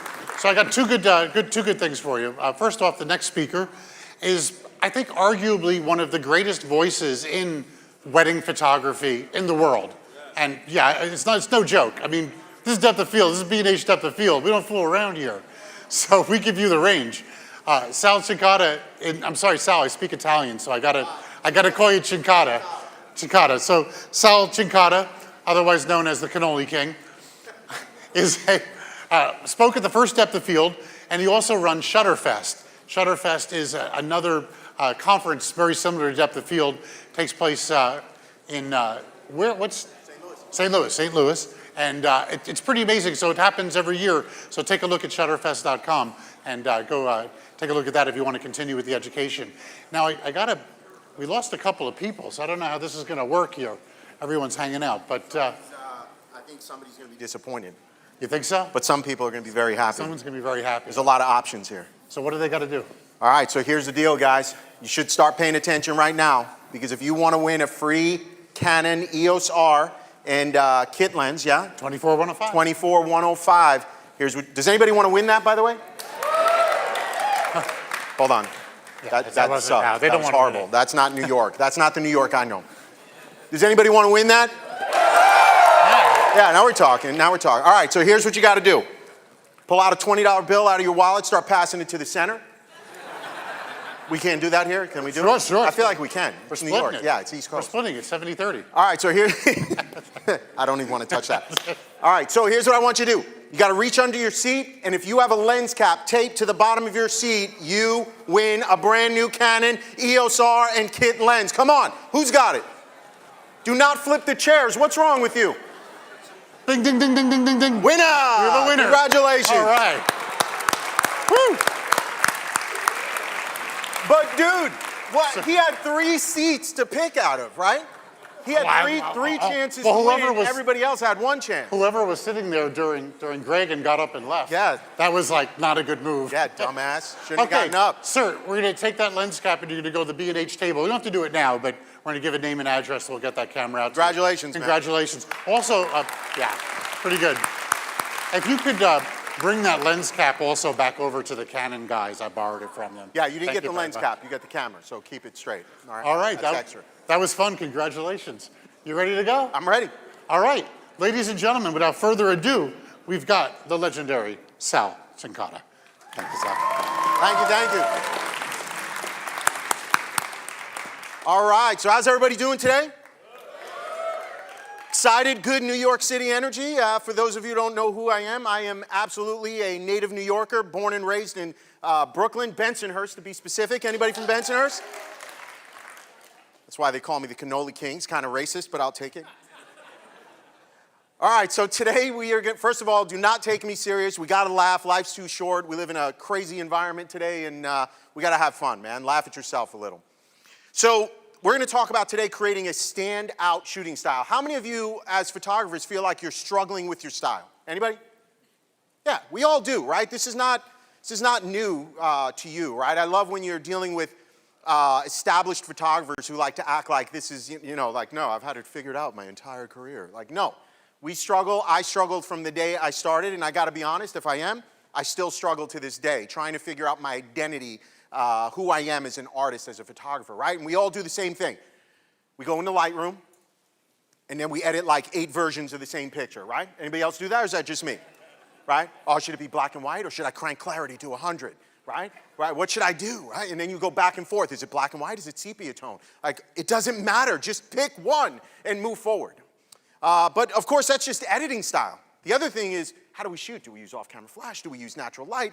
What is your style, your posing style, your communication style? All those things matter. So today, I hope I can inspire you guys and share at least one idea, one tip that'll allow you to walk out here and be a better photographer. It does not matter if you're a wedding photographer, portrait photographer, right, photojournalist, doesn't matter. You have a style that you've got to figure out. So a little bit, again, for those of you who don't know me, my background.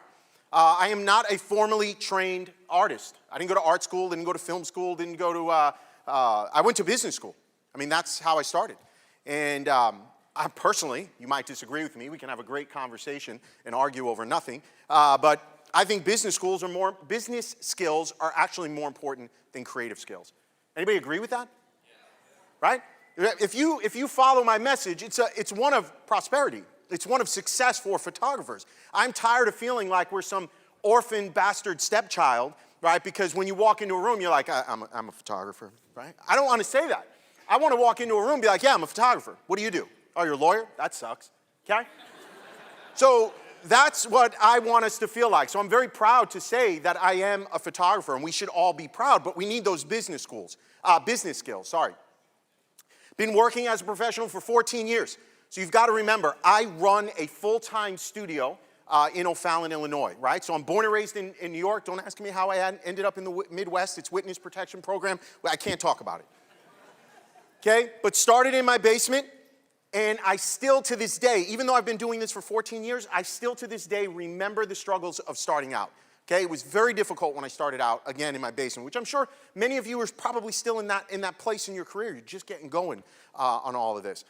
So I still remember those struggles. But here was my biggest challenge. Again, if we're being honest, figuring out my style. I struggled for the first 3 or 4 years figuring out what was a Sal Cincotta shot. What was I trying to sell to my clients? What did I feel good about? And that's the struggle. I guarantee you 90% of you in this room who are struggling with those two contradictory pieces, right? What do you want to do? And what do you, listen to the words I'm about to choose. What do you want to do, and what do you believe your clients want? It's very important, the words I strung together there. What do you believe? Because here's the deal. Whatever you believe is probably wrong. Because you're not trusting your natural instincts. I make the argument that if you figure out your style and what you want to do, the right clients will find you. Anybody else feel that way? Okay, good. You should applaud. All right, so let's take a look. I'm going to show you a little slideshow here. These are pictures. I hope we have audio queued up here. These are pictures that I would say define my style. You may love them. You may hate them. Either way, got news for you. Don't care. It's really about do my clients like it, the people paying me money. That's what matters. But here's one thing we should all agree to. It's my style, right? And they should all give you that consistent look and feel. So let's check this out real quick.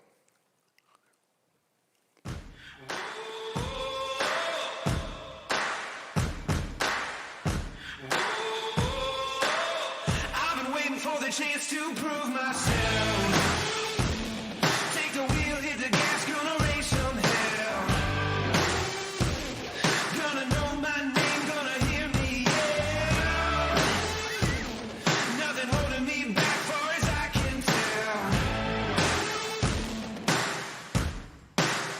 Can't stop me now. Can't hold me down. Can't stop me now. Can't hold me down. I've been waiting for the chance to break it down. Gotta cut through the noise, gonna make it loud. Gonna watch me rise above the crowd. I'll leave it all down on the ground. On the ground. Can't stop me now. Can't hold me down. Can't stop me now. Can't hold me down. It's my time, no holding back. Driving down a one-way track. I was born to make a move. I swear I'll follow through. Oh, I swear I'll follow through. Can't stop me now. Can't hold me down. Can't stop me now. Can't hold me down. What do we think? Pretty good? Thank you, thank you. Whew, that was close, because this would have been an awkward 50 minutes if you were like, that sucks, I've seen better. All right, here's our home base. So not bad for a kid from Brooklyn, right? Started in my basement, and today we've got a 12,000 square foot studio. We've got about 40 employees. And again, I remind you, I share this with you not in a braggadocious way, not in a way to pat myself on the back, as a way to show you and inspire you that you can get out there and make something of it. We don't have to just be a photographer. We can be actually creatives, okay? And there's money to be made in our industry. But you've got to be true to yourself. You've got to figure out what your style is. And so, come on, man. Do we all agree? Everyone is a photographer. Does everybody agree? No, some people don't. Tell me why you said no, somebody. Tell me why.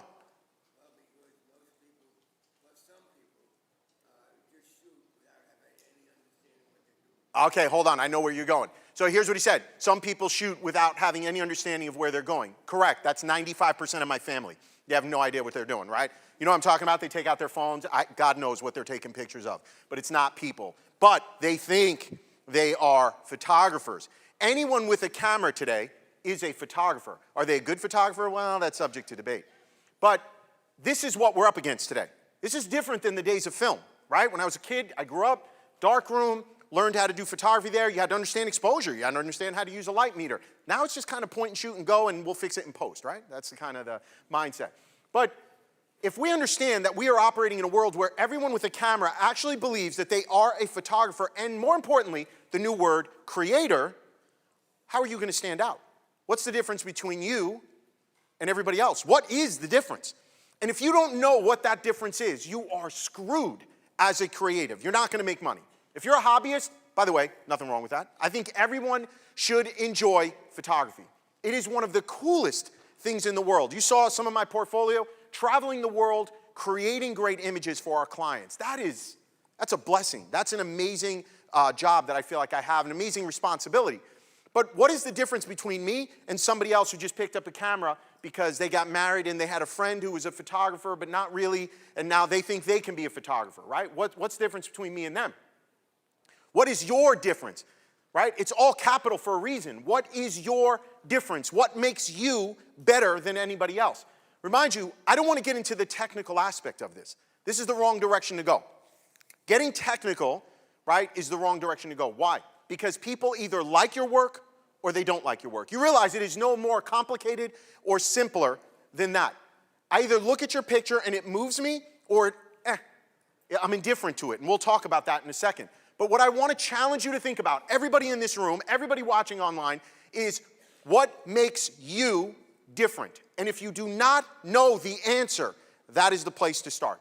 You have to know what makes you different. I got news for you guys. It's not going to be your camera. It's not going to be your lens. It's not going to be your cool camera bag or the 18 bags you have, because for some reason as photographers we have bag fetishes. I don't know what's wrong with us.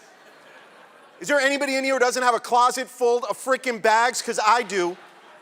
And I don't know why, because they're all the same. They have pockets. How many pockets do we need in a camera bag? I don't know. But the challenge is real. We all struggle with this. Anyone saying they don't is lying. But if you don't know that difference between you and the guy or girl you're sitting next to, that's where you're going to struggle as a business owner. So, how do we create our own style? That's what we're all here to talk about, right? How do you create your own style? Where do you even begin? And so, here's my style. You just saw a bunch of my work go by, and hopefully you agree. It's dark, it's dramatic, moody, contrasty, very contrasty, and very cinematic. And that's by design. I made a decision about 6 years ago that I was going to be inspired by Hollywood. I wasn't going to be inspired by other photographers. Come on, man. We all have the same problem. I talk about this all the time. We all have that insecurity problem, right? We go to another photographer's website. Anybody else do this? You go to their website, you look at their work, and you're like, shit, I suck, right? We all do it. I had to stop doing it because it was just cancerous to my own creative process. And then we post things to Facebook and Instagram, and what? We hit refresh like 1 million freaking times to see how many likes we got. Right? We measure ourselves today based on that. That's crazy. But I stepped away from that, and I decided I wanted to be dark, dramatic, moody, contrasty, cinematic. So 90% of my work, you will see, will match that definition, I believe. And so let's get into it. Number one way I think that you can create your own style is with lighting. Lighting is absolutely a way to do it. Now, I know the culture we live in today. Natural light photography. Please stop. Please stop defining yourself as a natural light photographer. It is not a badge of honor. It is not even a real frickin' thing. Right? It is not a thing. Stop making it a thing. We go online, I see on your website, right? It's like natural light photographer. She loves open and airy and natural. I'm sorry, I said she. They, he, it. I don't care who you are. Stop being a natural light photographer. You don't go to my website and it says flash photographer. That's just weird anyway, right? What does that even mean? So you're a photographer. We're professionals, right? We have to master our craft. One day you could be doing natural light, available light. Another day you might have to use a reflector. Another day you might have to use a studio strobe. Another day you might have to use, just a portable flash, right? So, or speed light. So you should master your craft. We have to understand light, all types of light. But here's where we get into defining our style. What do you like? That's a little bit more to the point, right? What do you like? If you like natural light and natural light only, be the best at it. For me, I love off-camera flash. I love off-camera light. I was on the Brooklyn Bridge yesterday shooting. We had an amazing opportunity to photograph the lead actress from Phantom of the Opera. And so we did a photo shoot of her on the Brooklyn Bridge. It was raining outside. It was perfect, so nobody was there. If you're from New York, you know what I'm talking about. You're on the bridge, the bicycles come by, right? They come by like faster than motorcycles in the street. Anybody been on the bridge shooting, right? And they yell at you, right? Get away! That stuff happens, right? So we were there, nobody was there. It was amazing. But I used off-camera flash. Why? Because if I didn't, she would just have them dark circles under her eyes, right? The whole scene would have been flat. And if you go to my Instagram and you look it up, you'll see just kind of a quick edit on a shot we did yesterday on the bridge. It was amazing. Light gives me that opportunity. The scene was nice, dark, moody with the clouds, cool sky in the background, and then we're kind of warming it up with some flash firing it into it, right? That's, again, my style. Hard light, soft light, flat light, flash, reflector, continuous, all types of light. You have to use light to define your style. That's got to be your goal, guys, okay? So I believe lighting, of course, not only shapes the subject, but allows them to stand out. See, my style is not for everyone. You might look at some of my work and be like, don't love it, not impressed. That's okay. But it is a beacon, right, for those who do love it. What about photojournalism? Not everybody likes photojournalistic. I'm a wedding photographer. Not every bride likes that style of photography, okay? They gravitate towards my work. Some wedding people love photojournalism. They don't want to be posed. They don't want anybody being intrusive. God bless. Be the best photojournalist you can be. That is the point I'm driving home here and trying to hammer, right? You've got to figure that out. People should be moved by your work. Indifference is the enemy. If somebody looks at your work, me personally, I want you to look at my work and be like, that is amazing. Or that is complete crap, okay? I'm just being nice because we're at B&H. I'm trying to be G-rated. Was that good? Crap past the censors? I feel like it should, yeah? So they got to have one or the other. They can't be indifferent. They can't be like, that's no good. Indifference, nobody spends money on indifference. Think about yourself. In the world, what restaurant are you going to go to tonight, right? You're going to pick a restaurant based on something you're craving, something you're looking forward to. But if you're just at the airport and you're looking to put food in your belly to get to the next city, right? That's when you're going to eat that crappy food at the airport. The airport food is always bad, right? You're indifferent to it. Nobody goes to the airport for a fine night of dining. If that's where you take your wife or your girlfriend, what the hell, man? Right? So nobody goes to the airport for fine dining. You just got to get it over with. Nobody's going to spend that kind of money to get something over with. Same for photography. A bride's getting married, a commercial shoot. Remember, I don't only do weddings, I do full commercial work. A client is not hiring me for that indifference. They have to be moved by the work. People should either love or hate your work, but of course, we as consumers, not just photographers, spend money on things we are moved by. That is the most important part to get through your head. And if you as a consumer, if that's how you spend your money, what makes you think your customers are not spending money that way? So let's look at some work where lighting makes the difference. Right, so can we see, again, let's just dissect this shot. Lighting is what makes the difference. This is some old school bus in St. Louis. It's really actually disgusting. The ceiling is blue. The seats are green.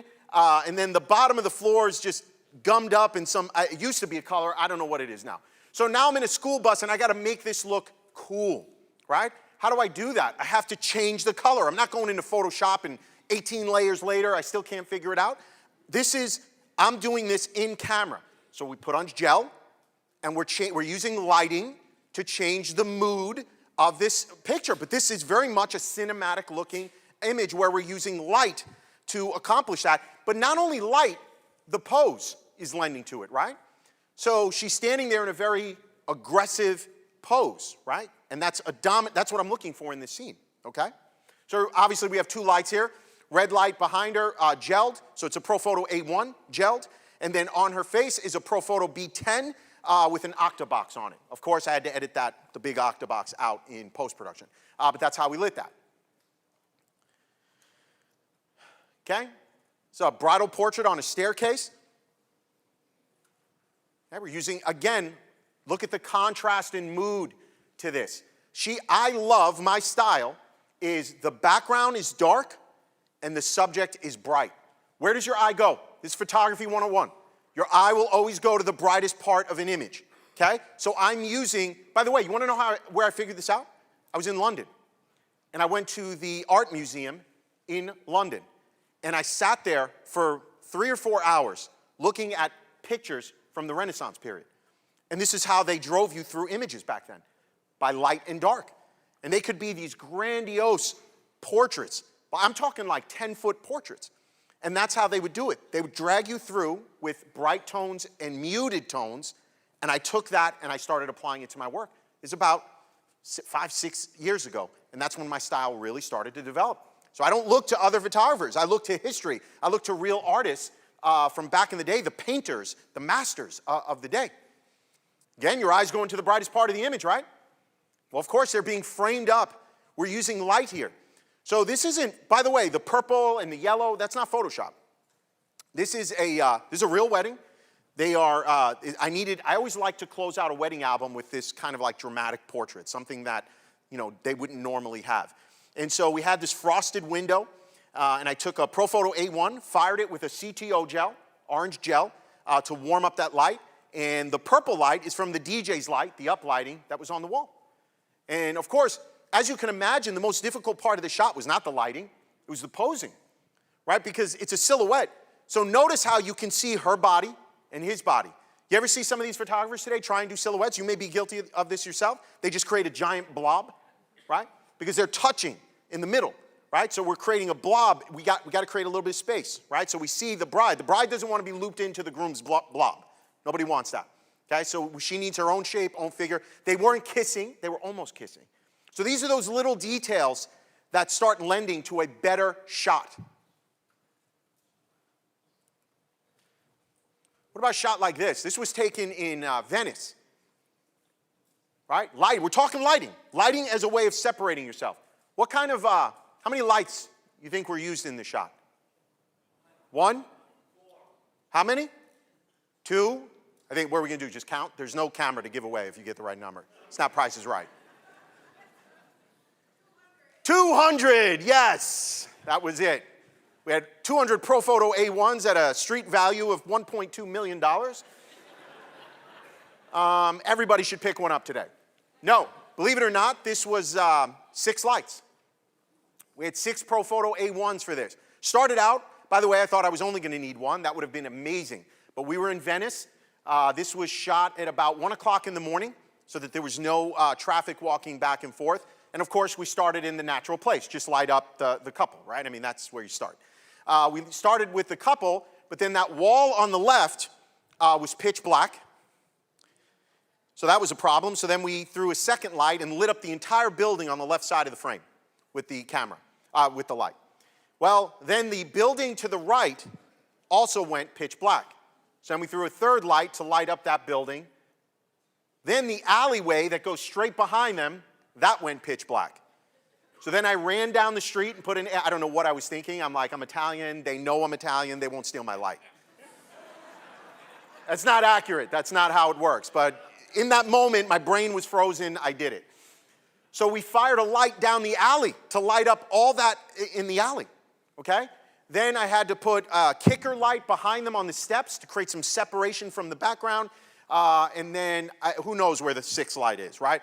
But that's how many lights were there on that shot. I would not have gotten the same look if I tried to. What am I going to do? Crank it up to ISO 12,500, right, or whatever it goes up to these days, and get it. It wouldn't have looked right. So lighting helped me create this shot. But then, like you, should I go color or should I go black and white?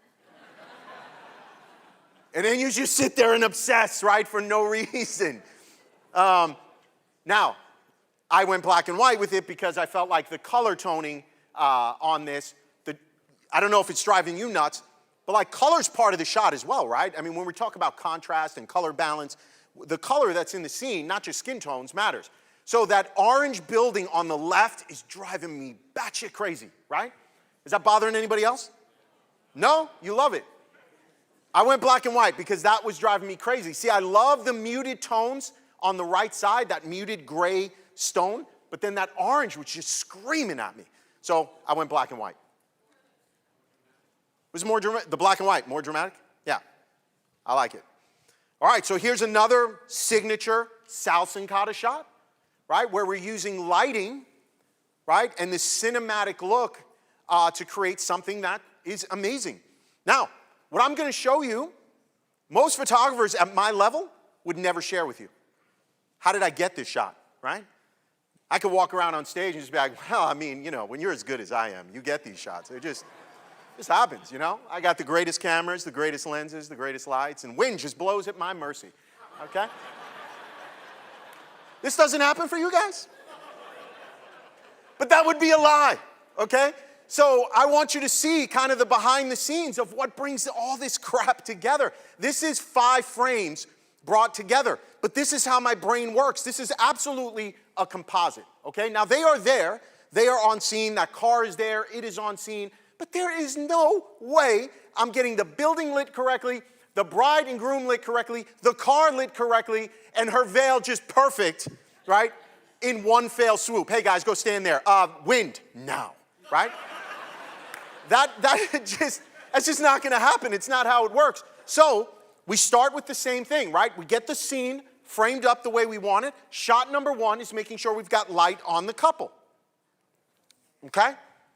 Wait, I feel like you're judging me right now. Is that happening? Okay? So we have to light up the couple. That's shot number 1 that I need, okay? By the way, this is how it works in the commercial world. In the commercial world, we call it getting a plate shot. Video world, they do this, right? You think Captain America is really jumping over a 14-story building? No. He can only jump over a 10-story building. Everybody knows that. So, shot number 1, get the couple. Shot number 2, get the veil, right? Look at Alyssa on the left-hand side, though, right? She's like a veil whisperer. She gets real skinny, sideways, so it's easier for me to edit out, right? You got an assistant who's like this. Hey, man, you're not that skinny. Get sideways. Okay?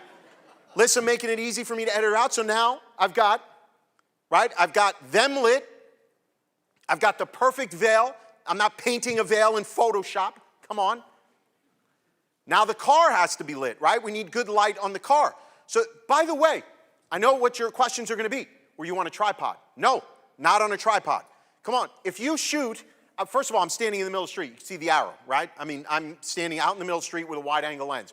So the way I work this is I get locked in, focus point is on the subject, no focus recompose, right? And I take my first shot, I make sure the exposure is correct, and now I don't move. Okay, here we go. 1, 2, 3, pop, I don't move. All right, we're gonna throw the veil. 1, 2, 3, pop, I don't move. Let's light up the car. 1, 2, 3, pop. I've never moved that camera. So now when we go in Photoshop to lay these layers over one another, right, that's how quick we are able to move. You want to shoot at Grand Central Station? I shoot there all the time. You put a tripod down, NYPD is in your face, right? That's just how it works. You don't put a tripod down, you're fine. You don't put a light stand down, you're fine. And then again, that's the final image. But guess what? This was crafted in my head, right? So it's no different than a Hollywood producer making a Avengers movie where they're doing all this stuff on green screen, but then they're adding pieces of it in post. Because he knows what the vision was in his head, and this was my vision. and this was a large print. The venue has a large print. Why? You know what the venue said? We don't have anything like that. Of course you don't. Because you have to have that vision before you ever make your first frame. Posing. Of course, this is another way that you can stand out. And by the way, posing can make all the difference in the world. If you're a wedding photographer, okay, and you're working with clients and you don't want them to feel awkward, stop putting them in awkward positions, okay?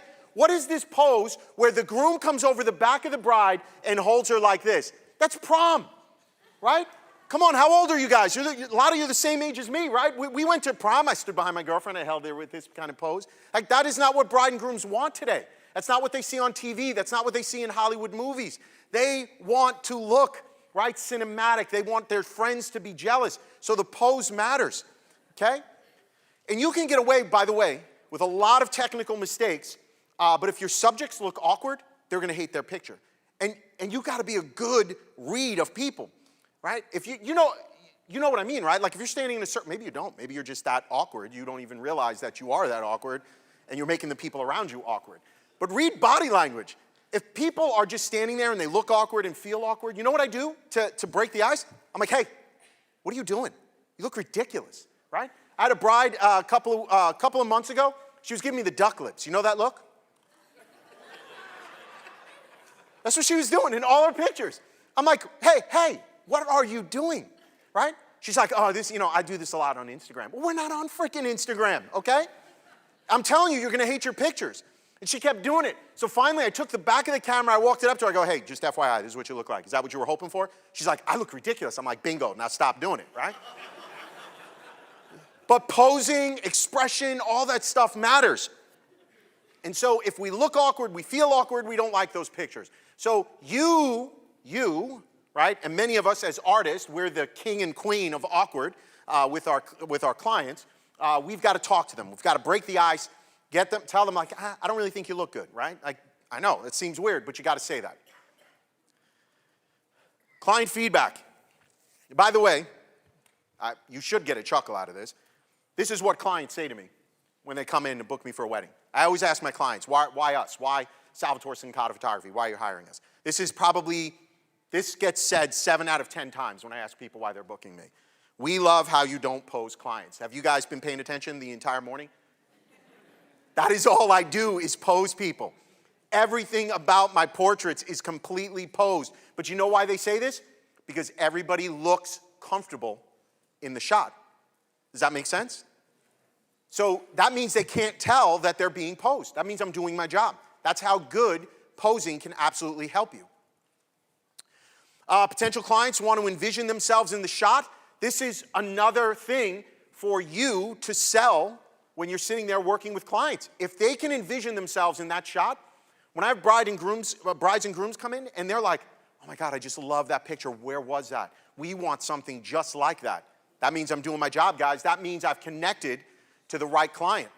So important. They want to look heroic. They want something that no one else has. This is, again, how we stand out. By the way, nobody's asked me. I'm in St. Louis, Missouri. Average wedding spends near $15,000 with us. Wrap your head around that, right? They spend close to $15,000 on wedding engagement all in with us. That's a lot of money to be in St. Louis, right? Now you know why I left. Cost of living here is insane. But you see my studio? My studio here, right, if I were trying to get something like that in Soho, what would that be, like $20 million? Windows and doors optional, right? So yeah, that's why I left. But these are the kind of things that get people excited. Details matter. Posing is hard, no doubt. But here's what when I train people, I do workshops, I teach people. And one of the things I teach everyone to do is stop looking at what's right in your picture. I'm challenging every one of you in this room to this, because you're going to go back outside, right? I'm going to be at the Canon booth later, so I hope you come by. But you're going to go outside, you're going to take some pretty pictures, you're going to look at it, and you're just going to be high-fiving your friend, your buddy, yourself. You're going to be like, it's all so amazing. And then you're going to get home, you're going to look at it online, right? What's going to happen? Shit's going to be blurry, right? You cut off half her head that you were celebrating, right? So what has to happen is you are focusing on the big picture. And my challenge to each one of you here, take your shot, ask yourself what's wrong with it. I promise you, if you want to get better fast, take your shot and look at the back of the camera and ask yourself what's wrong with it. And if you say nothing is wrong with it, that's the problem, right? There's definitely something wrong with it. Fix it, take the shot again. Fix it, take the shot again. Now, I'm not saying spend 20 minutes on one picture, but if you get in the habit of taking a shot and instead of celebrating how great this shot is, which it may very well be, if you step back and say, what's wrong with it, that's when you start looking for details like expression, details like hands, right? Foot placement, hips, all those things start to matter, right? Is the tie crooked? Again, early on in my career, I would take pictures, and the groom's boutonniere was like, right, sideways from hugging everybody, crooked, and then I'm like, I could have caught that when he was standing in front of me, right, if I were looking for what's wrong. And so how do you get better at posing? No lie. I know it's not what you want to hear. Practice. Practice, communication, and looking for what's wrong. That absolutely will make you better at posing. I can't really see. Do you guys have trouble with posing, or is that just a me thing? Do we feel like we have it? Round of applause, yes, no? No? You're just nailing posing, you got it? I guess if you're a photojournalist, you have no problem with posing, right? Because you're just like, I got my shit on lockdown, Sal. There is no problem with posing at all. So let's look at some posing things that just seem to happen magically. This is a bride running. I don't know if you've ever tried that before, to have her running, somebody run, look back, flip their dress, and their veil be in the air at the same time. Now, I will tell you, this is one frame, by the way, okay? This took 20 to 30 frames to get it right. But pay attention to the details here. Is her chin up in the air? Think about this for a second. She's stepping, flipping back. What's natural? For her to fall away, right? Chin's down. We got her chin. Notice that we have both eyes at camera. Think about how hard that is. To take that step, flip back, and get far enough around that your face is at camera, right? So that's number two. Again, I'm not lying to you when I say this took 20 or 30 frames to get to it. Then notice her right hand, how dainty and delicate that hand is as it's releasing the dress. That was me looking at what's wrong. How can I make this better? Not when I got back to Lightroom, not when I said I'll fix it in Photoshop, not when I took a hand from her cousin from a different wedding. This all happened. You guys have never done that before? Sometimes you got to do what you got to do. Also notice that left hand, instead of that left hand being blocked by her body, we got her to flip it out. So instead of looking like she's got one arm, right, she's got both arms. You seeing that? Okay, these are those details of looking for what's wrong. This is again, a real wedding, end of night. I love getting these end of night shots from my couples. I had probably less than 5 minutes to make this image of them. This is in the hallway. And just to give you perspective, as you're looking at that portrait, off to the right, their entire bridal party is partying. The whole party's going off to the right, and I had about 5 minutes to get them here. So I had to be dialed in before I ever brought them up to the staircase. Of course, we're getting that dress right, getting them centered in the frame. I wanted to show this kind of heroic, cinematic portrait of the two of them, right? So again, posing matters. Same thing here. This was shot in France. Composition, leading lines, these are things that matter as well, right? I never like to have that, horizon line cut through their head, right? So if I stand up and take the shot, that horizon line might be up a little higher around her shoulders. Don't like the way that looks. Get down on a knee, stand up, get up higher, stand on a box. All these things can change that. Look at the pose though, right? 3 things you'll focus on. She's got 2 hands, right? So I had her open her shoulders to the left. You see that? You see it now because it's smacking you in the face. But when you're on the scene, you could get caught up in how beautiful this is. Okay, what is this, Mount Saint-Michel? So this is Mont Saint-Michel in France. You get so caught up on how beautiful this is, you get home and you realize, lost an arm, right?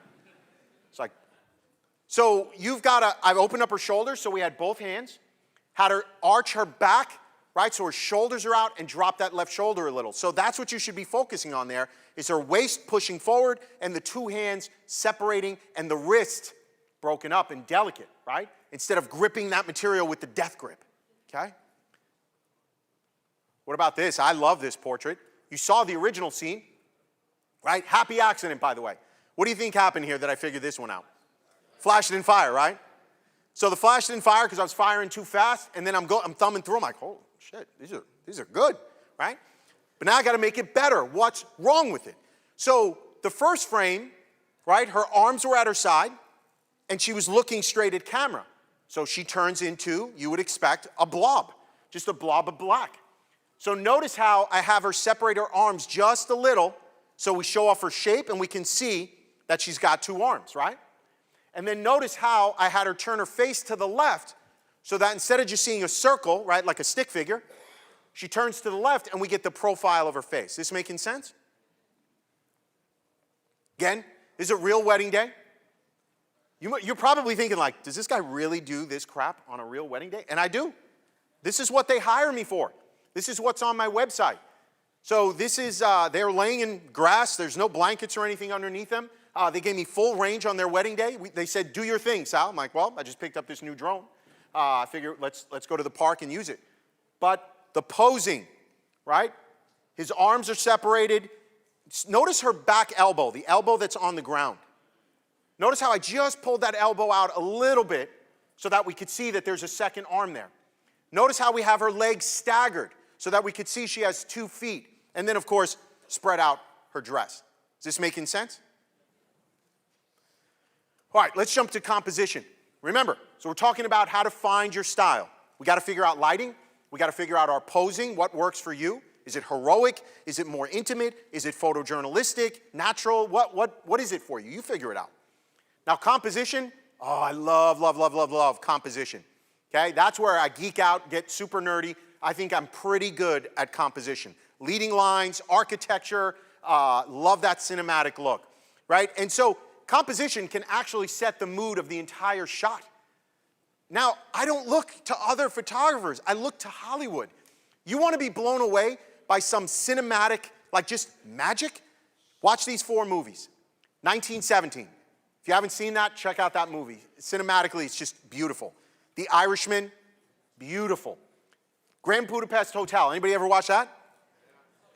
That just sets you, like, creatively, you're losing your marbles while you're watching that movie. Everything from the composition, the wide shots, the colors. Secret Life of Walter Mitty is another one, just visually beautiful. That's where I get my inspiration from. And so here's the challenge. How do we get better at composition? I want you to start thinking wide. Challenge yourself to shoot wider than you would normally shoot, right? A lot of people, a lot of photographers feel like to capture expression, to capture a moment, they got to be up in there, right? Whether it's a telephoto lens or whatever the case may be. And maybe a little bit of that is because we're shy ourselves, right? So we don't want to get close to people. We don't want to talk to people. We kind of want to just stay on the fringe. And that's fine. Get wider, right? Incorporate architecture, landscape, and tell me the entire story. Something I've been preaching about for as long as I've been teaching, tight, middle, wide. Most of you in this room are pretty good at the tight and middle, but you're not very good at the wide.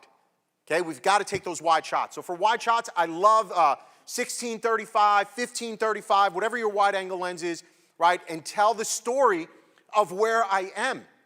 It's easy to take a portrait of a beautiful bride with beautiful window light leaking in, but what happens when you're in a hotel room and you go wide? Ugh. Now we see all those horrible paintings on the wall, the TV, the furniture that hasn't been updated since 1986, right? That starts creeping into the photo. So we have to figure out when and where to go a little wider. Process this shot for a second. This is not photoshopped. We didn't mirror this. Believe it or not, this is a bus stop in China. They don't look like our bus stops. Right? Where's the homeless guy sleeping on the side? I mean, I saw this. We're driving down the road. I'm like, stop. I want to shoot here. The people we were with, we had handlers with us there, and they're like, that's a bus stop. I'm like, well, we don't have bus stops like that, so that is amazing to me. Are we seeing the compositional elements that bring this into balance? Take her out of the shot. Wouldn't this be a cool shot? Right? I'd want to put this on my wall in my home. It's a cool shot. But now I put her in this circle, right? And then she's got the circle hat. And then look what we did with her hands, bringing them together to kind of bring you in this circle. I was in this chi moment. I don't even know if that's a thing, but I felt like it was a thing in describing the picture. But we brought it all together, right? That's That's posing. That's composition coming together. What is that called? The sundog? Yeah, it's not Photoshop, that ring around it. I had no idea what it was. I was convinced aliens were invading. No, nobody was amused with me, but that's a sundog, so that's happening naturally in the sky. Are we seeing the composition? They are bullseye, by the way, right? Bullseye means dead center.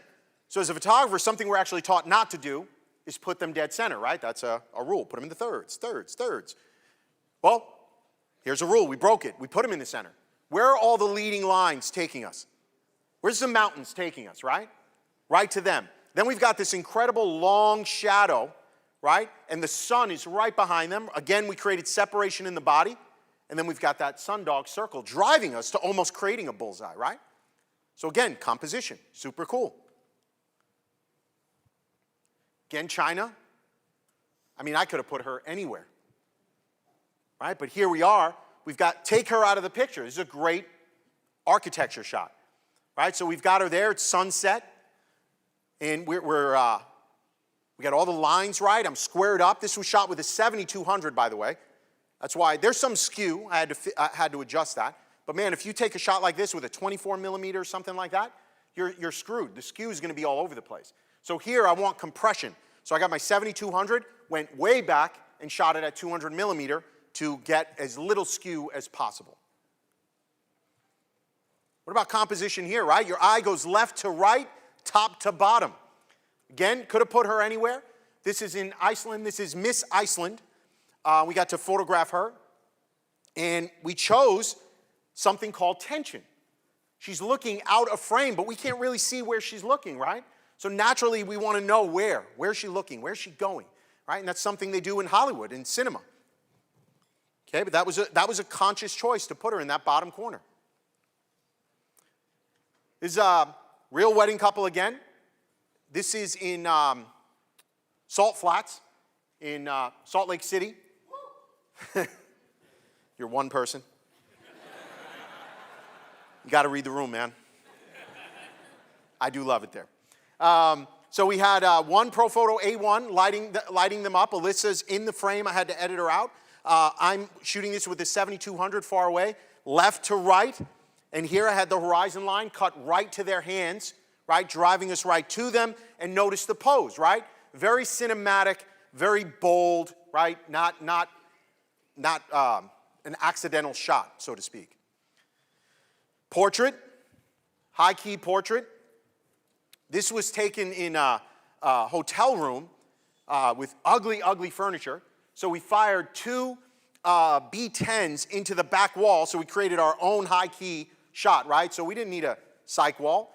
We just made our, believe it or not, the back wall is wood paneling. Does anybody still have that in their homes? Don't tell me. You know what I'm talking about, the 1970s wood paneling? That's what was on the back there. So we had to blow that out, and we created this nice portrait. Intentionally put her in the right third, right, versus the left third. We could have had that debate all day long. Should she be in the left looking to the right? Or should she be in the right looking off and driving us with tension off frame? I made the artistic choice to put her in the right and have her looking to the right to create tension in the shot. All right, equipment, of course, that does make a difference whether, well, almost everybody in this room believes it because you keep buying shit, so that must be how he does it. He's got the magic equipment. But here, on a serious note, all kidding aside, guys, take it from somebody who's been doing this for 14 years as a working professional. Invest in the right equipment. And I say this, right, because we all make the same mistakes, and you're probably still making it in your career right now. You buy the cheaper lens, right, because you say you can't afford the good lens. I've been there, said it.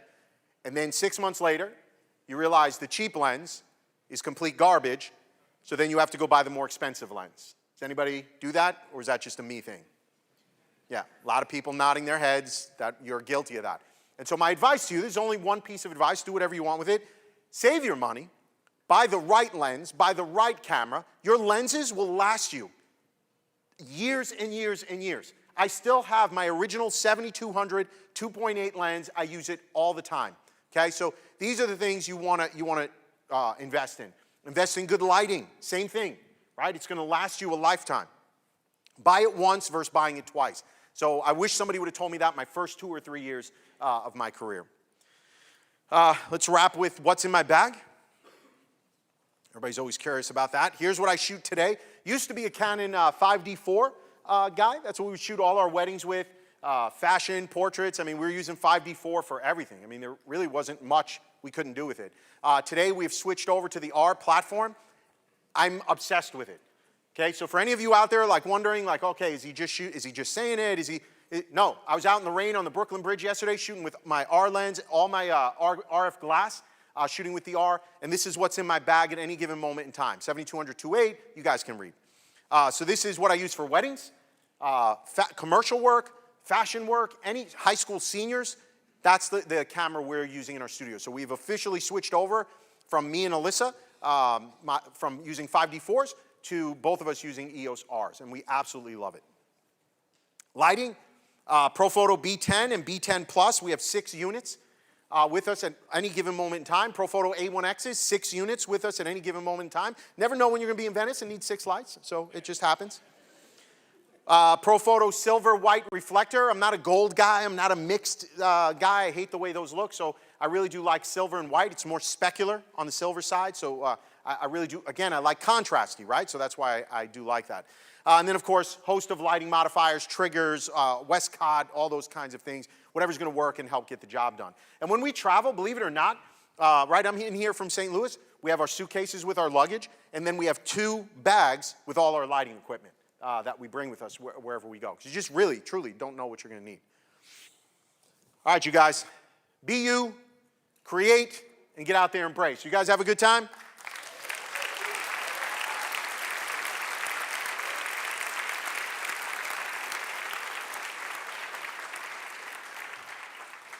I know we're going to take some questions, and are we giving away another EOS R? Is that true? We're not, but. Oh, okay. No, I'm I'm kidding with you.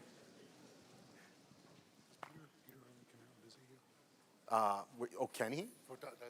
Oh yeah, he comes out to Sharpen. Yeah. Okay, we're going to do a quick Q&A, but we're going to bring Peter Hurley in. It's his 50th birthday today. Wow. And I think it'd be really cool if you guys all sang happy birthday to Peter Hurley. So we'll do that in a couple of minutes, but first a Q&A. And let's also hear it for Sal, right? I mean, wow, what a force. Who's got a question for him? This isn't really a question. Just wanted to congratulate you on becoming a Canon Explorer of Light. Thank you very much for saying that. Thank you. Yeah. Carry that with life for you. Yeah. Good job. When you set up a shot where you want to be more dramatic in the posing the subject, do you use more depth in the background and bring the couple more forward so you have a more dramatic look to it? Yeah, that's a very good question. So what I like to do with that, I'm going to expand on that question because it's important to understand. When I'm trying to create that drama in a scene, what I like to do, there's 2 steps to the process. One, your camera should expose the scene. Think about this for a second. No flash on your camera. When I'm shooting and you see those dark scenes on some of my pictures, can you bring up my presentation, guys? Can you give me that back? And when you see something like this,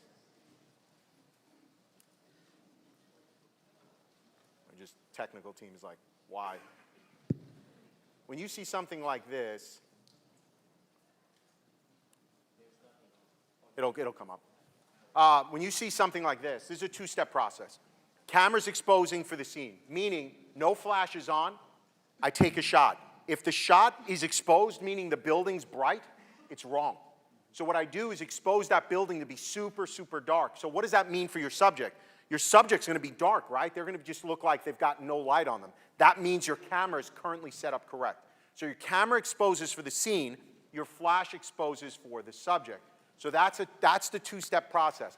Part number 3, I suppose, of that is I tend to shoot at a very shallow depth of field. So what that does is it gives the scene a little bit of a surreal look, right? Because you've got this light and flash, but the background looks blurry. A lot of times people look at my work and say they've been photoshopped in, when in fact they have not been photoshopped in. They're there. It's the lighting and the shallow depth of field that adds to that. Does that make sense? Good, perfect, good question. Hit me, other questions. The photo that you took in France, how did you get it to look, that Renaissance look to it? It almost looks like a painting. Is this the pink dress one? Yes. Yeah, this, the pink dress shot, I'm not gonna be able to get to it. The pink dress shot is the same kind of thing. We're actually, in that shot, we're using the available light, right? So if I were to bring that shot back up, that's not flash or anything like that. That's using, we have her facing the light. So the same light hitting her is the same light hitting the background, is the same light hitting the clouds. That's usually the biggest tell on if it's artificial light or natural light in the scene, right? Because when you ever look at something, you can't quite put your finger on it. The clouds don't seem to match the building shadows and any of that stuff. So for that particular shot, those clouds, everything was shot that way. And then what we're doing is we're using Photoshop, right? And we're doing a lot of different things to get at that painterly look, right? So you can look at tools like Corel and stuff like that. But here's the trick to make all that work. I want you to look at it and wonder, is that a painting or is that a picture? But if you look at some people, they either embrace all the painterly look or they just don't do it at all. So we kind of merge the two, if that makes any sense. So it's Photoshop that got that look and feel to stylize that way.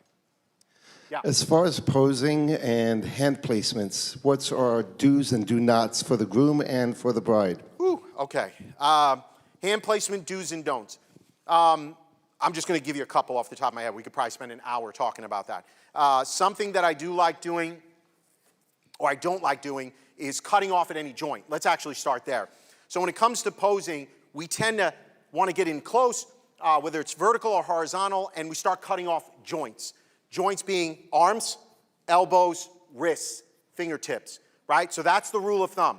Pull back enough so that I have shoulders, pull back, or commit forward, right? If you want to take just a headshot, get in close enough that it's just my head. If you're going to give me kind of a bust shot, pull back enough so I get the round of my shoulders in it, and don't cut me off at a joint, right? So that's the rule. Another thing that I like to do, people criticize me for it, but I do not like hands in pockets. For a groom in a suit, if we're on an engagement shoot, I'm okay with this. Look at my hands, right? I'm okay with this. This feels right, right?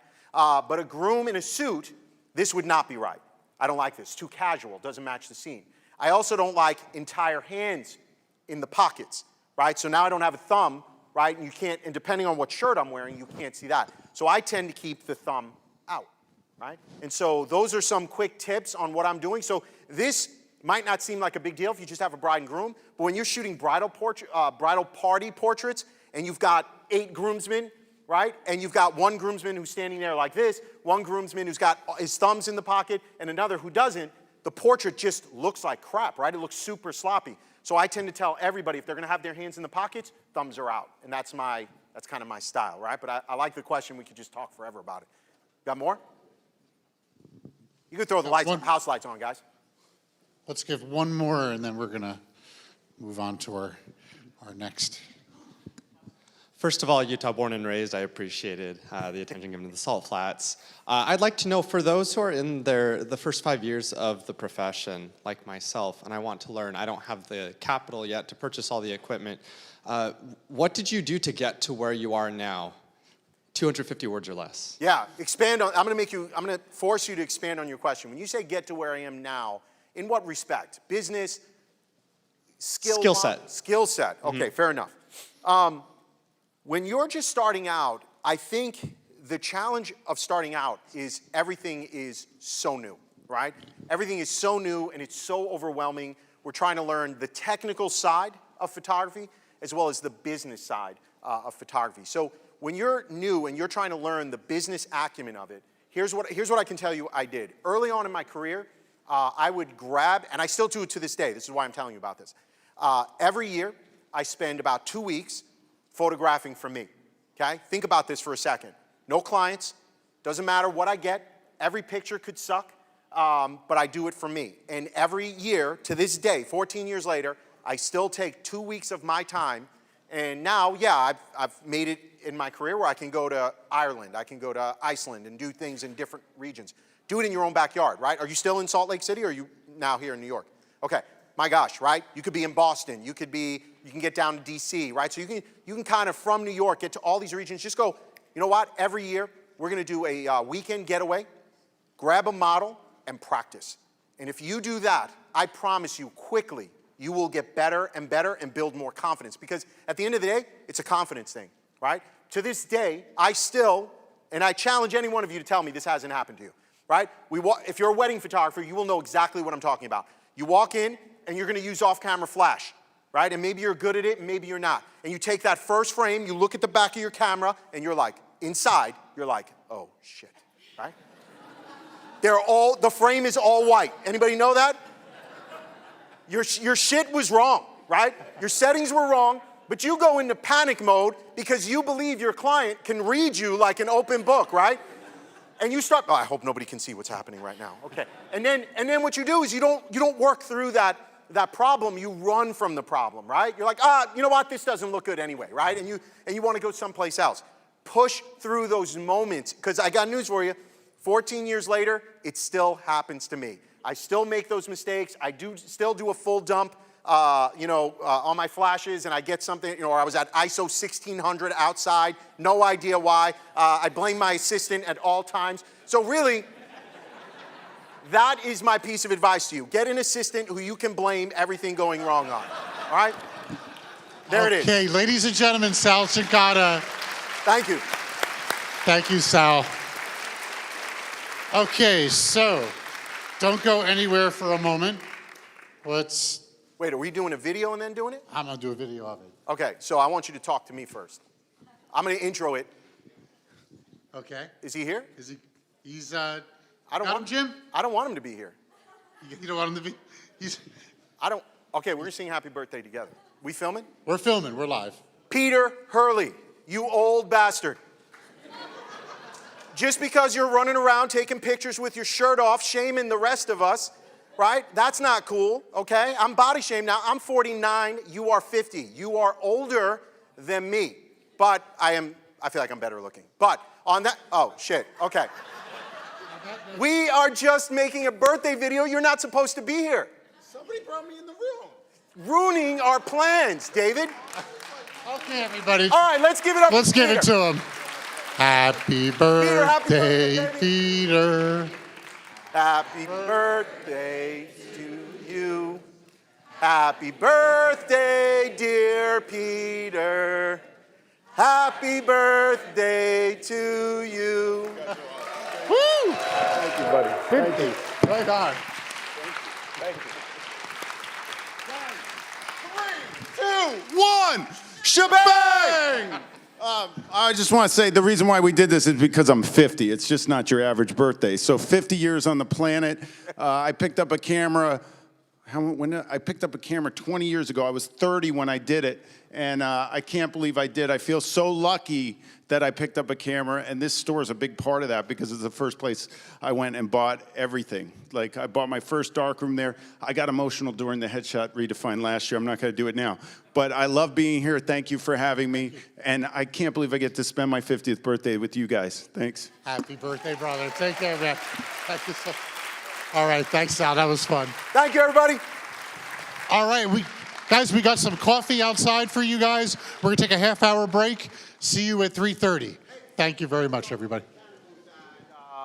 What time am I in the booth? And Sal's going to be in the Canon booth. 4 o'clock. At 4 o'clock. Maybe he'll talk about that posing. Thanks, Sal.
Go. Go because you have to go. Go because it's pouring out from every scene and dream and every thought that seems to come back to the one thing that rips you out of bed at night.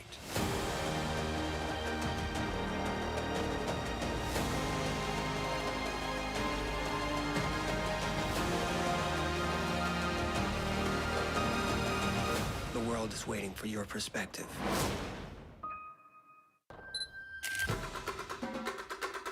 Sometimes your shot moves so fast, your eyes can't keep up.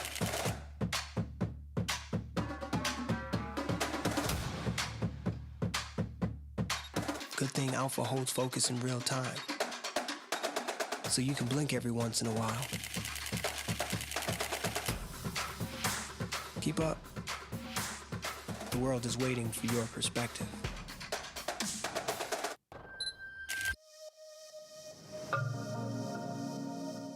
Oh, the majesty of the earth. Words just can't describe. But 61 majestic megapixels describes it excellently.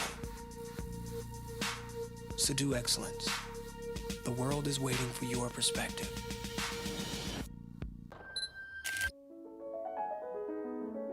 It can be hard to focus on a vision, whether it's near or far, bright or dark, beautiful or terrifying. But don't lose heart. Your vision just requires the right lens to pull it in focus. Alpha has far more lenses than any other mirrorless camera brand. So keep focus. The world is waiting for your perspective.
Hey B&Hers, welcome to Depth of Field. This wedding, portrait, and events photography conference brings together photographers and filmmakers from all over the world. It also hosts the Depth of Field Challenge, a fun way to get involved with the show and win some awesome prizes. How do you take part in the Depth of Field Challenge? First, grab the golden ticket out of your swag bag. Don't lose it. You'll need to get it punched at each station. Once you have it, you'll need to complete 4 tasks so you can submit your photo into the competition. Task 1 is to visit 3 camera manufacturer booths. Don't forget to get your ticket punched. Task 2 is to create an image right here at the Depth of Field conference. You can also check out the studio experience room for some inspiration too. Yep, work it. Task 3 is to visit the workflow experience room, where you can edit and print your work. And finally, task 4 is to share your experience on social media with the hashtag BHDOF. That's it. Though, if you do want some bonus points, have your portfolio reviewed by one of our experts. After submitting your work, a panel of experts will crown the depth of field champions who will take home big prizes and a classic green B&H vest. Have fun and good luck. Hey B&Hers, welcome to Depth of Field. This wedding, portrait, and events photography conference brings together photographers and filmmakers from all over the world. It also hosts the Depth of Field Challenge, a fun way to get involved with the show and win some awesome prizes. How do you take part in the Depth of Field Challenge? First, grab the golden ticket out of your swag bag. Don't lose it. You'll need to get it punched at each station. Once you have it, you'll need to complete 4 tasks so you can submit your photo into the competition. Task 1 is to visit 3 camera manufacturer booths. Don't forget to get your ticket punched. Task 2 is to create an image right here at the Depth of Field conference. You can also check out the studio experience room for some inspiration too. Yep, work it. Task 3 is to visit the workflow experience room where you can edit and print your work. And finally, task 4 is to share your experience on social media with the hashtag BHDOF. That's it. Though, if you do want some bonus points, have your portfolio reviewed by one of our experts. After submitting your work, a panel of experts will crown the Depth of Field champions who will take home big prizes and a classic green B&H vest. Have fun and good luck. This is our green vest. This is our conveyor belt. This is one of our photo experts. This is a brief history of B&H. The year was 1973. The Mets went to the World Series. The first cell phone call was made. And Bleemy and Herman opened a specialty photography shop at 17 Warren Street, New York City. They had a simple philosophy. Be honest, treat people right, and they will come back. Thanks, Irving. Also, free candy. And it worked. Over the next 20 years, we expanded and moved to West 17th Street, then 34th Street and 9th Avenue, and added more products. Lighting, binoculars, telescopes, audio, video, tripods, computers, printers, mobile, televisions, projectors, drones, and even more free candy. Now it's 3 stories and over 400,000 products and over 1,000 employees. We take millions of orders online and ship to 179 countries and counting. You can talk to us in person, on the phone, B&H, how can I help you? or online. Check out our checkout baskets. Also check out our checkout numbers. Also check out the flare on Marae's vest. And everyone's favorite part, our conveyor belt. The benefit of the conveyor belt is you don't have to worry about the product or schlep it around anymore until checkout. Nice. These are the owners. They still come to work every day. They're around here somewhere. Anyway, this is Jeanette. Oh, sorry, she's busy. This is our warehouse. This is Yakov and Levy fighting over lighting kits. B&H is not a chain. B&H is open every day, except Saturdays, of course. Now you know almost the whole story. We are B&H. This is a story about a magical place where everything's amazing, especially the people. We can tell you everything there is to know about over 400,000 different pieces of gear. Tell them, Lenny. We have a 17 millimeter, 24 millimeter, 45 millimeter. He does this all day. We'll help you find the right thing, which is often not the most expensive. The A9 is great, but I think the 6500 is better for what you need. That's pretty rare. And just like you, we love to explore and share our passion, because we're creators as well. Israel and Jake like to make videos for the web. Oh, I love it when he does this. Oh, by the way, if you can't meet us in person, you can always chat with us online. Think of us as collaborators, production partners, problem solvers. This is Greg. He's made 5 gold records. You can play your voice high. And here's Jay, the king of the candids. Wait, I'm not ready, Jay. Sometimes we geek out and help each other, but mostly we're here to help you. Like Lenny, who's still going, because there's a lot to say when you're making some pretty important decisions. So now you've met 16 of over 1,000 employees. 16 reasons our customers like to do business with people, not algorithms. We are B&H. At B&H, we found a way for you to save the tax. Have to have the latest Sony camera and save the tax? You got it. Need the new MacBook Pro? It's yours. How about a supersonic high-def telescope? We got you. Meet Paybu. You pay the tax, we pay you back, just like that. B&H.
Go. Go because you have to go.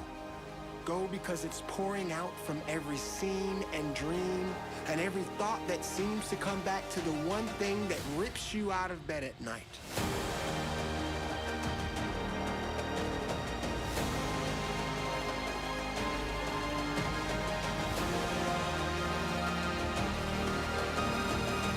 The world is waiting for your perspective.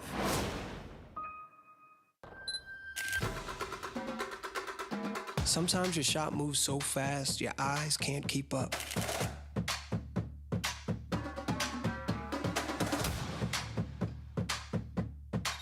Good thing Alpha holds focus in real time, so you can blink every once in a while. Keep up. The world is waiting for your perspective.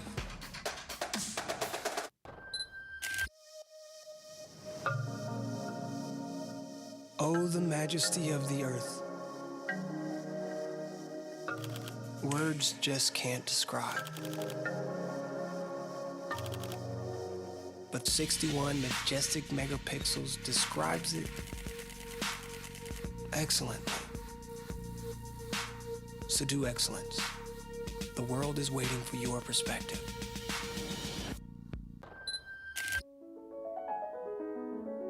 It can be hard to focus on a vision, whether it's near or far, bright or dark, beautiful or terrifying. But don't lose heart. Your vision just requires the right lens to pull it in focus. Alpha has far more lenses than any other mirrorless camera brand. So keep focus. The world is waiting for your perspective.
Hey B&Hers, welcome to Depth of Field.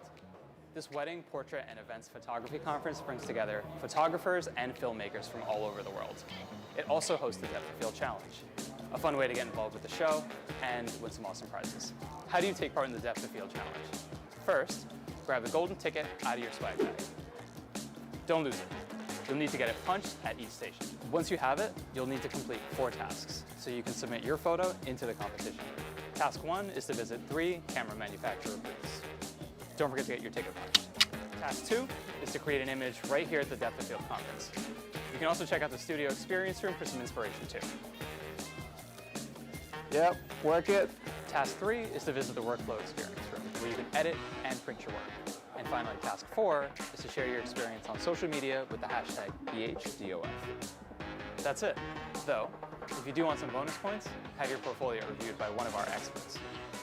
After submitting your work, a panel of experts will crown the Depth of Field champions who will take home big prizes and a classic green B&H vest. Have fun and good luck. Hey B&Hers, welcome to Depth of Field. This wedding, portrait, and events photography conference brings together photographers and filmmakers from all over the world. It also hosts the Depth of Field Challenge, a fun way to get involved with the show and win some awesome prizes. How do you take part in the Depth of Field Challenge? First, grab the golden ticket out of your swag bag. Don't lose it. You'll need to get it punched at each station. Once you have it, you'll need to complete 4 tasks so you can submit your photo into the competition. Task 1 is to visit 3 camera manufacturer booths. Don't forget to get your ticket punched. Task 2 is to create an image right here at the Depth of Field conference. You can also check out the studio experience room for some inspiration too. Yep, work it. Task 3 is to visit the workflow experience room where you can edit and print your work. And finally, task 4 is to share your experience on social media with the hashtag BHDOF. That's it, though. If you do want some bonus points, have your portfolio reviewed by one of our experts. After submitting your work, a panel of experts will crown the Depth of Field champions who will take home big prizes and a classic green B&H vest. Have fun and good luck. This is our green vest. This is our conveyor belt. This is one of our photo experts. This is a brief history of B&H. The year was 1973. The Mets went to the World Series. The first cell phone call was made. And Bleemy and Herman opened a specialty photography shop at 17 Warren Street, New York City. They had a simple philosophy. Be honest, treat people right, and they will come back. Thanks, Irving. Also, free candy. And it worked. Over the next 20 years, we expanded and moved to West 17th Street, then 34th Street and 9th Avenue, and added more products. Lighting, binoculars, telescopes, audio, video, tripods, computers, printers, mobile, televisions, projectors, drones, and even more free candy. Now it's 3 stories and over 400,000 products and over 1,000 employees. We take millions of orders online and ship to 179 countries and counting. You can talk to us in person, on the phone, B&H, how can I help you? or online. Check out our checkout baskets. Also check out our checkout numbers. Also check out the flare on Marae's vest. And everyone's favorite part, our conveyor belt.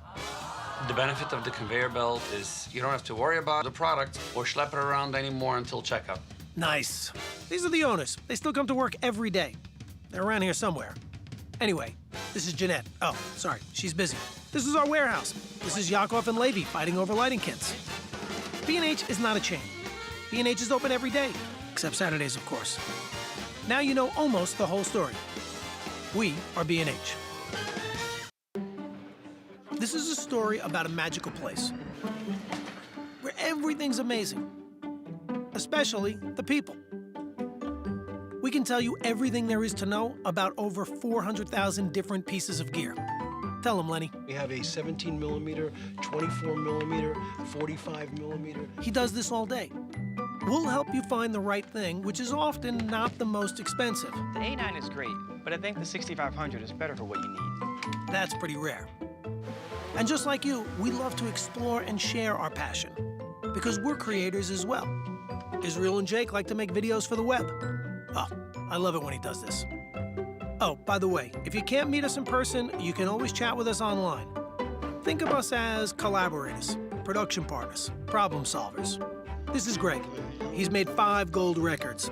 You can play your voice high. And here's Jay, the king of the candids. Wait, I'm not ready, Jay. Sometimes we geek out and help each other, but mostly we're here to help you. Like Lenny, who's still going, because there's a lot to say when you're making some pretty important decisions. So now you've met 16 of over 1,000 employees. 16 reasons our customers like to do business with people, not algorithms. We are B&H. At B&H, we found a way for you to save the tax. Have to have the latest Sony camera and save the tax? You got it. Need the new MacBook Pro? It's yours. How about a supersonic high-def telescope? We got you. Meet Paybu. You pay the tax, we pay you back, just like that. B&H.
Okay.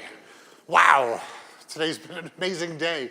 So thrilled. So I'm going to ask everybody to take your arms and just kind of stretch them out a little bit. We're going to do a little bit of cross-training, a little bit of creative cross-training. You may say, what's creative cross-training?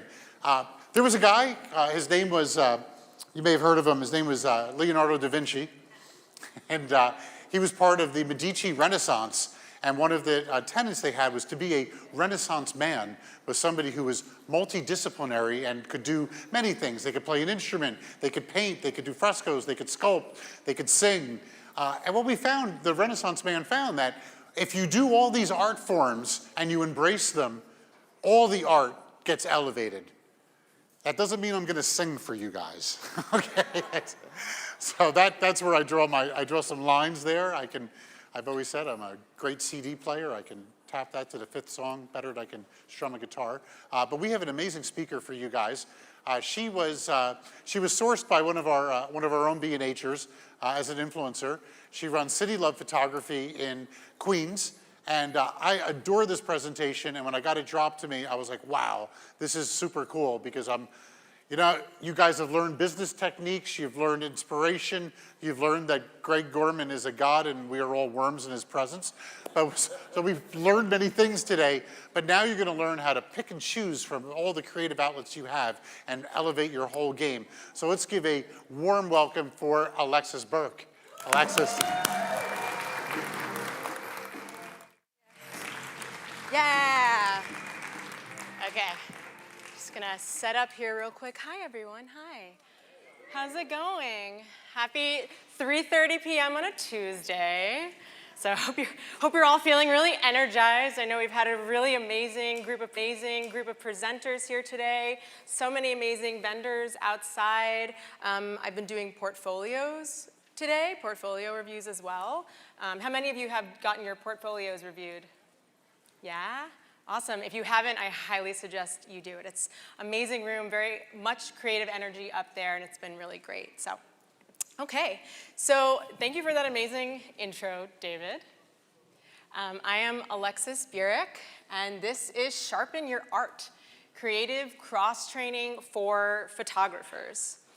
And first thing first, I wanted to really just take a moment to thank David and to thank B&H for bringing us all here today. So whether you are someone who has been a professional photographer for many years, whether you're a hobbyist with just a real passion for photography, and maybe someone who is thinking about going into the business of photography, it's critically important for us, both as creative artists and as business people, to make time to reflect. And for me, in my experience, that's really what events like this offer for us in terms of an opportunity. We come to places like this so we can actually reflect on where we've been. We can reflect on where we currently are in our careers and who we are as creatives.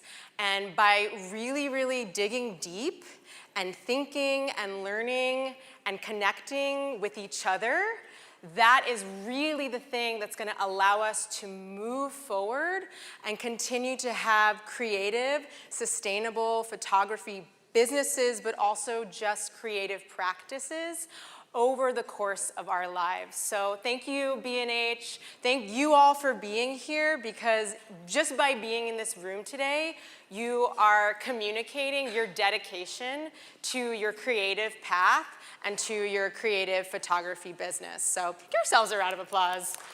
Woo!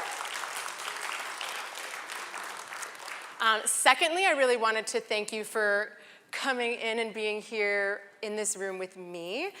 My hope is that something about the idea of creative cross-training sort of piqued your interest. And really my focus here today, and what I hope that you get by hanging out with me for about 40 minutes, is an idea, an approach to how you can use other creative facets of who you are as a creative person in order to up-level your photography, to break through those creative blocks that we all, maybe it's just me with creative blocks, but usually around October, during wedding season is when I hit my hardest blocks. But when you are in those spaces of hitting those creative blocks, how you yourself can bring in fresh energy to really feel committed and motivated to continue doing your work again. So we are gonna go ahead and dive right in. That's me. It's a picture of me. And And again, I'm Alexis Buryk. My pronouns are she, her, and I consider myself a multidisciplinary artist. And the reason that David invited me here today is that my main business is that I'm the lead photographer and owner of City Love Photography. I love my photography work. I work in weddings, in events, and in portraits. And I've been doing this now since 2014. And it's something that I just really have gotten a lot from, and a creative practice that I really, really love. However, I also consider myself, I wouldn't say Da Vinci, like I wouldn't go that far in terms of like a general creative type. I got some room to grow. But I do consider myself someone who really grows and feels a lot of resonance from multidisciplinary creative channels. So some of the things and the avenues that I've studied over the course of my life have included writing, and I'm currently actually at work on my first novel. I studied film studies as an undergrad at NYU, and one of the things that I've spent the most time doing, maybe this is not much of a surprise, but it's theater. And I have an extensive theater background, not only in musical theater and in plays, but also in some of the more unusual forms of theater, shall we say, including improv and devised theater, as well as clowning and mime. Now you laugh, but here's the thing. I didn't think when I was taking clowning and mime classes that they would perhaps be a practical skill that I might use in my day-to-day work that people actually pay me for.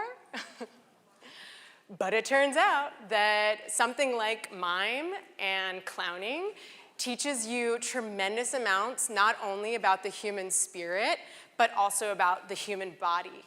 And so we're going to talk a little bit more about that. One of the things that I love thinking about and talking about that I don't think we do enough with in the photography space is thinking about how our physical presences impact the visual expressions and the photographs that we actually create. So we'll get to that in a little bit. I have an MFA in writing from the School of the Art Institute of Chicago. And this is a fun, really super wacky, interdisciplinary Master of Fine Arts program out in Chicago. And no surprise, I chose it because I could study writing, but I could also study all of the other creative things that really light me up. So while I was there, I was able to study studio lighting. I did 2 MFA theses, one that was written on the page and one that included installation work, which I'll show a photo of later. And it was during that time that I began to think, okay, well, what am I going to do with all of this? And I think every creative person, especially when you're really, really fired up as a creative person, you begin to think, okay, is this just for me? Or is this something that I really want to share more broadly? Is this just something that I want to do because I'm passionate about it? Or is it something that I want to sell? So coming out of grad school, I thought, I've got this. I'm going to be a food photographer. Because I love food photography. It's still life, it's beautiful, it's amazing. And at the same time, I was planning my wedding with my partner. And I quickly realized that I am much better with people than I am with asparagus. So really having that multidisciplinary framework and that multidisciplinary background coupled with my own experiences at my own wedding and realizing that the asparagus was just not going to do it for me, I found myself in wedding photography, and that's really where my photography journey as a business person began. So I feel like I owe you some photographic evidence. Because nothing really establishes authority like a clown photo. So these are just some photos of all of the different creative background things that I've done, including my some clown work. I think we probably in this room all have that requisite photo from high school of me with braces and a bunch of cameras, and then my interdisciplinary MFA thesis, and then some theater work. So it's always good to have some photographic evidence, I think. Okay. So the pathway of this presentation this afternoon is we are going to do a deep dive definition of what creative cross-training is. And David, you set me up beautifully. Thank you very much. And we're going to talk about how the idea of creative cross-training can be an approach that you can utilize to up-level your photography when you hit those creative blocks. And the second part of that is that, and again, having space like what we have here today, these are the opportunities that we have to really dig into the nitty-gritty of the things that we don't have the opportunity to do when we're stuck, in the middle of our wedding season or with 8 headshot sessions to edit. This is where we get to really slow down and dig into the underlying things that really make us who we are and how we are as artists and as business people. So we're going to talk about what don't touch my microphone. What I think are the 4 creative skills that photographers need in order to be truly exceptional. Then we're going to talk through a little bit about creative blocks and plateaus. I'm going to share with you some lessons that I've learned from my own experience in creative cross-training. And really what I hope that this all does for you is ignite that creative fire within you to realize that even when you are at your core a photographer, even if that is true for you and that's your focus, there's so much that can be learned from yourself as a creative entity, and so much fresh air that can be brought into your creative practice by thinking a little bit outside your normal focus and then bringing that energy back into your creative photography practice or your photography business. And I think there's a clicker, but I'm going to keep doing this. So, okay. What in the heck is creative cross-training? So how many people here have actually heard of this principle or approach before today? Okay, not that many. Cool. Well, let's define it. My favorite thing about the cross-training part of this is that it is an athletic principle. And I don't know about you all, but I do not have an athletic background at all. I was definitely an indoor kid because that is where the art classes were, and I couldn't run very fast. So, but the principle of cross-training is fascinating because what it is all about is, let's say that you are a football player. And football is your thing. Football is your sport, and you want to excel whenever you are on the football field. You want to win every game. What do? You train. You train outside so that you can bring that onto the field. And let's say that you're a football player and you are finding that you're having a lot of trouble with your agility. Agility is a skill that football players need to win on the football field. So the notion is that, yeah, I mean, you could go out and do that weird tire dance thing that they do. I'm really not very good at sports. I don't know if you can tell. That's something that is the same as the football that could create agility. I think the parallel for us as photographers is yeah, you absolutely could do those photo a day projects, go out, shoot as many weddings as you possibly can. Those are the things that are the same as what we do to build those skills. And I'm not saying that you shouldn't do those things. We should still be doing some of those things. But just like a football player, sometimes looking outside the linear focus of what you already do can bring in amazing, amazing levels of skill that you could not anticipate. And so that's why we hear about football players taking ballet. Football players taking ballet, it's because it creates an amazing lightness in them. It's because it ups their agility. And so they may look funny at the ballet bar, but when they come back to the football field and the big game, that all that work that they did, the training and the agility in ballet, is gonna come in and really help their game in football. So creative cross-training is about applying that same principle and that same approach to our practices, both as creative photographic artists and as creative business people, and beginning to think about what are the creative skills that we want to up-level for ourselves, and how can we do that by not necessarily doing the repetitions within photography, but bringing in some of those other creative things that we love to do, or maybe haven't even given ourselves the chance to do, in order to really, really become better at our photography practice.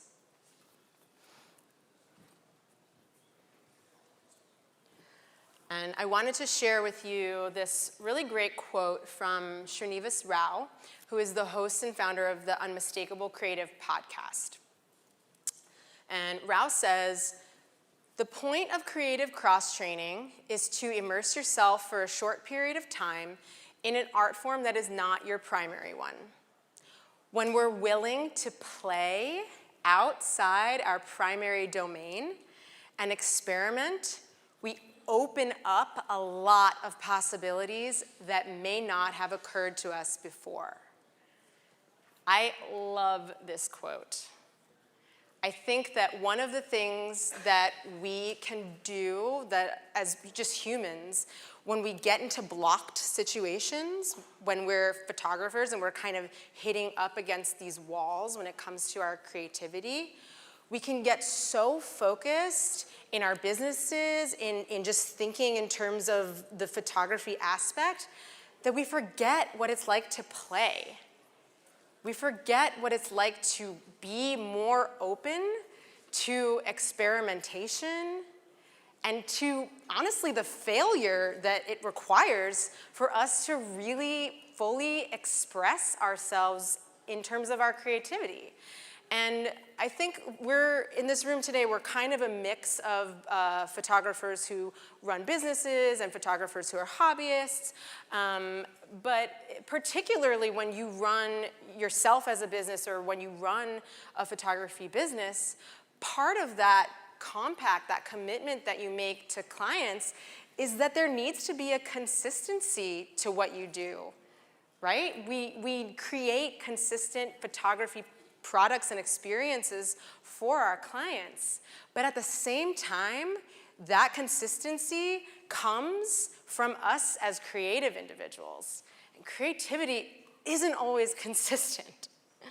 So it's up to us as creative entities and as, you know, photographers in business, or even if you're just kind of thinking about going into business, it's really up to us to take care of our creativity, to make sure we're nourishing our creativity.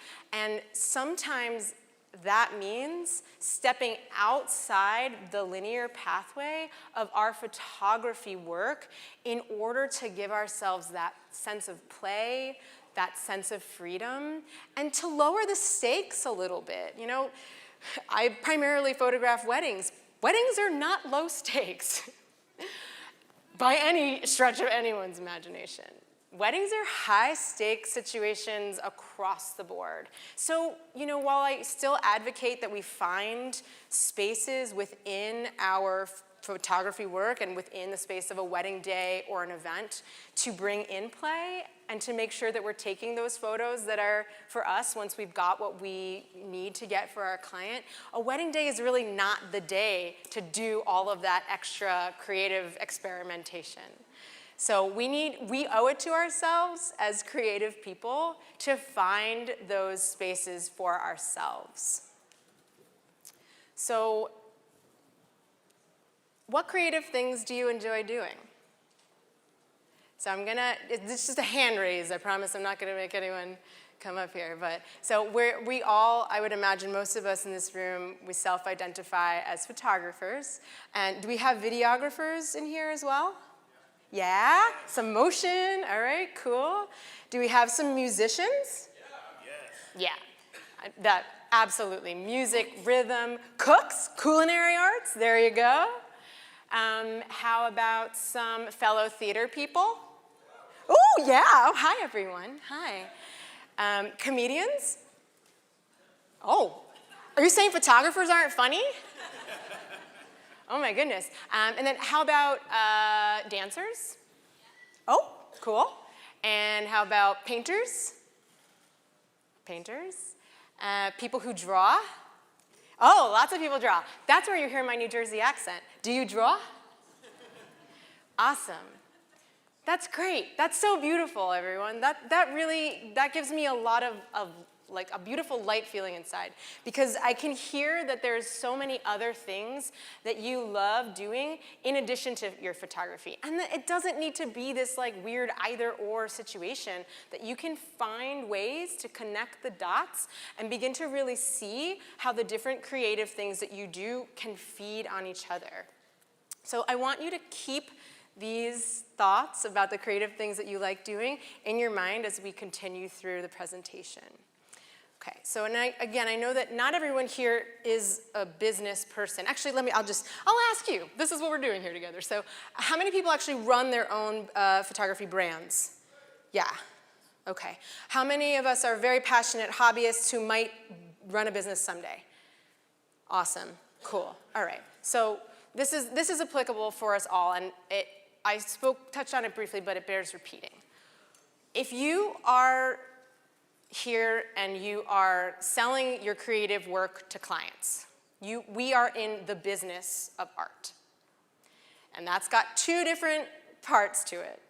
It's got the business part that requires us to be organized, it requires us to market ourselves, and it requires us to create consistent, excellent customer experiences for our clients, not even limited to, but including the actual photos that we deliver to them. Because I know that most people here in this room understand, in my experience, the photos themselves actually represent quite a small portion of what we do in our photography businesses. And then the other aspect is the creative artist. And I have a hunch that you all probably are a lot like me in that that's what drew you to wanting to try this in the first place. That's about that core creative energy inside of you. And as I said before, creativity isn't consistent. Creativity is wild. Creativity is what keeps us fueled and moving, and it's all over the place sometimes. But it's also something that, as businesses, we need to balance out. We need to balance out that forward motion, that up and down motion, that thing that keeps us motivated to show up at weddings and events, with the more practical aspects of being a business. So in my experience, thinking about creative cross-training and how to balance that out is really one of the ways that we can achieve that.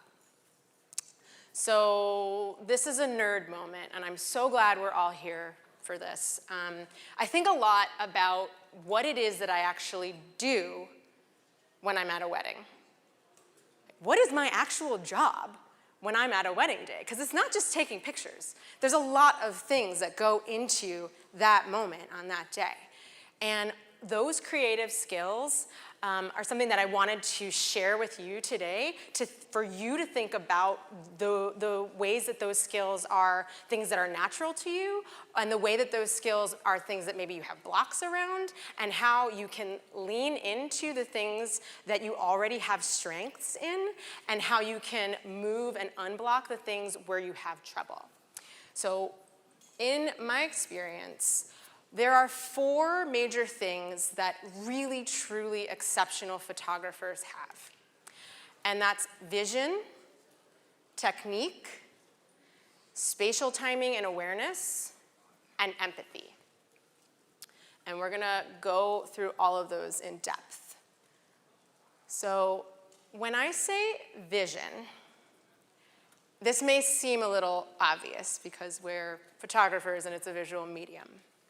But when I say vision, I actually don't even mean sight. What I mean is that when you are someone who is a creative spirit who communicates visually, you do so with a vision in mind. And I was talking to a number of photographers earlier today in the portfolio reviews, and one of the things I really love is hearing about the reviews, and one of the things I really love is hearing about the different ways in which we all think, right? Because we do all come to vision in different ways. And there are two major ways that I think are pretty prominent, and we're all sort of a mixture of both at different times.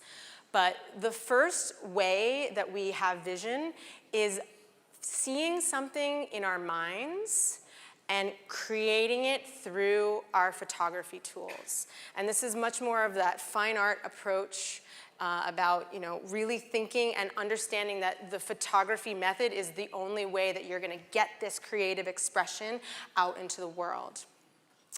And the second, and is the camp that I more strongly identify with myself, but is that sort of more candid, more Cartier-Bresson sort of decisive moment school, where it's all about anticipating the moment and being able to catch it when it happens. And that's its own kind of vision, right? Because we know what it is that we're looking for when we see it.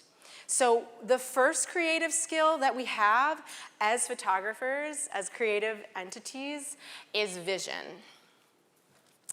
The second skill that we have is technique. Because it's not enough to stop at having the vision, right? We need to be able to have the ability to harness our tools in order to execute the creative vision that we have. So technique, and whether we use an iPhone or one of the beautiful cameras outside here that we can buy at B&H, regardless of what the skill level is on that, we need to have our technique match our vision in order to create truly exceptional work.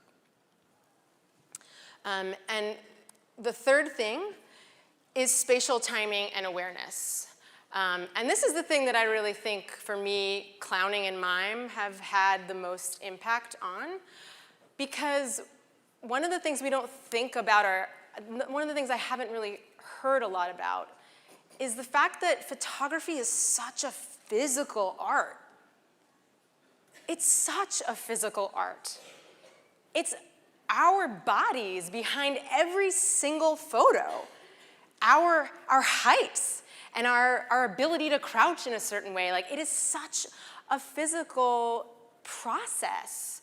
And we can have vision, and we can have solid technique, but if our ability to have that spatial timing and awareness is not where it needs to be, we're gonna see those moments, we're gonna see those opportunities just pass us by. So that third thing, that's a strange thing, it's a thing that, standing with people and pretending to be in a wall, I just feel like that really created a resonance in me that I notice every time I'm at a wedding, that I'm always aware of what presence I'm bringing into a room. I'm always aware of how my body moves in relation to my clients, which is just tremendously useful to think about on the day of. So you have vision. You have tremendous technique. You have spatial timing and awareness. This fourth one, this creative skill, is the thing that I think really, truly makes us exceptional in terms of our photography, and is the thing that really sets us apart. And it's also the thing that, this is the thing that our clients truly see when they see our work for them. And it's empathy. Empathy is a creative, interpersonal skill that is crucial to who we are as creative photographic artists, and as photographic business people. Our clients are actually investing in our vision of them. They're paying us to witness them. And if we don't have a developed sense of empathy, if we're not able to really get in there with people and truly see them and understand them, that lack is going to show up in the photos. Just as in when it's there, when your wedding clients or your portrait clients get their photos back and they're crying because they've never seen themselves like this before, it's authentic and it's real and it's those real moments. That's your empathic skill on display. So in my experience, just like thinking back to football again, we're all football players in this analogy. A football player wants to become more agile to do well on the football field. These 4 skills of vision, technique, spatial awareness and timing, and empathy are some of the core things we can want to be better at and to have in a state of flow so that we can do better both for our clients and for ourselves as creative photographic artists. So before we move into blocks, I just want everyone to take a deep breath. Remember, your body's here too, listening.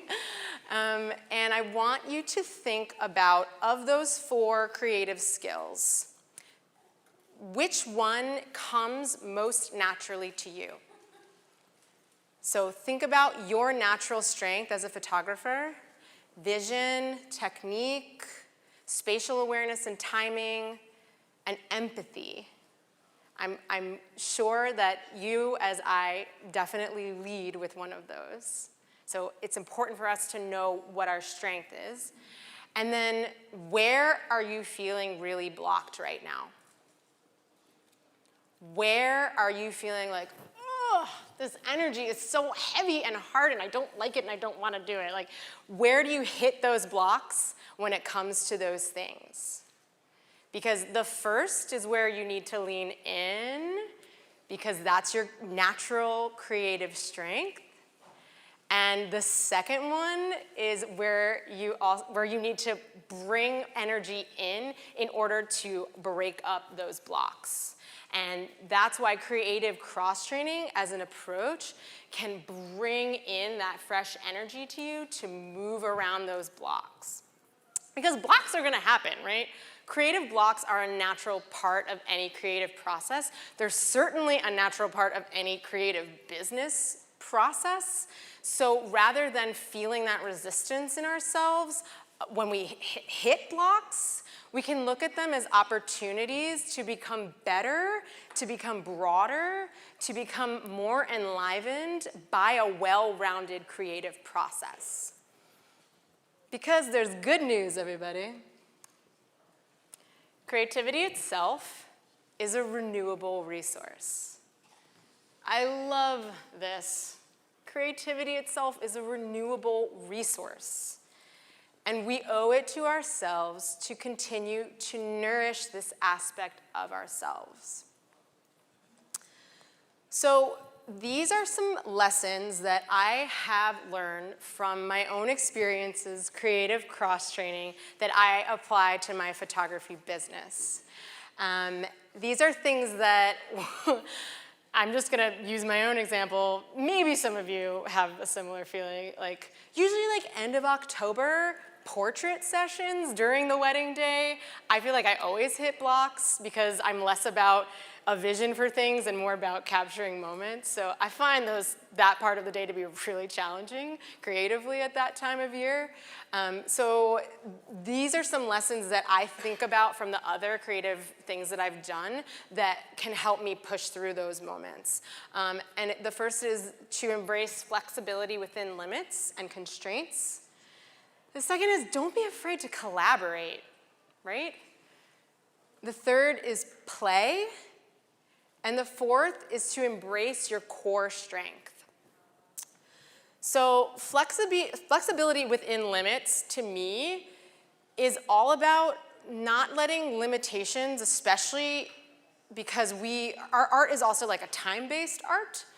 Photography is also a time-based art, and certainly a wedding day is a time-based performance situation.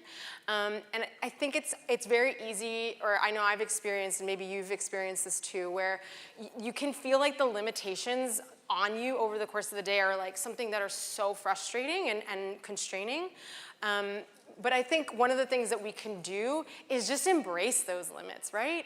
Like embrace the fact that we can keep things contained in a positive way so that we don't have to struggle against it. For me, really, it's my practice writing that has helped develop that muscle in me, because creativity is a muscle and all these different aspects are muscles. And so working on my novel project right now, this is the wall of my living room. And it's a big project. Novels are big projects.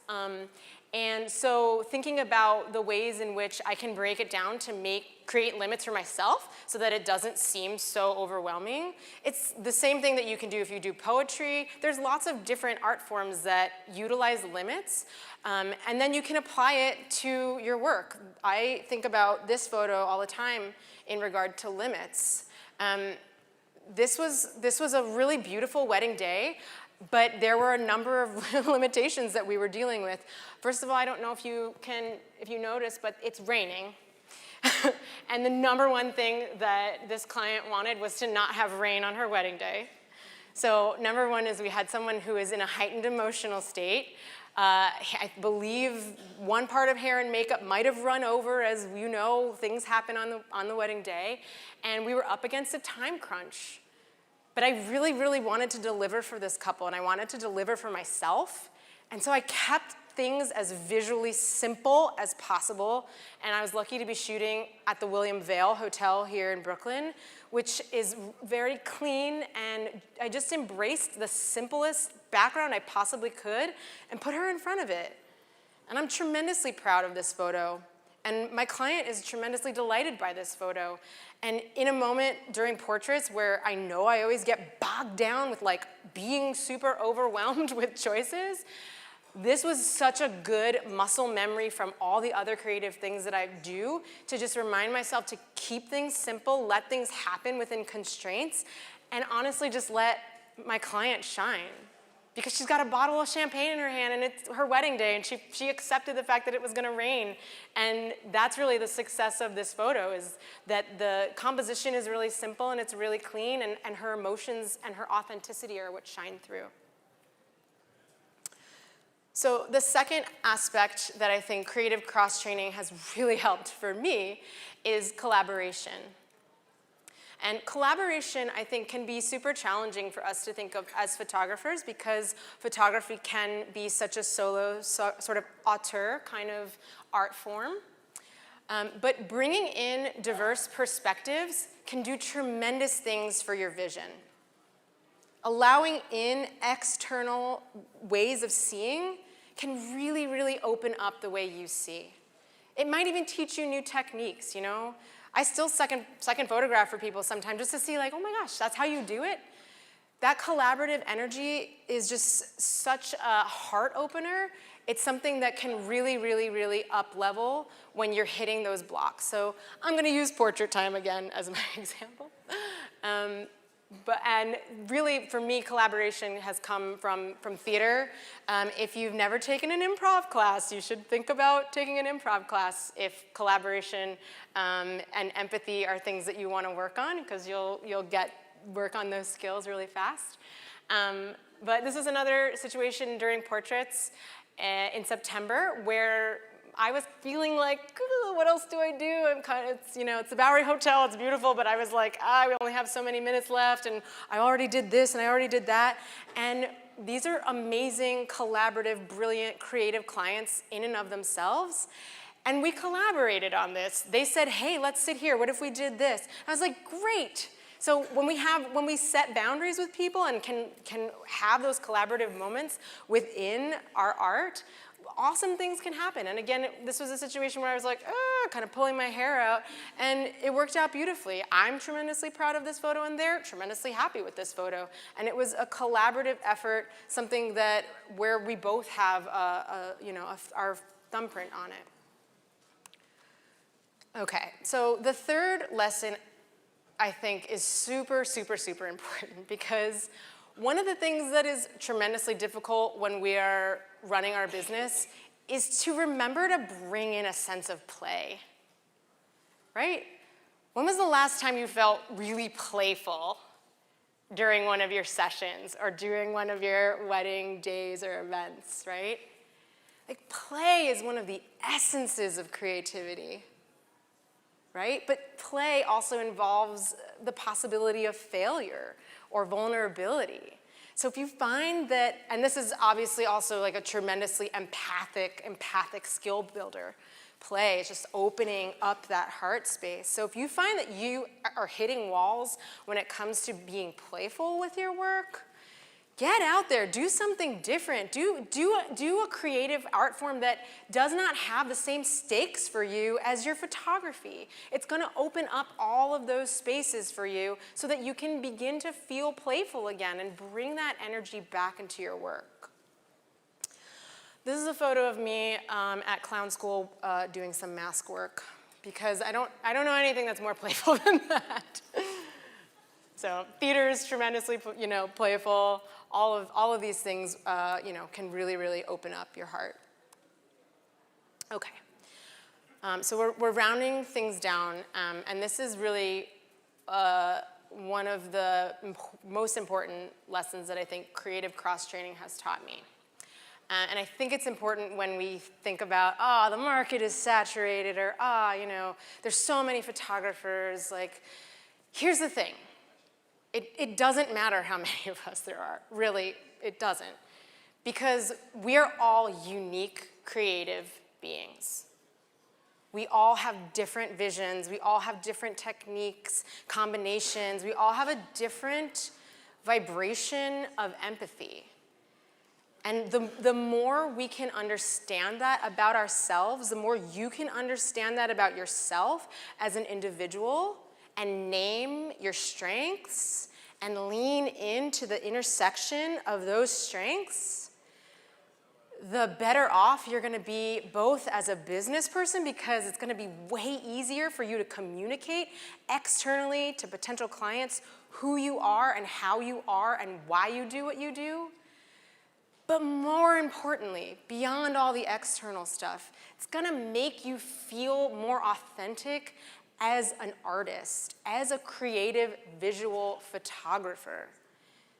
When you lean into your core space, into that intersection, that is the strongest part of your creative being.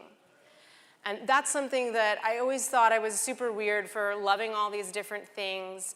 And I feel really lucky to be at a point in my career and in my life where I'm over feeling like weird about that. I'm all about embracing that intersection and finding that we all have these different core strengths that we can share with each other and with the wider world.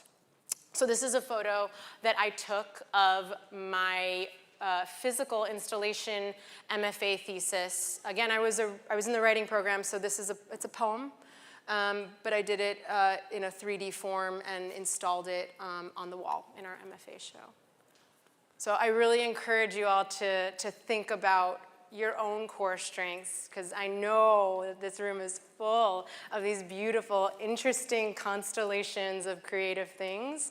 And if before coming in here, you never thought about the ways that they could inform your photography practice, I hope this has really, really, really opened up that line of inquiry for you so that you can begin to think about all the ways that, oh my gosh, yes, of course. Like, I do that all the time in photography, and this part of this other thing that I love doing as well.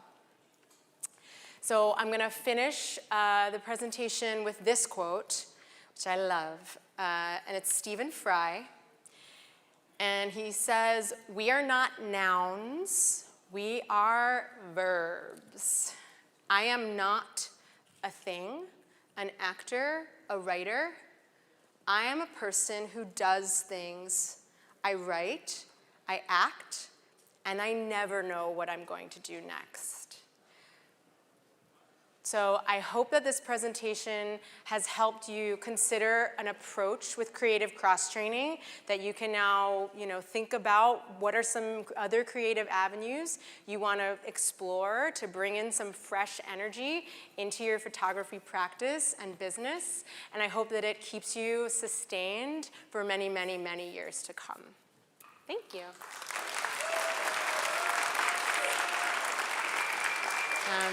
Yeah. That was awesome. That was cool. What if you're hyperbole? Pardon? Could you be hyperbole? Could I be? Be a noun, a verb. Sure, I mean, yeah. We have some questions for Alexis? Parenthetical? A theoretical question? A theoretical parenthetical? You guys are just wowed. You're like, whoa. What did I just hear? Oh, these are some resources too, which I'm gonna just leave up. And thank you, David, and thank you, Sarah, and thank you, B&H. And also find me at City Love Photog, and that's my email, but you can find me on Instagram. So. Hi there, I have a question for you. Hello, hi, how are you? You mentioned that you got an MFA in writing. Yes. And I'm wondering two things. How does your writing influence your photography, and do you ever integrate the two?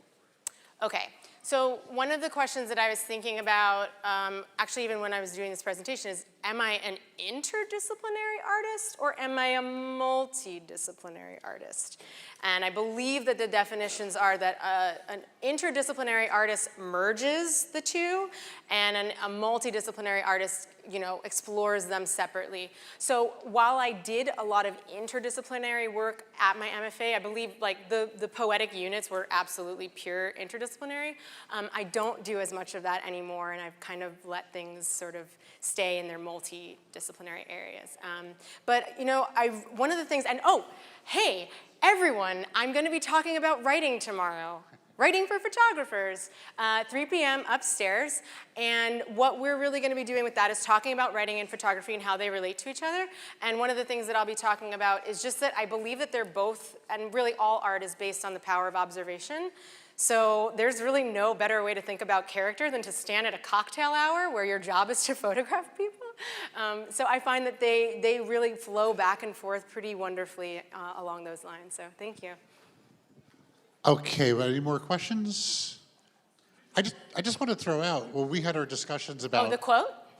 About programs and what we were doing. Contact page. Okay, sure, no worries. She pitched writing, and immediately I was like, yeah, because photographers need writing. You guys are making social media posts, you're building websites, promotional material, and I really, even in B&H in a big company, we don't have that many writers. It's a tough skill to really come by, and not just copywriting, creative writing is key. Well, it's meant to be a build off this presentation because let's let the rubber hit the road. Like let's go cross-train with each other tomorrow with writing, so. All right. Thank you very much. Thank you so much, David. Thanks for having me. Thank you, everyone. Hope I see you tomorrow. Okay, guys, stay tuned in about 10 minutes. We're going to have Lori Patrick come up and talk about the intentional headshot, and that'll be rounding out the day. Just a couple of little housekeeping things I got for you guys. If you're going to make your print for the Depth of Field Challenge, please make it either now or before we close up today, around 5:45, or make it early tomorrow morning, because there's going to be a big crush at the printers around noon, 1 o'clock. Don't be part of that big crush. Be part of the people who avoid the big crush. All right. Okay, so see you in about 5-10 minutes. Thanks, guys. Nice.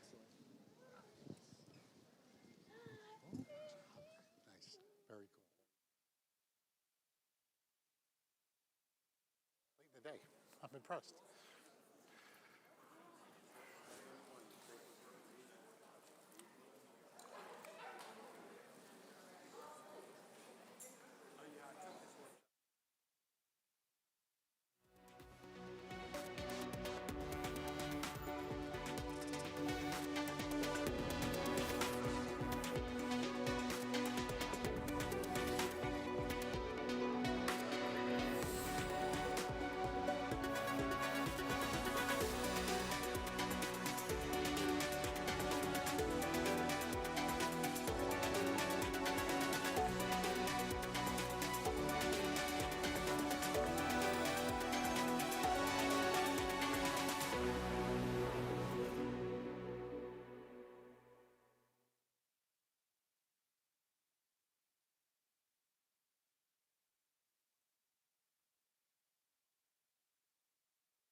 Hey B&Hers, welcome to Depth of Field.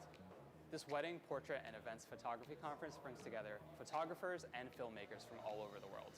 It also hosts the Depth of Field Challenge, a fun way to get involved with the show and win some awesome prizes.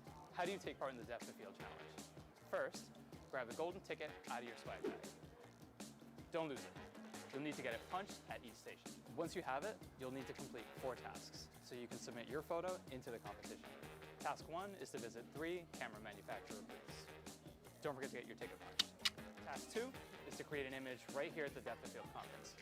You can also check out the studio experience room for some inspiration too. Yep, work it. Task 3 is to visit the workflow experience room, where you can edit and print your work. And finally, task 4 is to share your experience on social media with the hashtag BHDOF. That's it. Though, if you do want some bonus points, have your portfolio reviewed by one of our experts. After submitting your work, a panel of experts will crown the Depth of Field champions who will take home big prizes and a classic green B&H vest. Have fun and good luck. Hey B&Hers, welcome to Depth of Field. This wedding, portrait, and events photography conference brings together photographers and filmmakers from all over the world. It also hosts the Depth of Field Challenge, a fun way to get involved with the show and win some awesome prizes. How do you take part in the Depth of Field Challenge? First, grab the golden ticket out of your swag bag. Don't lose it. You'll need to get it punched at each station. Once you have it, you'll need to complete 4 tasks, so you can submit your photo into the competition. Task 1 is to visit 3 camera manufacturer booths. Don't forget to get your ticket punched. Task 2 is to create an image right here at the Depth of Field conference. You can also check out the studio experience room for some inspiration too. Yep, work it. Task 3 is to visit the workflow experience room, where you can edit and print your work. And finally, task 4 is to share your experience on social media with the hashtag BHDOF. That's it. Though, if you do want some bonus points, have your portfolio reviewed by one of our experts. After submitting your work, a panel of experts will crown the Depth of Field champions who will take home big prizes and a classic green B&H vest. Have fun and good luck. Hey B&Hers, welcome to Depth of Field. This wedding, portrait, and events photography conference brings together photographers and filmmakers from all over the world. It also hosts the Depth of Field Challenge, a fun way to get involved with the show and win some awesome prizes. How do you take part in the Depth of Field Challenge? First, grab the golden ticket out of your swag bag. Don't lose it. You'll need to get it punched at each station. Once you have it, you'll need to complete 4 tasks, so you can submit your photo into the competition. Task 1 is to visit 3 camera manufacturer booths. Don't forget to get your ticket punched. Task 2 is to create an image right here at the Depth of Field conference. You can also check out the studio experience room for some inspiration too. Yep, work it. Task 3 is to visit the workflow experience room, where you can edit and print your work. And finally, task 4 is to share your experience on social media with the hashtag BHDOF. That's it. Though, if you do want some bonus points, have your portfolio reviewed by one of our experts. After submitting your work, a panel of experts will crown the Depth of Field champions who will take home big prizes and a classic green B&H vest. Have fun and good luck. This is our green vest.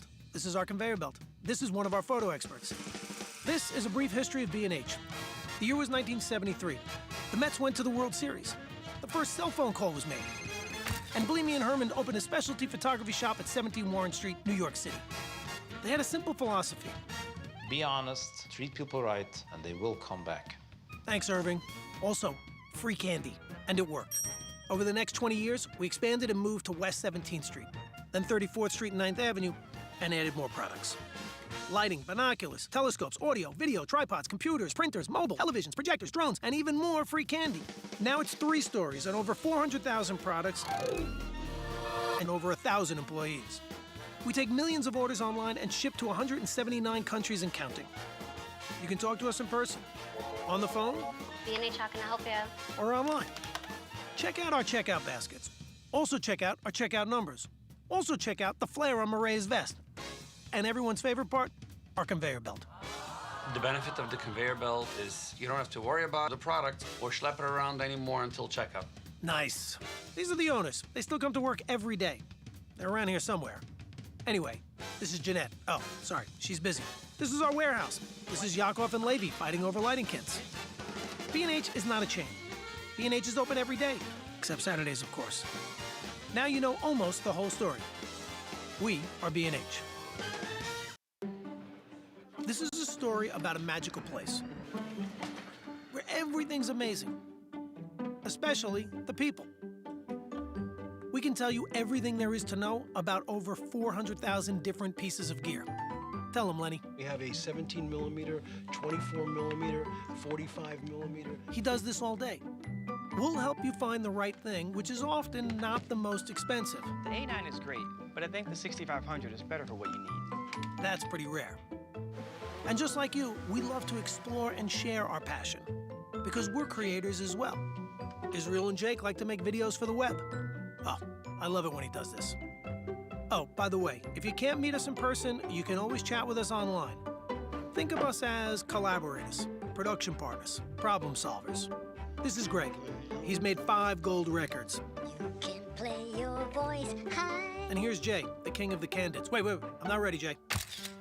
Sometimes we geek out and help each other, but mostly we're here to help you. Like Lenny, who's still going, because there's a lot to say when you're making some pretty important decisions. So now you've met 16 of over 1,000 employees. 16 reasons our customers like to do business with people, not algorithms. We are B&H.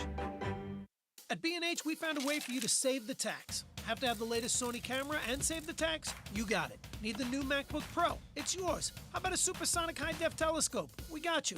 Meet Paybu. You pay the tax, we pay you back, just like that. B&H.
Just be careful of that cable. Don't trip over it. Yeah. Okay. All right, hold on a second. Oh, and you got your, this is to advance and that's to go backwards. Okay. Okay. All right, everyone. Whew. We're in the home stretch. Everyone got coffee, caffeinated? The world's most expensive coffee. You can't even imagine what the hotel charges for coffee. So. All right. Okay. So I talked about this morning and avenues to explore photography professionally. And I truly believe that the headshot is like, it's a no-brainer. Offer headshots, work that angle, and people will come to you and you'll be able to pay rent. So that's kind of a good thing. Mel DiGiacomo, who's a famous photographer. He's upstairs in the portfolio review room, reviewing portfolios. He said about 5 years ago in this very room, what is the difference between a pizza and a professional photographer? A pizza could feed a family of 4. So we got to be ingenious. Mel DiGiacomo. We got to be ingenious with what we do. So we've got a wonderful, Lori Patrick is a photographer based here in New York City and also Bethlehem, Pennsylvania. And she's been at it for quite some time. She started as a journalist and she moved into professional photography and she continues to also be a journalist. So without further ado, let's give a really warm depth of field welcome for Lori Patrick.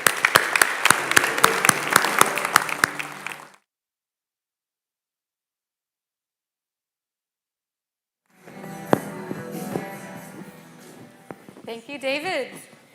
Hi, everybody. Thanks for hanging out. This is the end of the day. And my name's Lori, as David said. What's your name? What's your name? What's your name? I want to know your name, and I want to know what you do. What do you do? Photography. Nice. I know you all do photography. Some of you are basically just here for hobbyists, and you're trying to figure this out. Maybe you do other things, like the last speaker was a writer too. So, and that's a part of intention. That's a part of the idea of intention. It's because it's not about me. It's about you. It's about your client. So the intentional headshot, that's what I'm going to talk about, some of those things. And then they're going to get the keynote going. But can I take a picture of you? Why not? Because it's about you. Again, remember, it's about the client. It's always about the client, not about you. Right? So let me take a picture. Here we go. Say cheese! Thank you. I'm going to take one here. I don't know how it's going to turn out because we don't have light, but I think it's kind of fun just to give you the example. Okay? All right. So let's figure out where we're at. Yes. So let me go back and make sure I didn't.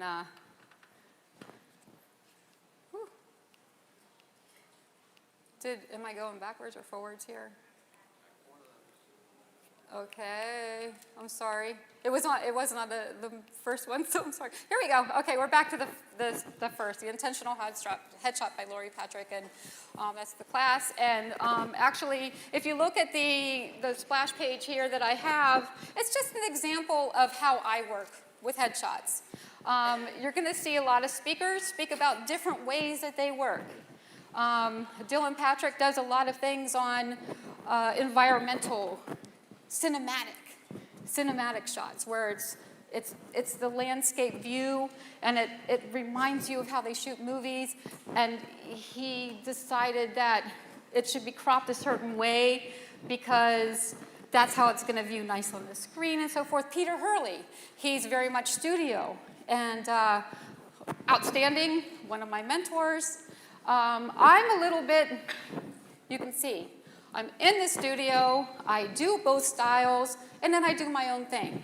And my own thing might include black and whites. It might include somebody laughing or somebody that I found on the street. There's a lot of different ways that I find ways that I work. Do we need to do something? I'm squeaky. Okay, so I want to thank B&H and David Brommer for selecting my photo on Depth of Field, the page for this conference. They used one of my photos of a headshot that I love. I'm in love with this. This one was done in Cuba. When I take students to Cuba, I shot this there as a demonstration, and it turned out great. Speed light, easy camera. I used my Fuji X-T20. And we're going to do a little fixing. This is what happens when we're live. It's okay.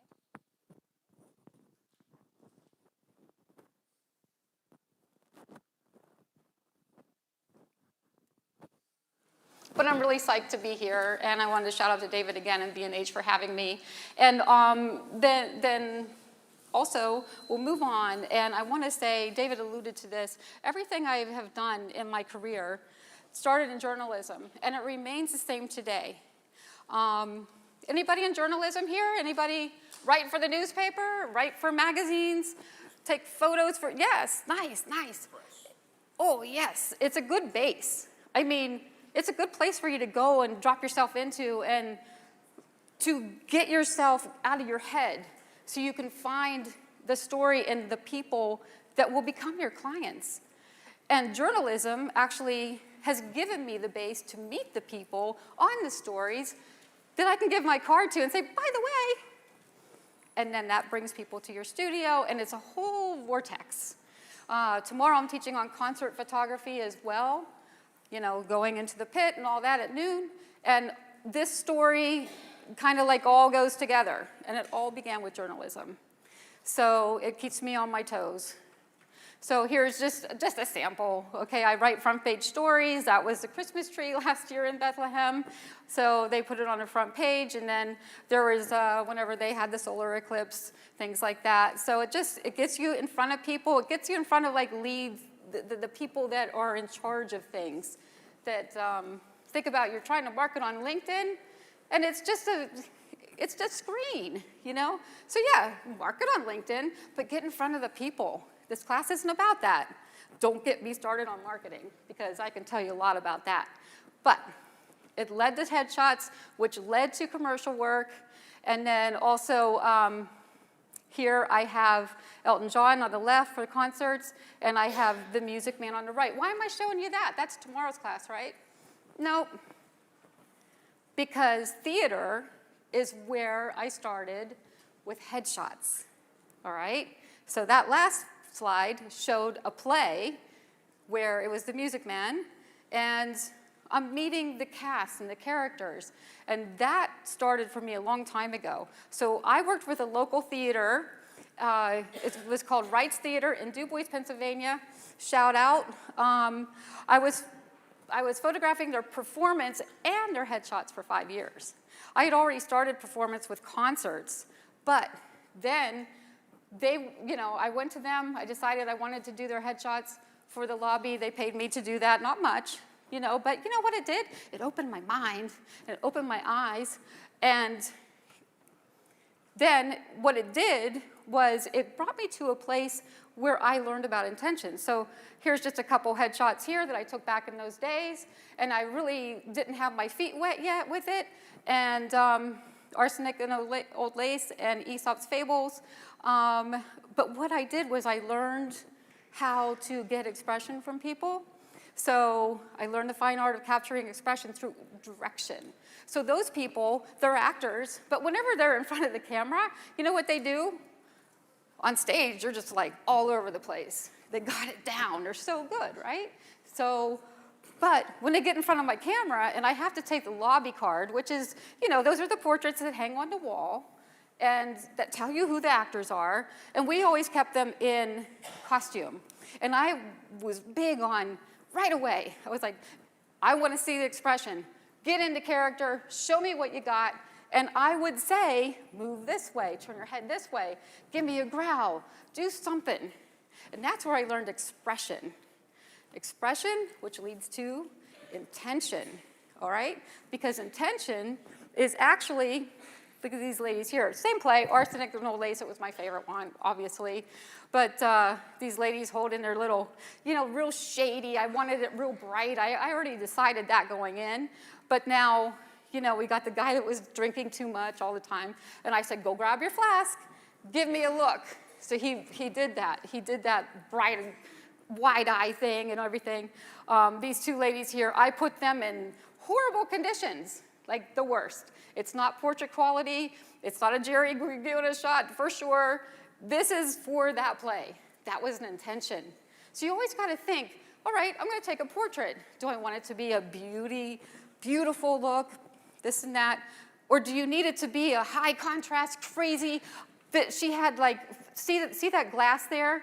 I shot up on purpose with my speed light low so that I could get the design from the glass onto her neck. Do you see that? I did that on purpose. I was so happy that it turned out. So it really resonates well. So I learned the intention then, and now I apply it to every single shoot, every shoot. And how do I do that? Here's another intention. Same thing, Wright's Theater, wonderful actresses. This is Little Women. So Little Women, I'm gonna take their photos. Yeah, I love how they're dressed and their hair and their makeup was perfect. I told them to look at me very stoic, very important, because the intention was Little Women. I don't want them smiling. You know, that was set up, that play was circa 1861. What did they do back then? Did you ever see Civil War pictures and all those old pictures from the 1800s? You know, and they, when you see those, look them up if you haven't, 1800s portraits. They never smiled. They looked like they, you know, had a stick somewhere. You know, they didn't look happy. Like we're trying to portray today, it was just a very stoic look, and that was the thing, though. That was a proud moment, and that was an honorable moment where, you know, today, in today's world, it's the play, so the intention was, let me bring that back. So I created sepia tone, I brought into the oval, you'll see ovals a lot.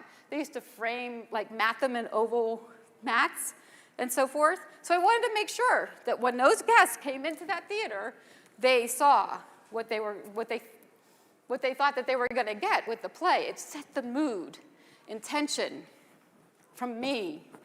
Now, you're gonna see, like I said with Peter and Dylan and others, everybody has education, and it's all so cool and good, and you can learn from all of us.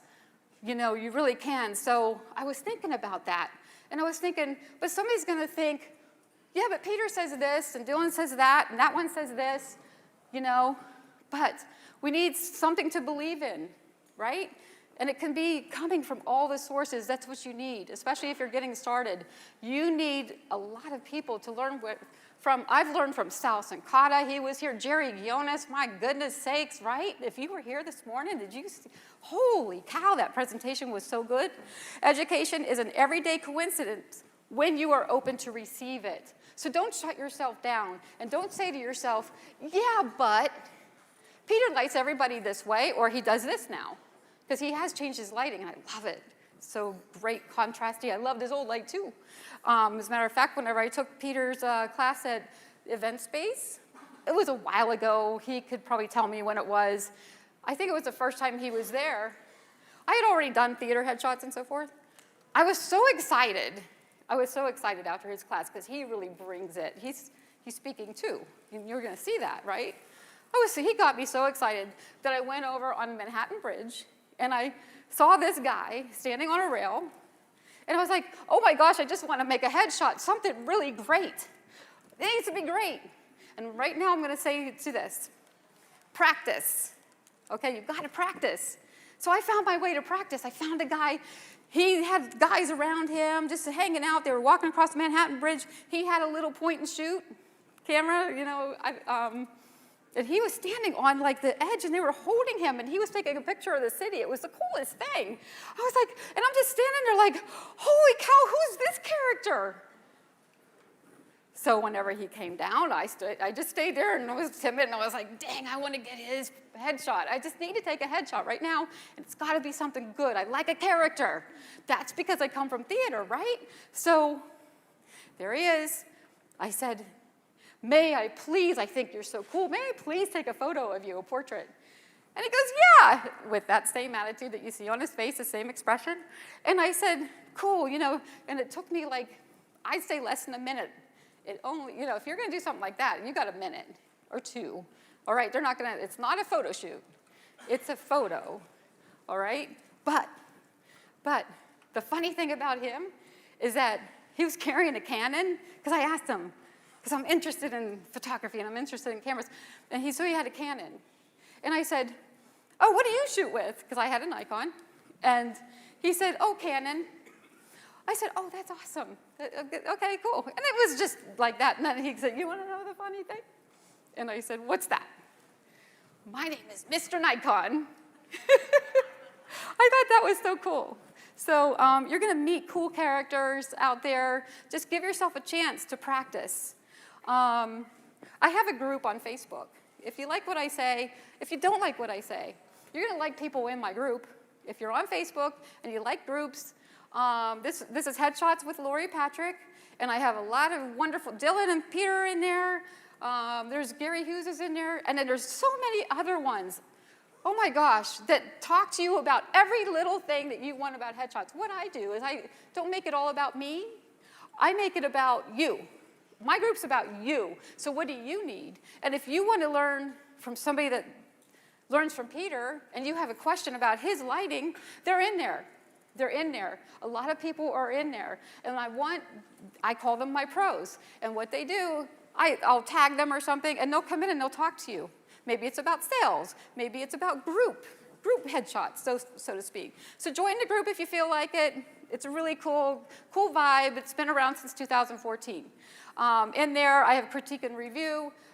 This is a thread that I'll go in. If you dump a picture in the comments there and you're too afraid to put it in the main thing, dump it in that, in the comments, and I will critique it fully for you, as fully as I can, and I'll be really honest with you. Okay? So anyway, that's critique and review in that group. Definition of a headshot. It's a photograph of a person's head and face, right?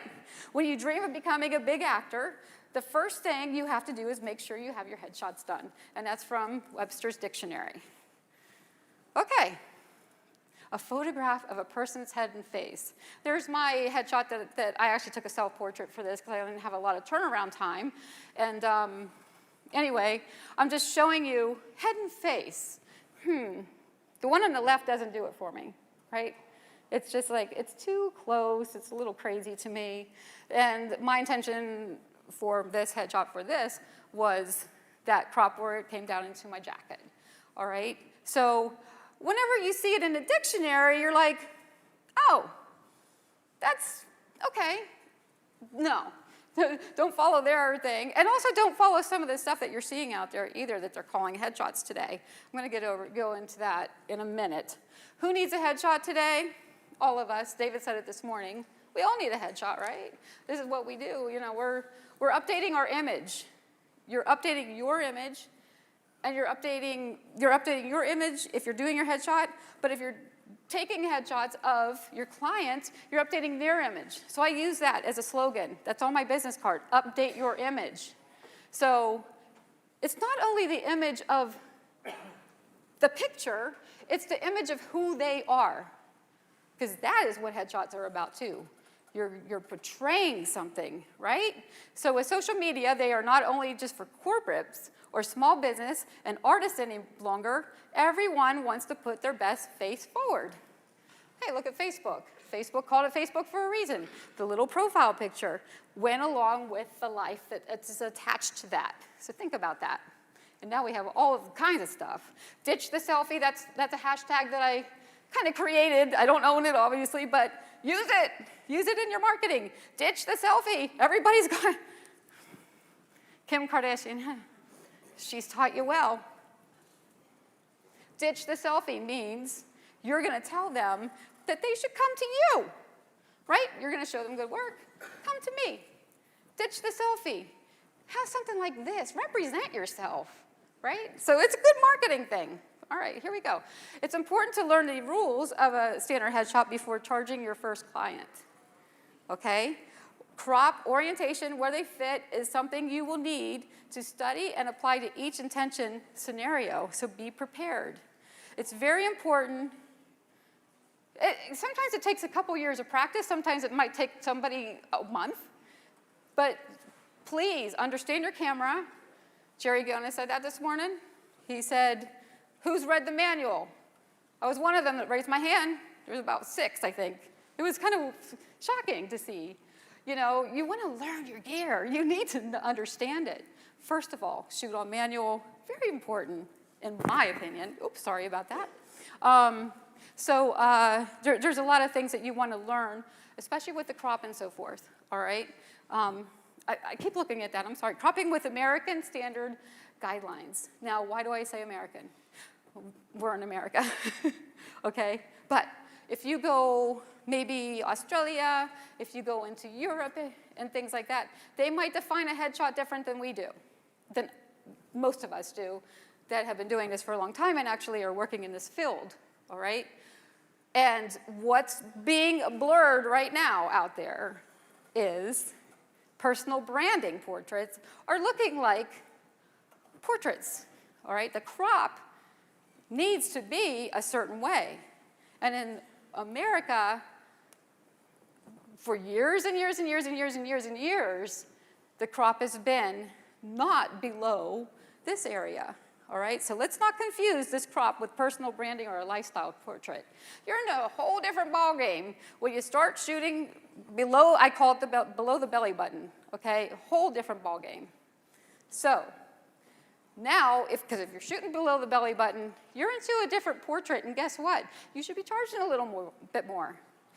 Like David said, David was saying, and I always say this too, headshots are the bread and butter of a portrait business. It can get you started. It can get the client in the door. And then you can evolve from the headshot, and you can move on with it. And you can bring in the clients that you really want. If you're stuck because you don't know where the next client is going to come because you want to do, my favorite thing is fine art. I mean, I'll shoot a woman, fine art, everyday woman, not models. I don't shoot models. But that's my goal. That's my dream. I love that. My dream isn't headshots, but I know that if I'm using headshots, they will come because it's easier. It's a little less money, but now I can show them a little bit more. What can they have that's more of what you want to give them? And what you're doing is you're giving them what you want to shoot and what they're going to be satisfied with. But you know what you got to do? You got to shoot for everything, because then you can show them more. And then you can start making revenue, because guess what? I didn't start in headshots. I didn't start in studio photography right away. You know when I figured out I had to do that? It wasn't because I was shooting theater and I was like, oh, well, this is cool. I like this. I did like it, but I learned how. I learned how really well. But I figured out in journalism, you're not making very much money, you guys working for the papers. I mean, really, you turn in a photo. I think some people might think that we make great money with that. You know, papers are going away.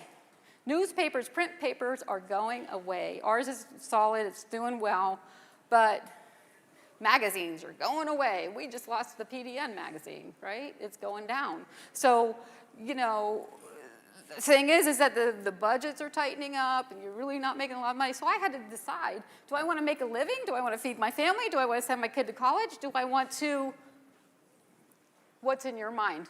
What do you need? All right? So that's why I went to studio, but I stayed with journalism because I got to stay connected to people. Reach out to your paper. Get a connection. All right, here we go. Let's get beyond that. We are cropping head to sternum for horizontal images. So Peter Hurley, you know, you can see his work. A lot of times he's doing horizontal landscape with his portraits. Now he also shoots for intention. When he teaches, he shows that. But he shoots every way, you know, whatever is coming into him. And they say, I need it like this. He's going to do it like that. But when he shows you, he's showing you this. It's not the only answer, all right? But here's your sternum. Okay, you might be ticklish there. It's where your bones, I mean, not your sternum, but your rib cage. Here's your sternum up here. So your sternum is horizontal. So here's the crop, all right? It's kind of like down into the head, and some people don't like it, and some people don't understand it. Peter explains it very well. You have to keep the eyes above. It's about the eyes in a certain space. So this, but the thing that I'm finding out is the circle crop. I'm going to talk about that in a minute, that we have to kind of leave some space and then crop later. This is new, you know. So the rib cage, I'm sorry, I got ahead of myself. The rib cage is for the vertical headshot, and that's the American standard, all right? They are the maximum crop guidelines for things that your client is coming to you for. If you become too creative and you go out of the box with these time-tested guidelines, and they really are, you are making a portrait with another purpose. All right.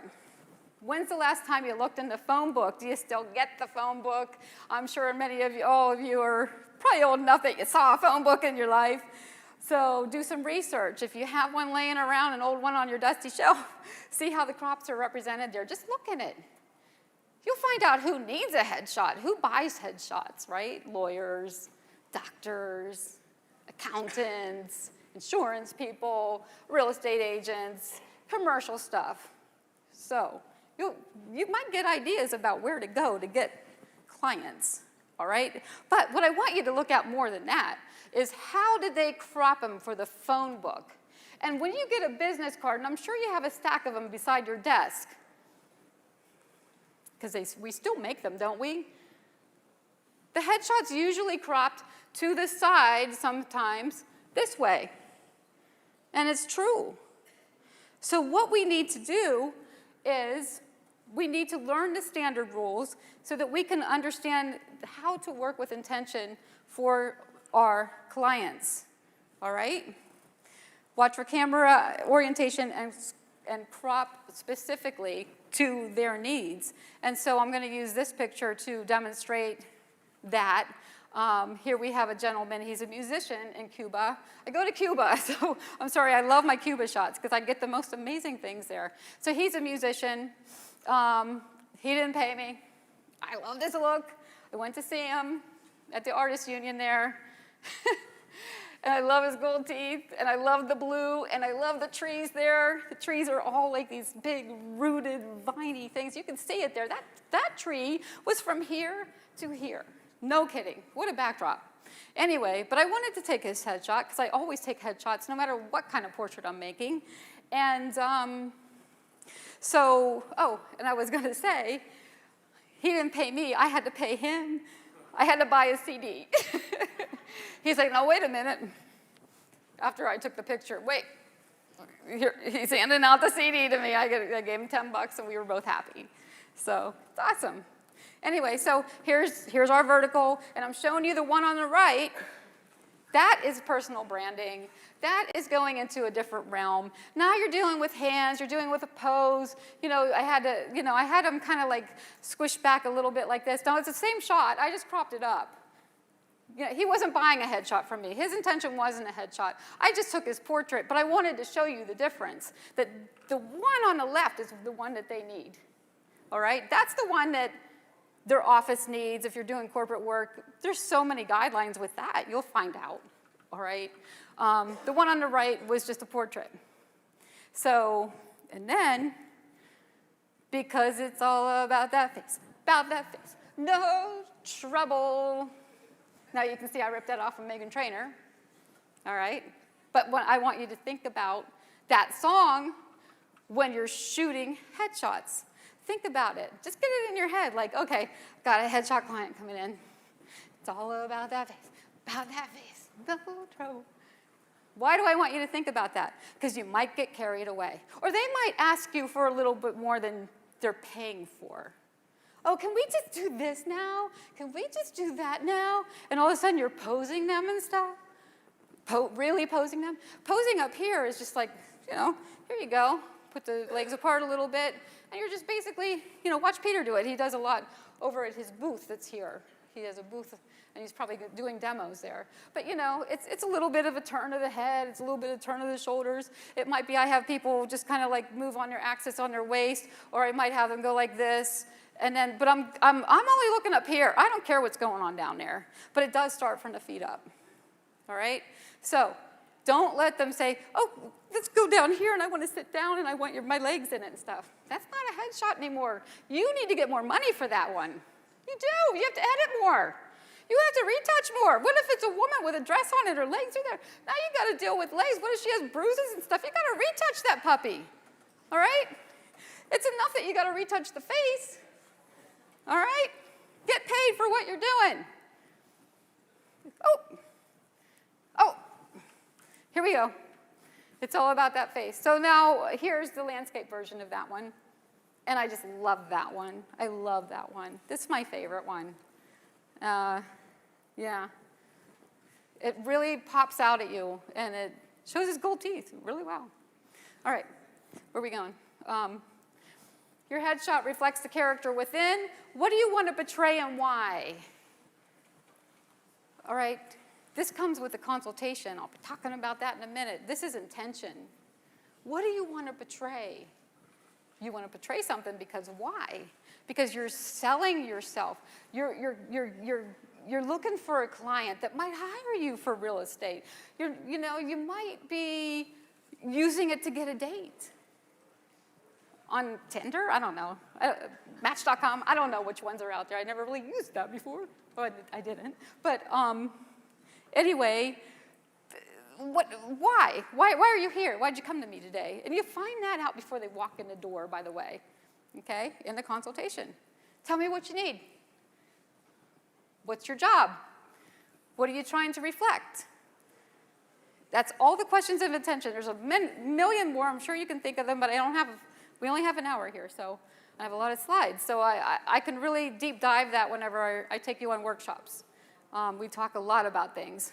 But to the left, I have Brandy. She had just gotten her AIFD certificate for being a florist, which is a really, really, really high honor. It's really hard to get there and work for and make that happen for a florist. I know because I was a florist for 16 years. I had a flower shop, and I owned it. And I know what that's about. I never tried. It's a huge process, but she did that. So she came to me for her headshot. So what I did, when she called me and we talked about her wonderful achievement, I'm like, Brandy, bring something colorful to wear. I want you to have your hair, how you want it. I knew I wanted her eyes to glimmer, but I have this wonderful old world backdrop with flowers on it in the background. So now this is in their directory to show that Brandy is an AIFD florist. So cool. So that's where I was able to get the intention for Brandy. And this is the only one that we really worked with. We decided that was the one. So the one on the right, that's my daughter. And you're going to say, wow, that's not your typical headshot. Yes, it is. Why is it? Let me tell you. And also, my crop is above the belly button there. I kind of coined that. Keep it above the belly button, and it's all about that face. Okay, for this. Now, I had to crop it there because her intention was this. She's an editorial hairstylist here in New York, and she works with the most prestigious magazines and photographers and so forth in the fashion industry. And some models, too, who's personal hairstylist for them. But, supermodels. But Italian Vogue, this is my daughter, Italian Vogue interviewed her for a 2-page spread. And it wasn't that she did the hair on the model and she got a credit that she did the hair. They interviewed her. Her. She was the story. So she calls me, Mom, oh my God, and I have to have this in like 5 days or something. So I came up, we have a place in New York, and I came up and we did this in her kitchen really fast, put a black sheet over the window. You could do this anywhere, just like Jerry said this morning. You don't have to have a major studio. I work everywhere. I'll work right here. Look at this. I mean, come on, really? I'll work on that. Okay. But she's like, Mom, oh my gosh. So she wanted to show her personality.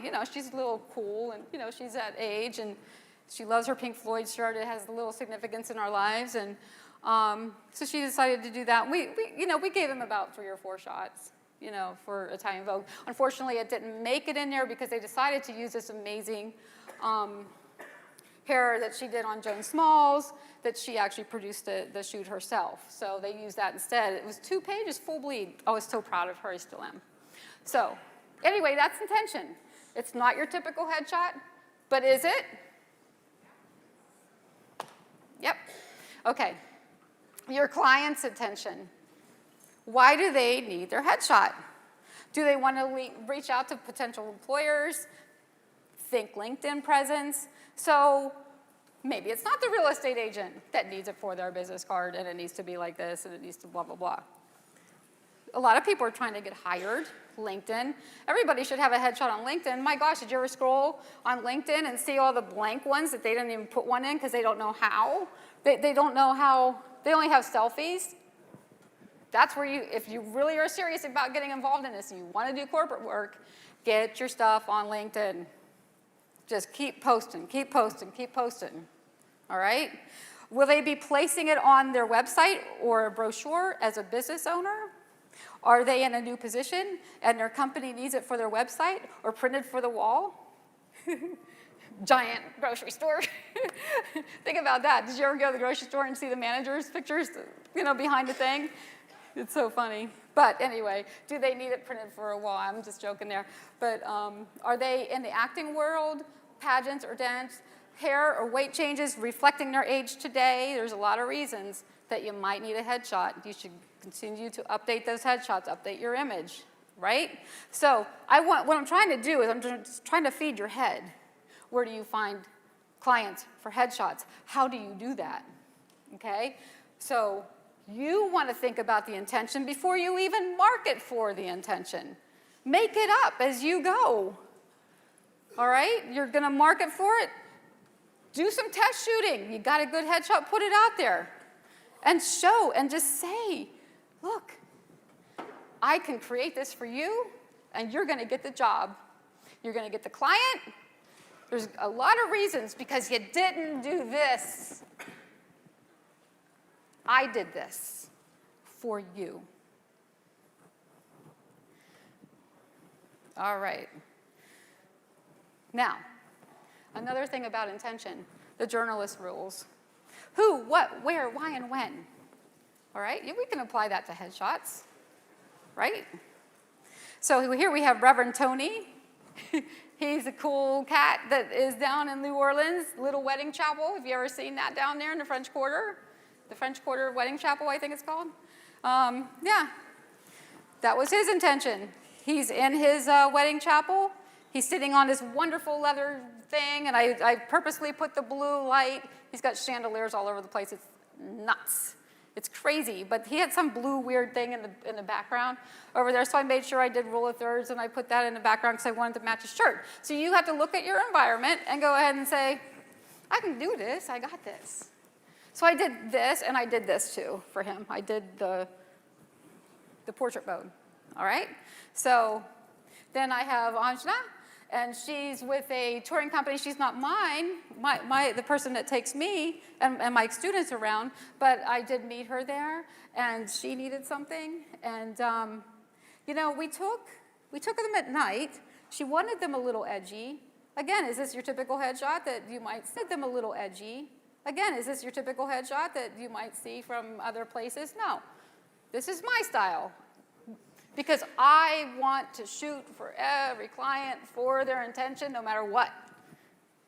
I don't want to say, come into my studio and stand behind, this gray background ground is behind you, and I'm going to shoot that right now, and I'm going to give you an outstanding smiling photo, or whatever it is, but it might not fit. She wants this on her brochure. That one. The author might want something a little more edgy, an author of a book, instead of just his face looking out at you. She wants to be where she's like, yeah, you're hanging with me, come along. Come along. This is in the center square in Havana. This is near the Floridita. We took about 6 shots, and I presented those to her, and she said, that's me. And I would have never thought it. You know what? This is how I love to shoot. I want high contrast. I want black and white. It's me. And I'm like, oh, God, the market isn't there for it. Hell yeah, it is. Why? Intention. You found out from them what they need, and you give it to them. But you got to learn your gear. You got to learn your light. You got to learn your stuff. Now, this was shot with a speed light and a Westcott rapid box. Nothing on the other side, as you can tell, but I had someone holding it. I have some behind the scenes that show him holding it. And I said, just turn this way, Ajna. Turned, and I got that shot. She's in love with it. Now I have, she's a mind healing coach, Stephanie.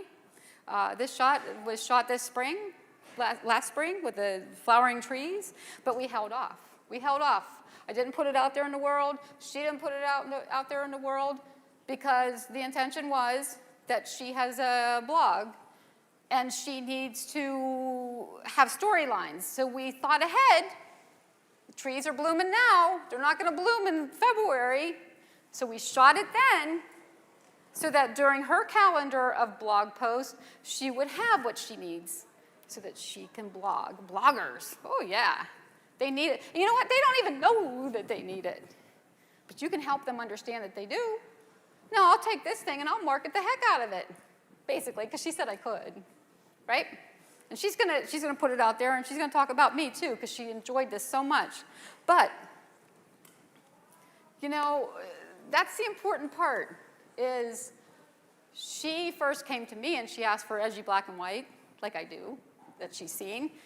They're gonna hire you for what they see that you do, by the way. All right? Portfolio building is so important. Please do it here. Please do it here. It's okay. Don't shoot over anybody's shoulder.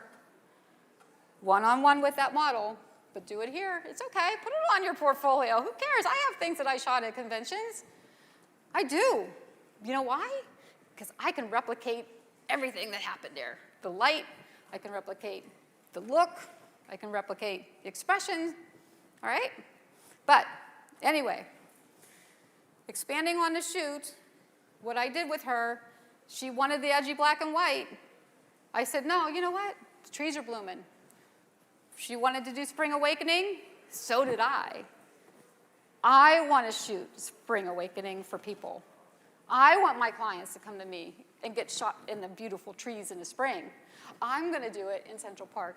I'm going to market for it. So I decided last year that I'm going to wait till this year to market for it, because guess what? The trees were almost done blooming, and this one was still blooming. So I shot it then. So now it's a twofold intention. I shot it for her intention, and I shot it for my intention.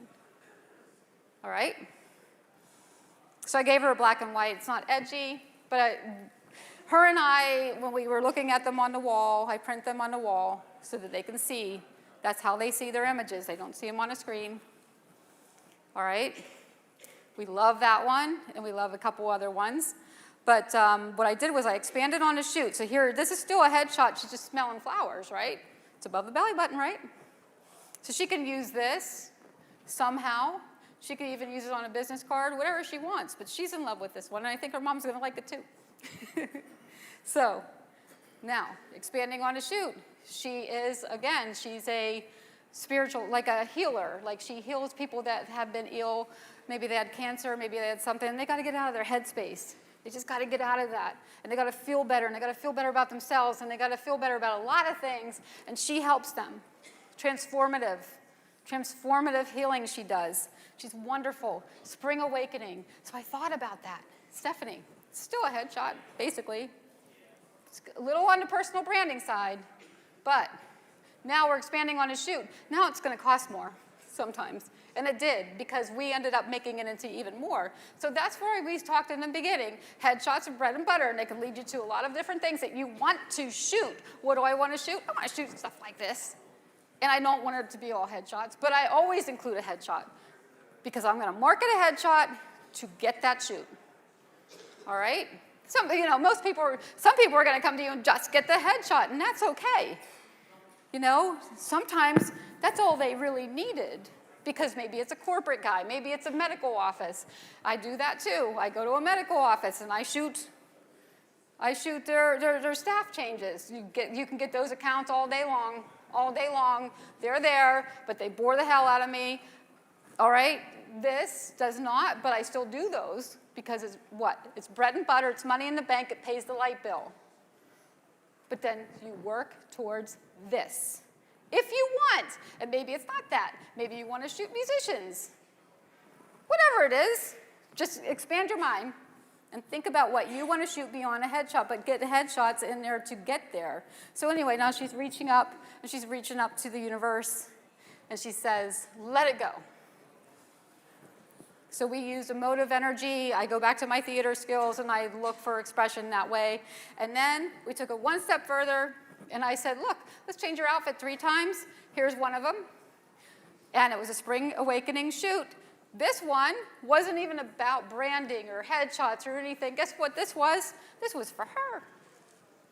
This is her legacy print. This is her heirloom photo. This is her photo that in 10 years from now, in 20 years from now, whenever you pass away, somebody passes away, and then, you're like, But we need to remember, where do you remember? You remember in photos. What was Jerry saying this morning? We pay a lot of money for food and things like that. It goes in one end, out the other. No, this lasts forever. Me and my husband were just going through estate stuff from his dad's, lots of stuff. And we found things, oh my God, they were so, we don't know who they are. His dad might not know who some of them are, because it was his mom's family. Holy cow, you should see these portraits. We have them. His dad still has them now. But what other memories are there? This is a great memory for her children someday, whoever it is. It's legacy portraiture. Look, this is what my goal is from Bread and Butter, which she first came to me for. Deliverables. What does your client need? What, why, and when? Go back to those journalist rules, okay? What does your client need? So, it's imperative to learn post-production workflow, learn basics or advanced retouching, then learn output methods for clients' needs. So what does your client need? That's the other part of consultation. The first part is, who are you? What are we representing about you? The second part is, how do you need it? When do you need it? Journalist rules. Think about them. Write them down. Write them down and equate them to what I'm talking about, what you need to know, what you need to understand. So now, what did he need? Here's one of those ones that bore me to death. Nice guy. I like him. He needed this for LinkedIn. He works at a bank. Like, he's one of the big guys. Gives out the big loans, right? Commercial stuff. So he needed it for LinkedIn. He needed to update his image.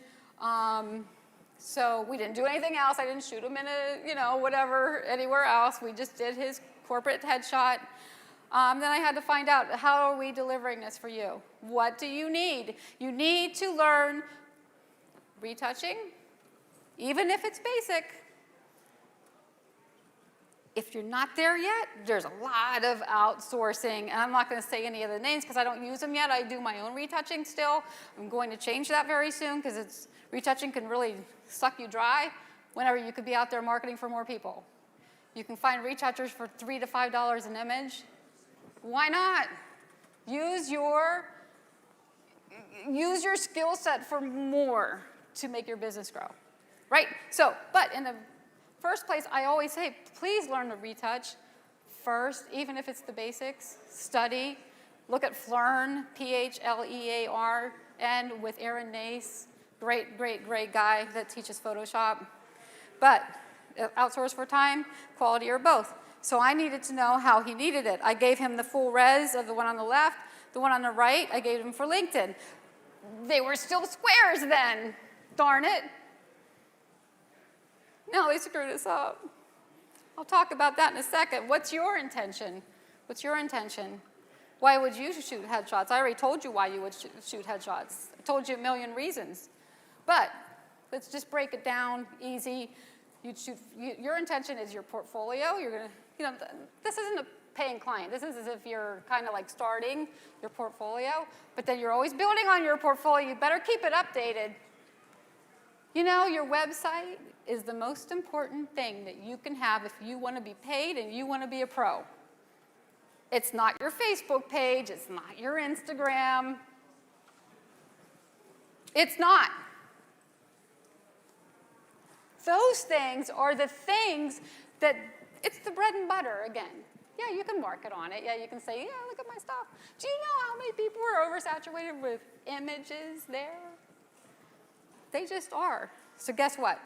You lead them into your online business card, which is your website portfolio. Because that's where they're going to learn about you, your skills. They're not seeing you and then Johnny next and then Amy next and their beautiful photos and they're like, I got to go feed the baby. Then they forget about it. Everything that you do on social media, you want to point back to that freshly updated portfolio. That's where you put your time in. Put your time there, not on social media. Everything you do on social media, just point it over there. Seriously. It means everything, and that sticks around forever, as long as you're paying your thing.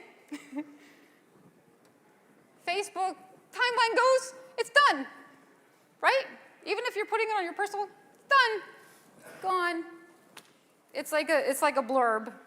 So what's your attention? Creativity, like I like to do my creative shoots. Marketing, like I said, I read society. Shoot for society in your business. I'll explain that in a second. Practice. Please practice. Oh my gosh. Oh my gosh.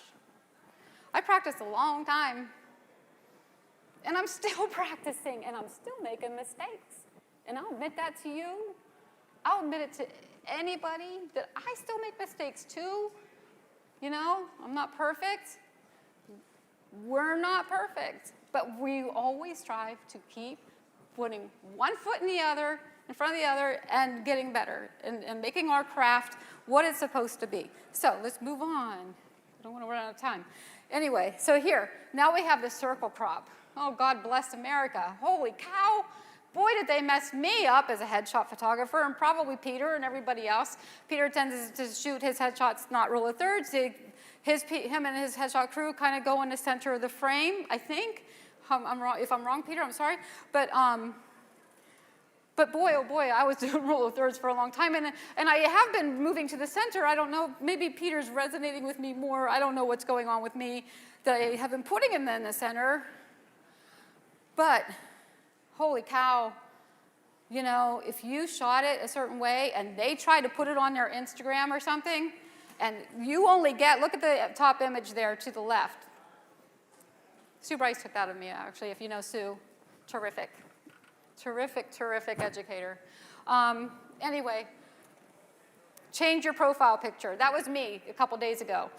I decided, I gotta test this. So imagine you gave this beautiful image to your client, and you just gave them, oh, okay, I'm just gonna relate, you know, it's not being lazy, it's just what you don't know, maybe. You're giving them your delivery. And now they got this. Now Sue shot me rule of thirds, so I had just stuff here, you know, like background. So I didn't have anywhere to go with it whenever I uploaded. If I was just a regular person and I uploaded that, that's the one on the top is what I got. And I couldn't move it. There's no moving it. So is that what you want? Is that what they want to represent themselves? Unfortunately, that's where we're at. So now you have to shoot for that. You have to think about that. If you're shooting rule of thirds, okay, rule of thirds, bing. I'm looking at you. Bing. Okay. And then I'm going to take one step over, and I'm going to shoot it again. And I'm going to pull that crop up, and I'm going to make darn sure that I have something that we can circle. And I'm going to do it within a couple seconds so that I have boom, bing, bam. I do that. When I know that he's looking great, and he's got the expression, I'm like, hold that. Right? And then use your feet. Okay. So I figured it out. I had to figure it out for you and me, obviously. Okay. But I put it in Photoshop, elliptical marquee tool in Photoshop. Look, I found it on YouTube. It's all on YouTube, right? Everything you want to know. And it taught me how to make the circle crop. Now that's still, like, it just made me a circle. And the thing is, when I dropped it back into Instagram, guess what it did? Put me in the middle. Look at that. It's normal now. It's too easy, but we need to deliver what they need. That's intention. What do you need? Oh, I'm going to put it on my Instagram. I'm going to put it on my business card. So now, okay, you're going to put it on your business card. You need this. And then you need the circle, because it's going to be on LinkedIn, Instagram, blah, blah, blah, right? Intention. Portfolio building, I already talked about that. I'm going to move on. And then I talked about that too. That happens to be my portfolio. It's LoriPatrickImages.com. I have an education tab on there as well that will lead you to when we go to Cuba and things like that if you're interested. Now, this is a Finesse Albums Reveal book. I not only present myself and my headshots and my fine artwork on my website, and concert photography, by the way, I'm teaching concert photography tomorrow at 12 o'clock if you're into, if you want to learn that. I want to make sure I got that in there. This is how I like to show people when I'm at Chamber of Commerce or when I'm at a networking event or something. I'm not showing them on my phone. Hey, Joe, here's what I do. What do you do? Let's exchange business cards. Nope. I don't like screens, but I do. We got us here. We got to know each other here. B&H is on screen.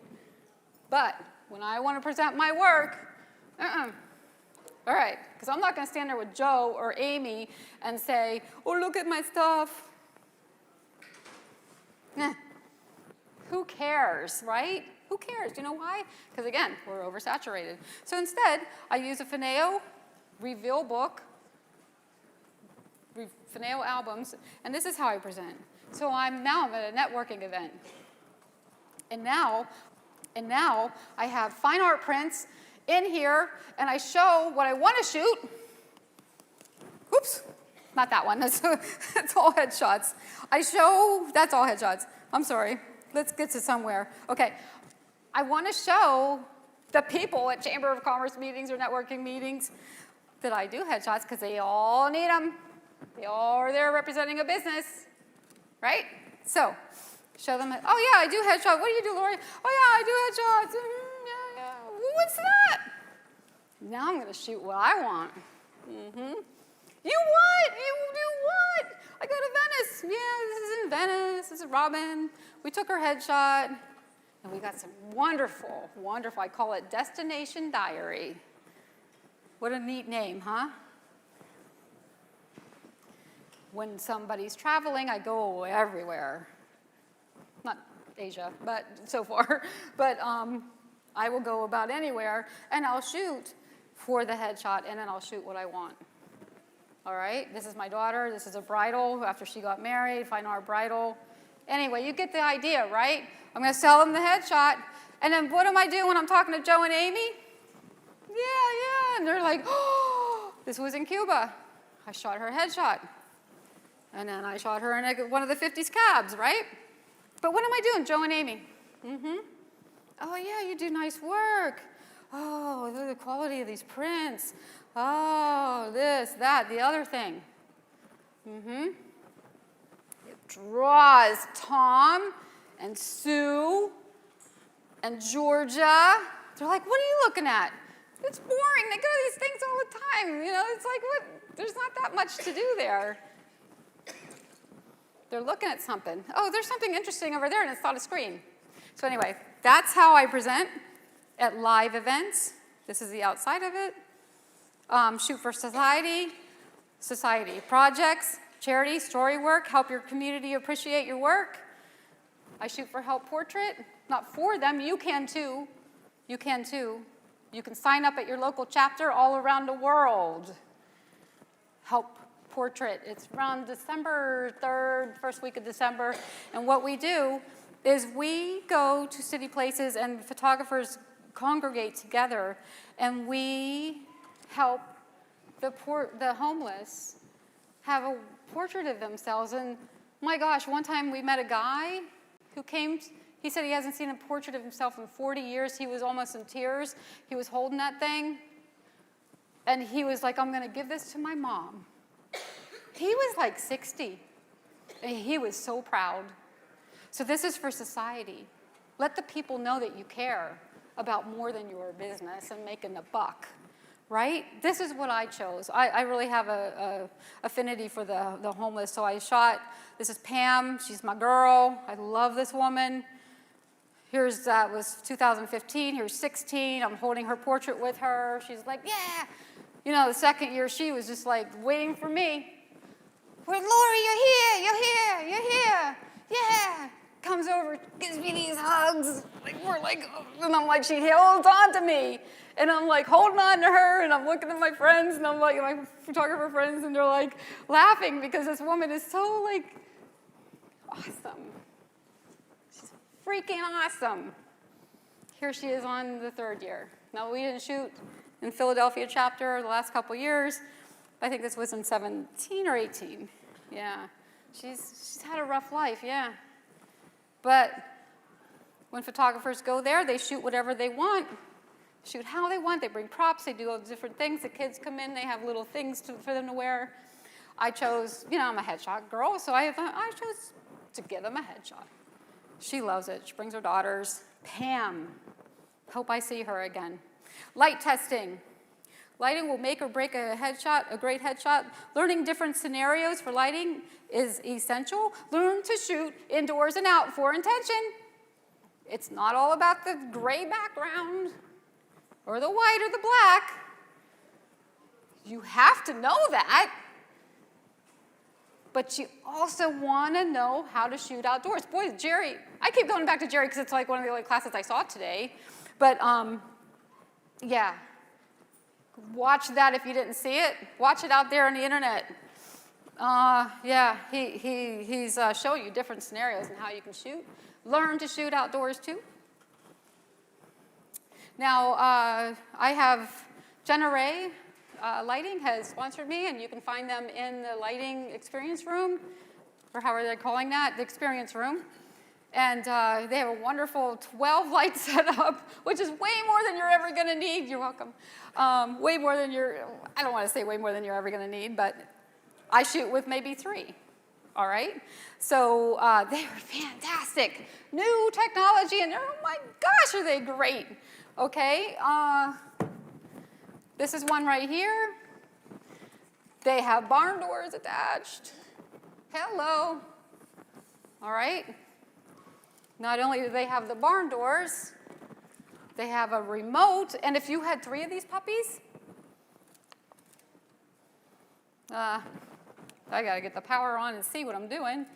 You can, and I use this, I did a shoot on Saturday and then on Sunday, and it was getting a little cool in that room, so I had to warm it up. Look at that warming up, and I'm doing it from here.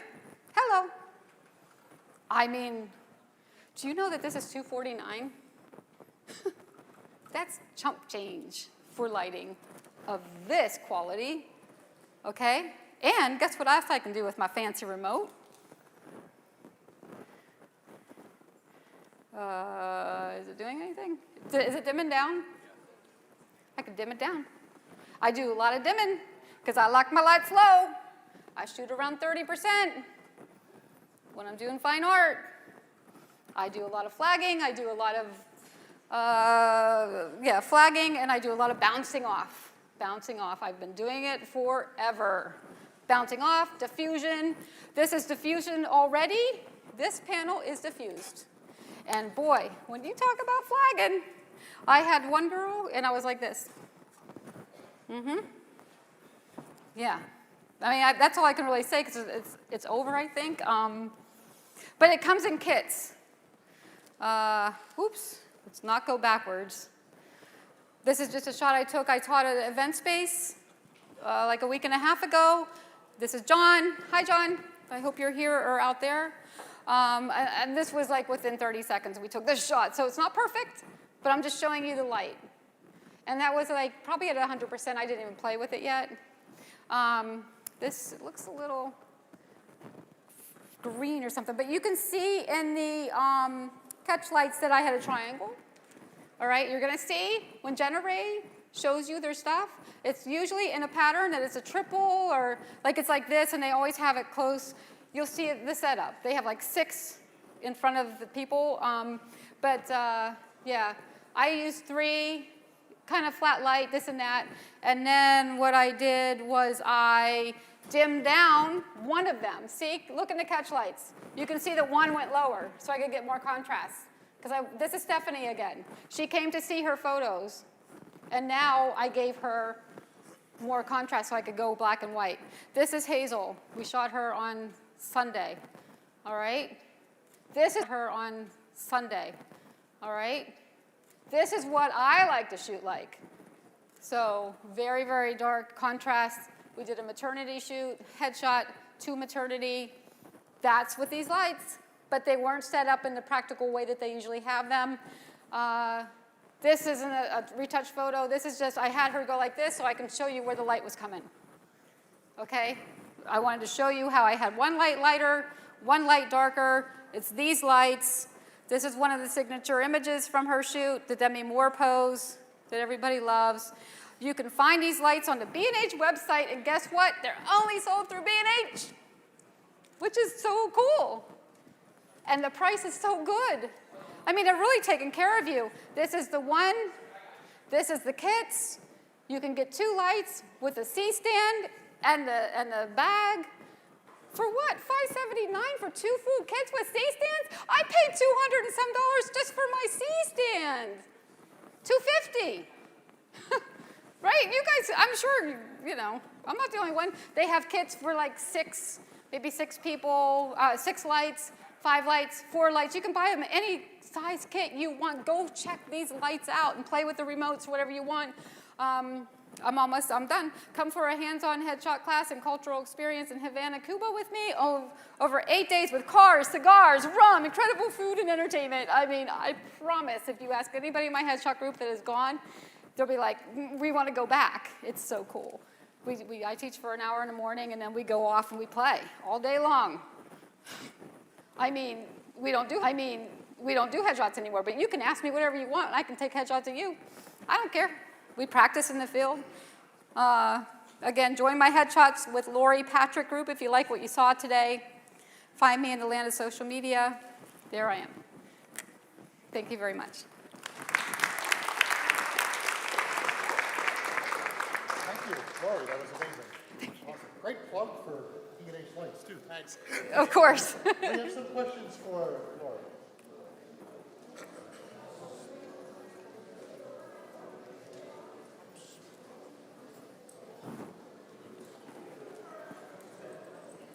What do you, oh, I'm sorry. Did I bump it? Oh, I think they changed it. They took it off. Yeah.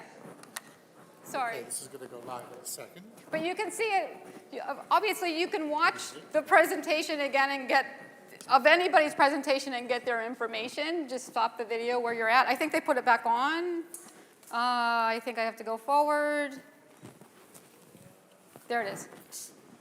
Yeah, just watch this stuff again. And remember, the last 2 years when they had Depth of Field, they have all those videos up too. Oh my gosh, I was editing and watched them. I was amazed. Bambi Contrail, there's all these great stories. Yes.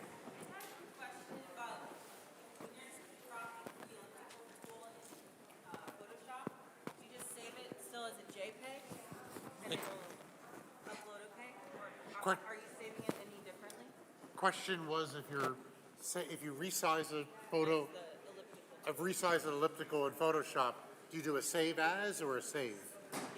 I edit. I start in Lightroom, and I go to Photoshop, and I go back to Lightroom. So what I do is Lightroom takes you into Photoshop, and then when you go backwards, I just hit save, and it plugs it back into Lightroom, and now it gives you a sidecar. It gives you your original photo, and then if you did any liquify work or cloning or anything, now your new image is to the left of that one, and now you can work on that more. But it takes all your Lightroom adjustments and it pulls it over to the Photoshop, and then the Photoshop kicks in, and then I save it from Lightroom and export it there to anything I want.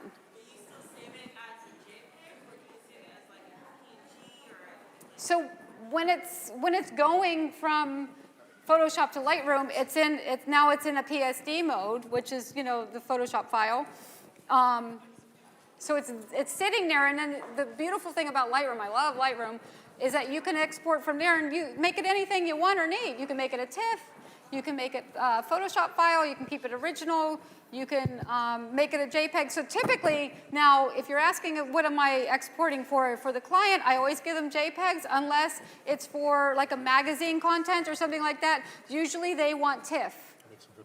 All right, so please join the group and ask questions like that. You're going to get thousands of answers, not thousands, but maybe 10, and really good information there. Like people will answer those questions. Good question. What is the resolution that you deliver to your client? JPEGs. I give them full resolution. That's a good question too.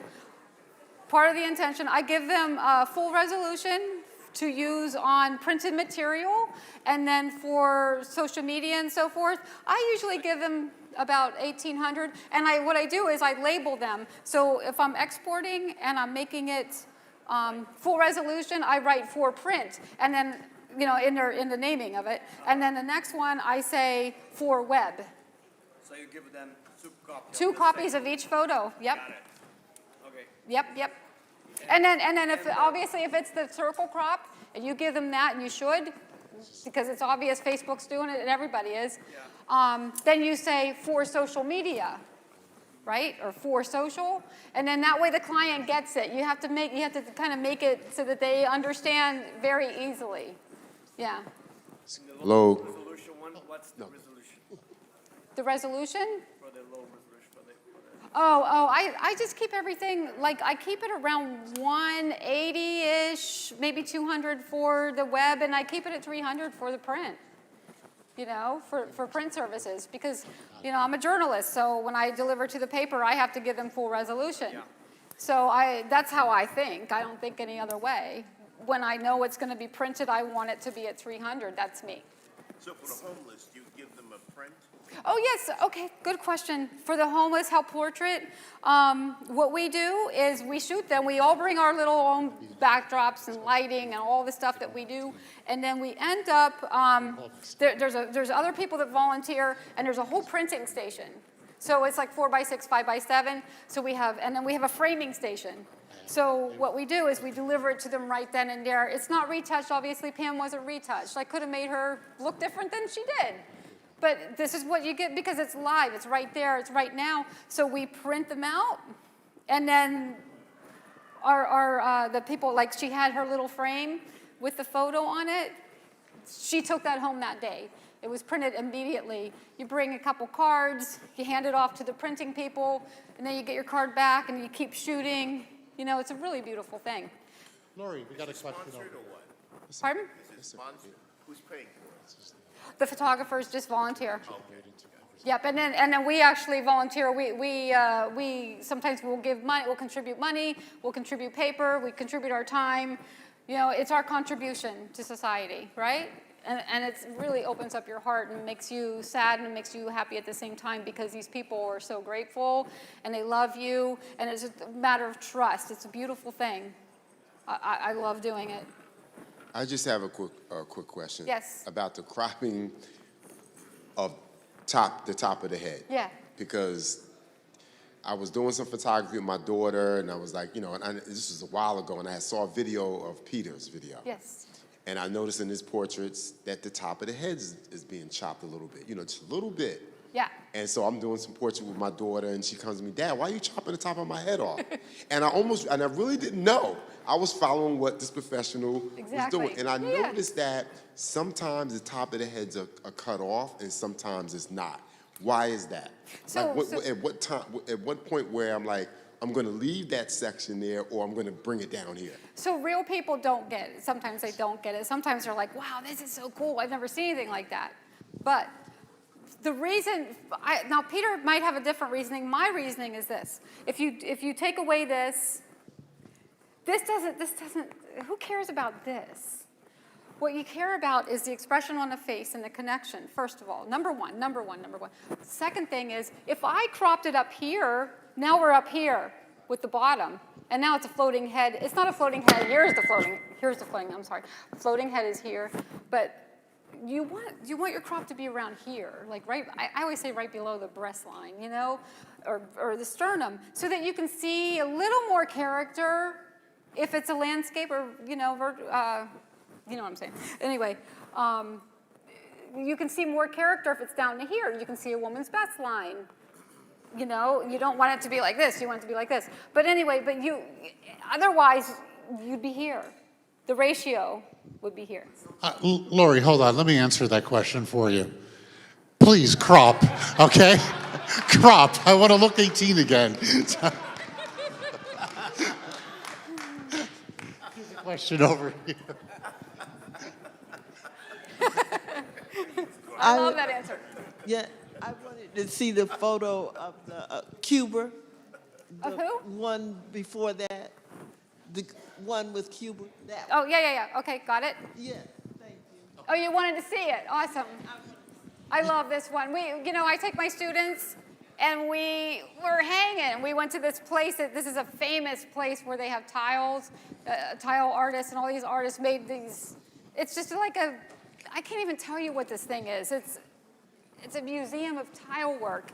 And this wonderful girl was there that day.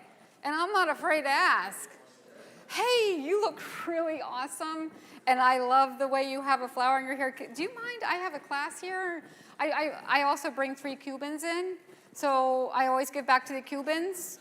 So I offer to the photography school that 3 Cuban students can take my class along with the people that travel with me. And I don't charge them, the Cuban people, for that. But anyway, so they're there too. And what we do is, I wasn't afraid to ask her, and I'm like, hey, can you just pose for us? Do you mind? So somebody got her information, and I'm sure, I know that they sent her a few photos, but I said, let's go. So I'm like, okay, students or whatever, we're hanging at this time, but I don't really make it all formal, but I'm like, all right, one at a time. I'm a person that says, if you're shooting for portfolio or whatever it is, don't shoot over the shoulder of another photographer. She's not connecting with you. She's connecting because she's connecting. She might be looking here like Taylor Swift on the thing, on the red carpet, but she was looking at me. You know why? I didn't let anybody else shoot at that time. There were no cell phones. There was no other photographers. It was her and me. And then my students went in and they did their thing, and they got the connection. So yeah. Can you show the light stand that you get? The light stand. Yeah. To the 16. Is that what you want? Yeah, so go on B&H web. These screenshots of product is from B&H website. And, and then a lot of you left, but the internets are open. And if you guys want to go shopping at B&H, go and look at, they have this lighting set up from Generay that you can go test shoot. I think it's probably, if I might be wrong about this, but you might have to go upstairs, the escalators where the cameras are. That's probably where they have it set up, where they used to sell their used equipment. And you can go play more there with the lights today, right now. I think all day long. Okay, so if you want to go check them out, there's probably a rep there. Yeah, I think they're the beans and weenies. I don't know. Yeah. Our last question. Hi. What lenses do you prefer to use? Do you have a fixed focal length, or do you use zoom? So, and also like your aperture usually? Yeah, so I'll mention this too. I did speak at an event space. It was the art of the headshot, and I go over a lot of that stuff there. So I am going to say that also. I go over a little bit of posing and stuff like that. So this was like plan B and plan A, and that was just a week and a half ago. But my aperture and so forth, usually I like 85 millimeter to 105 millimeter is my sweet spot, because 50 millimeter is way too close, and zooms, boy, if you shoot with a zoom, you might get yourself in trouble, because if I use a 24 to 70 to 200, no, that's fine. But if you go down below 50 millimeter or even 60 millimeters, you're going to get distortion in the face. It's really strange. You're going to get a big nose and things like that, and then you're going to be like, what happened? You shot with a zoom lens. You need to have a fixed focal lens. I like 105 or the 85, and instead of the zooming on the camera, you're going to zoom like they did when my grandfather was taking portraits. He would take a step in, and he would take a step back. And then they didn't have zooms then, right? So that professional photographer, if you're doing portraits, you kind of want that, unless you're really in the field and 70 to 200, you know what I mean? But aperture, usually around 5.6 or 8. Sometimes, if you look at Anja, that photo, I probably shot her at like 3.2. Sometimes I like to open it up more and blur out the background and do the whole thing. But I did have, I think I had the 85 with her.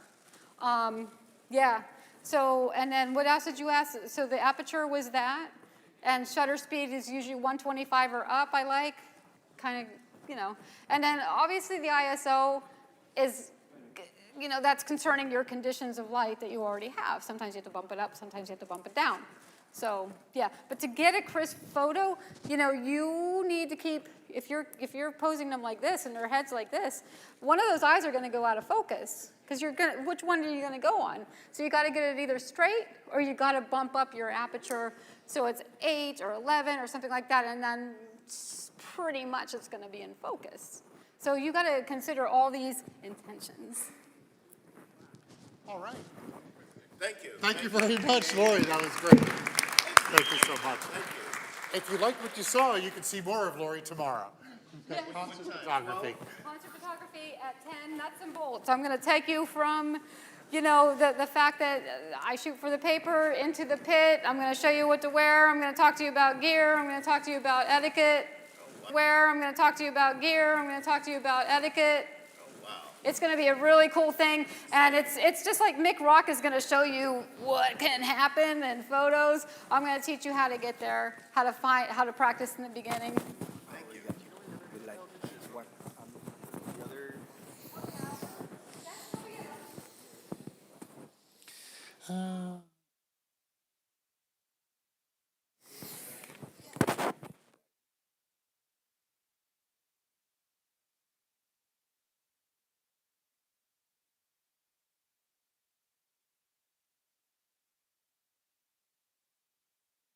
Except Saturdays, of course. Now you know almost the whole story. We are B&H. This is a story about a magical place where everything's amazing, especially the people. We can tell you everything there is to know about over 400,000 different pieces of gear. Tell them, Lenny. We have a 17 millimeter, 24 millimeter, 45 millimeter. He does this all day. We'll help you find the right thing, which is often not the most expensive. The A9 is great, but I think the 6500 is better for what you need. That's pretty rare. And just like you, we love to explore and share our passion, because we're creators as well. Israel and Jake like to make videos for the web. Oh, I love it when he does this. Oh, by the way, if you can't meet us in person, you can always chat with us online. Think of us as collaborators, production partners, problem solvers. This is Greg. He's made 5 gold records. You can play your voice high. And here's Jay, the king of the candids. Wait, I'm not ready, Jay. Sometimes we geek out and help each other, but mostly we're here to help you. Like Lenny, who's still going, because there's a lot to say when you're making some pretty important decisions. So now you've met 16 of over 1,000 employees. 16 reasons our customers like to do business with people, not algorithms. We are B&H. At B&H, we found a way for you to save the tax. Have to have the latest Sony camera and save the tax? You got it. Need the new MacBook Pro? It's yours. How about a supersonic high-def telescope? We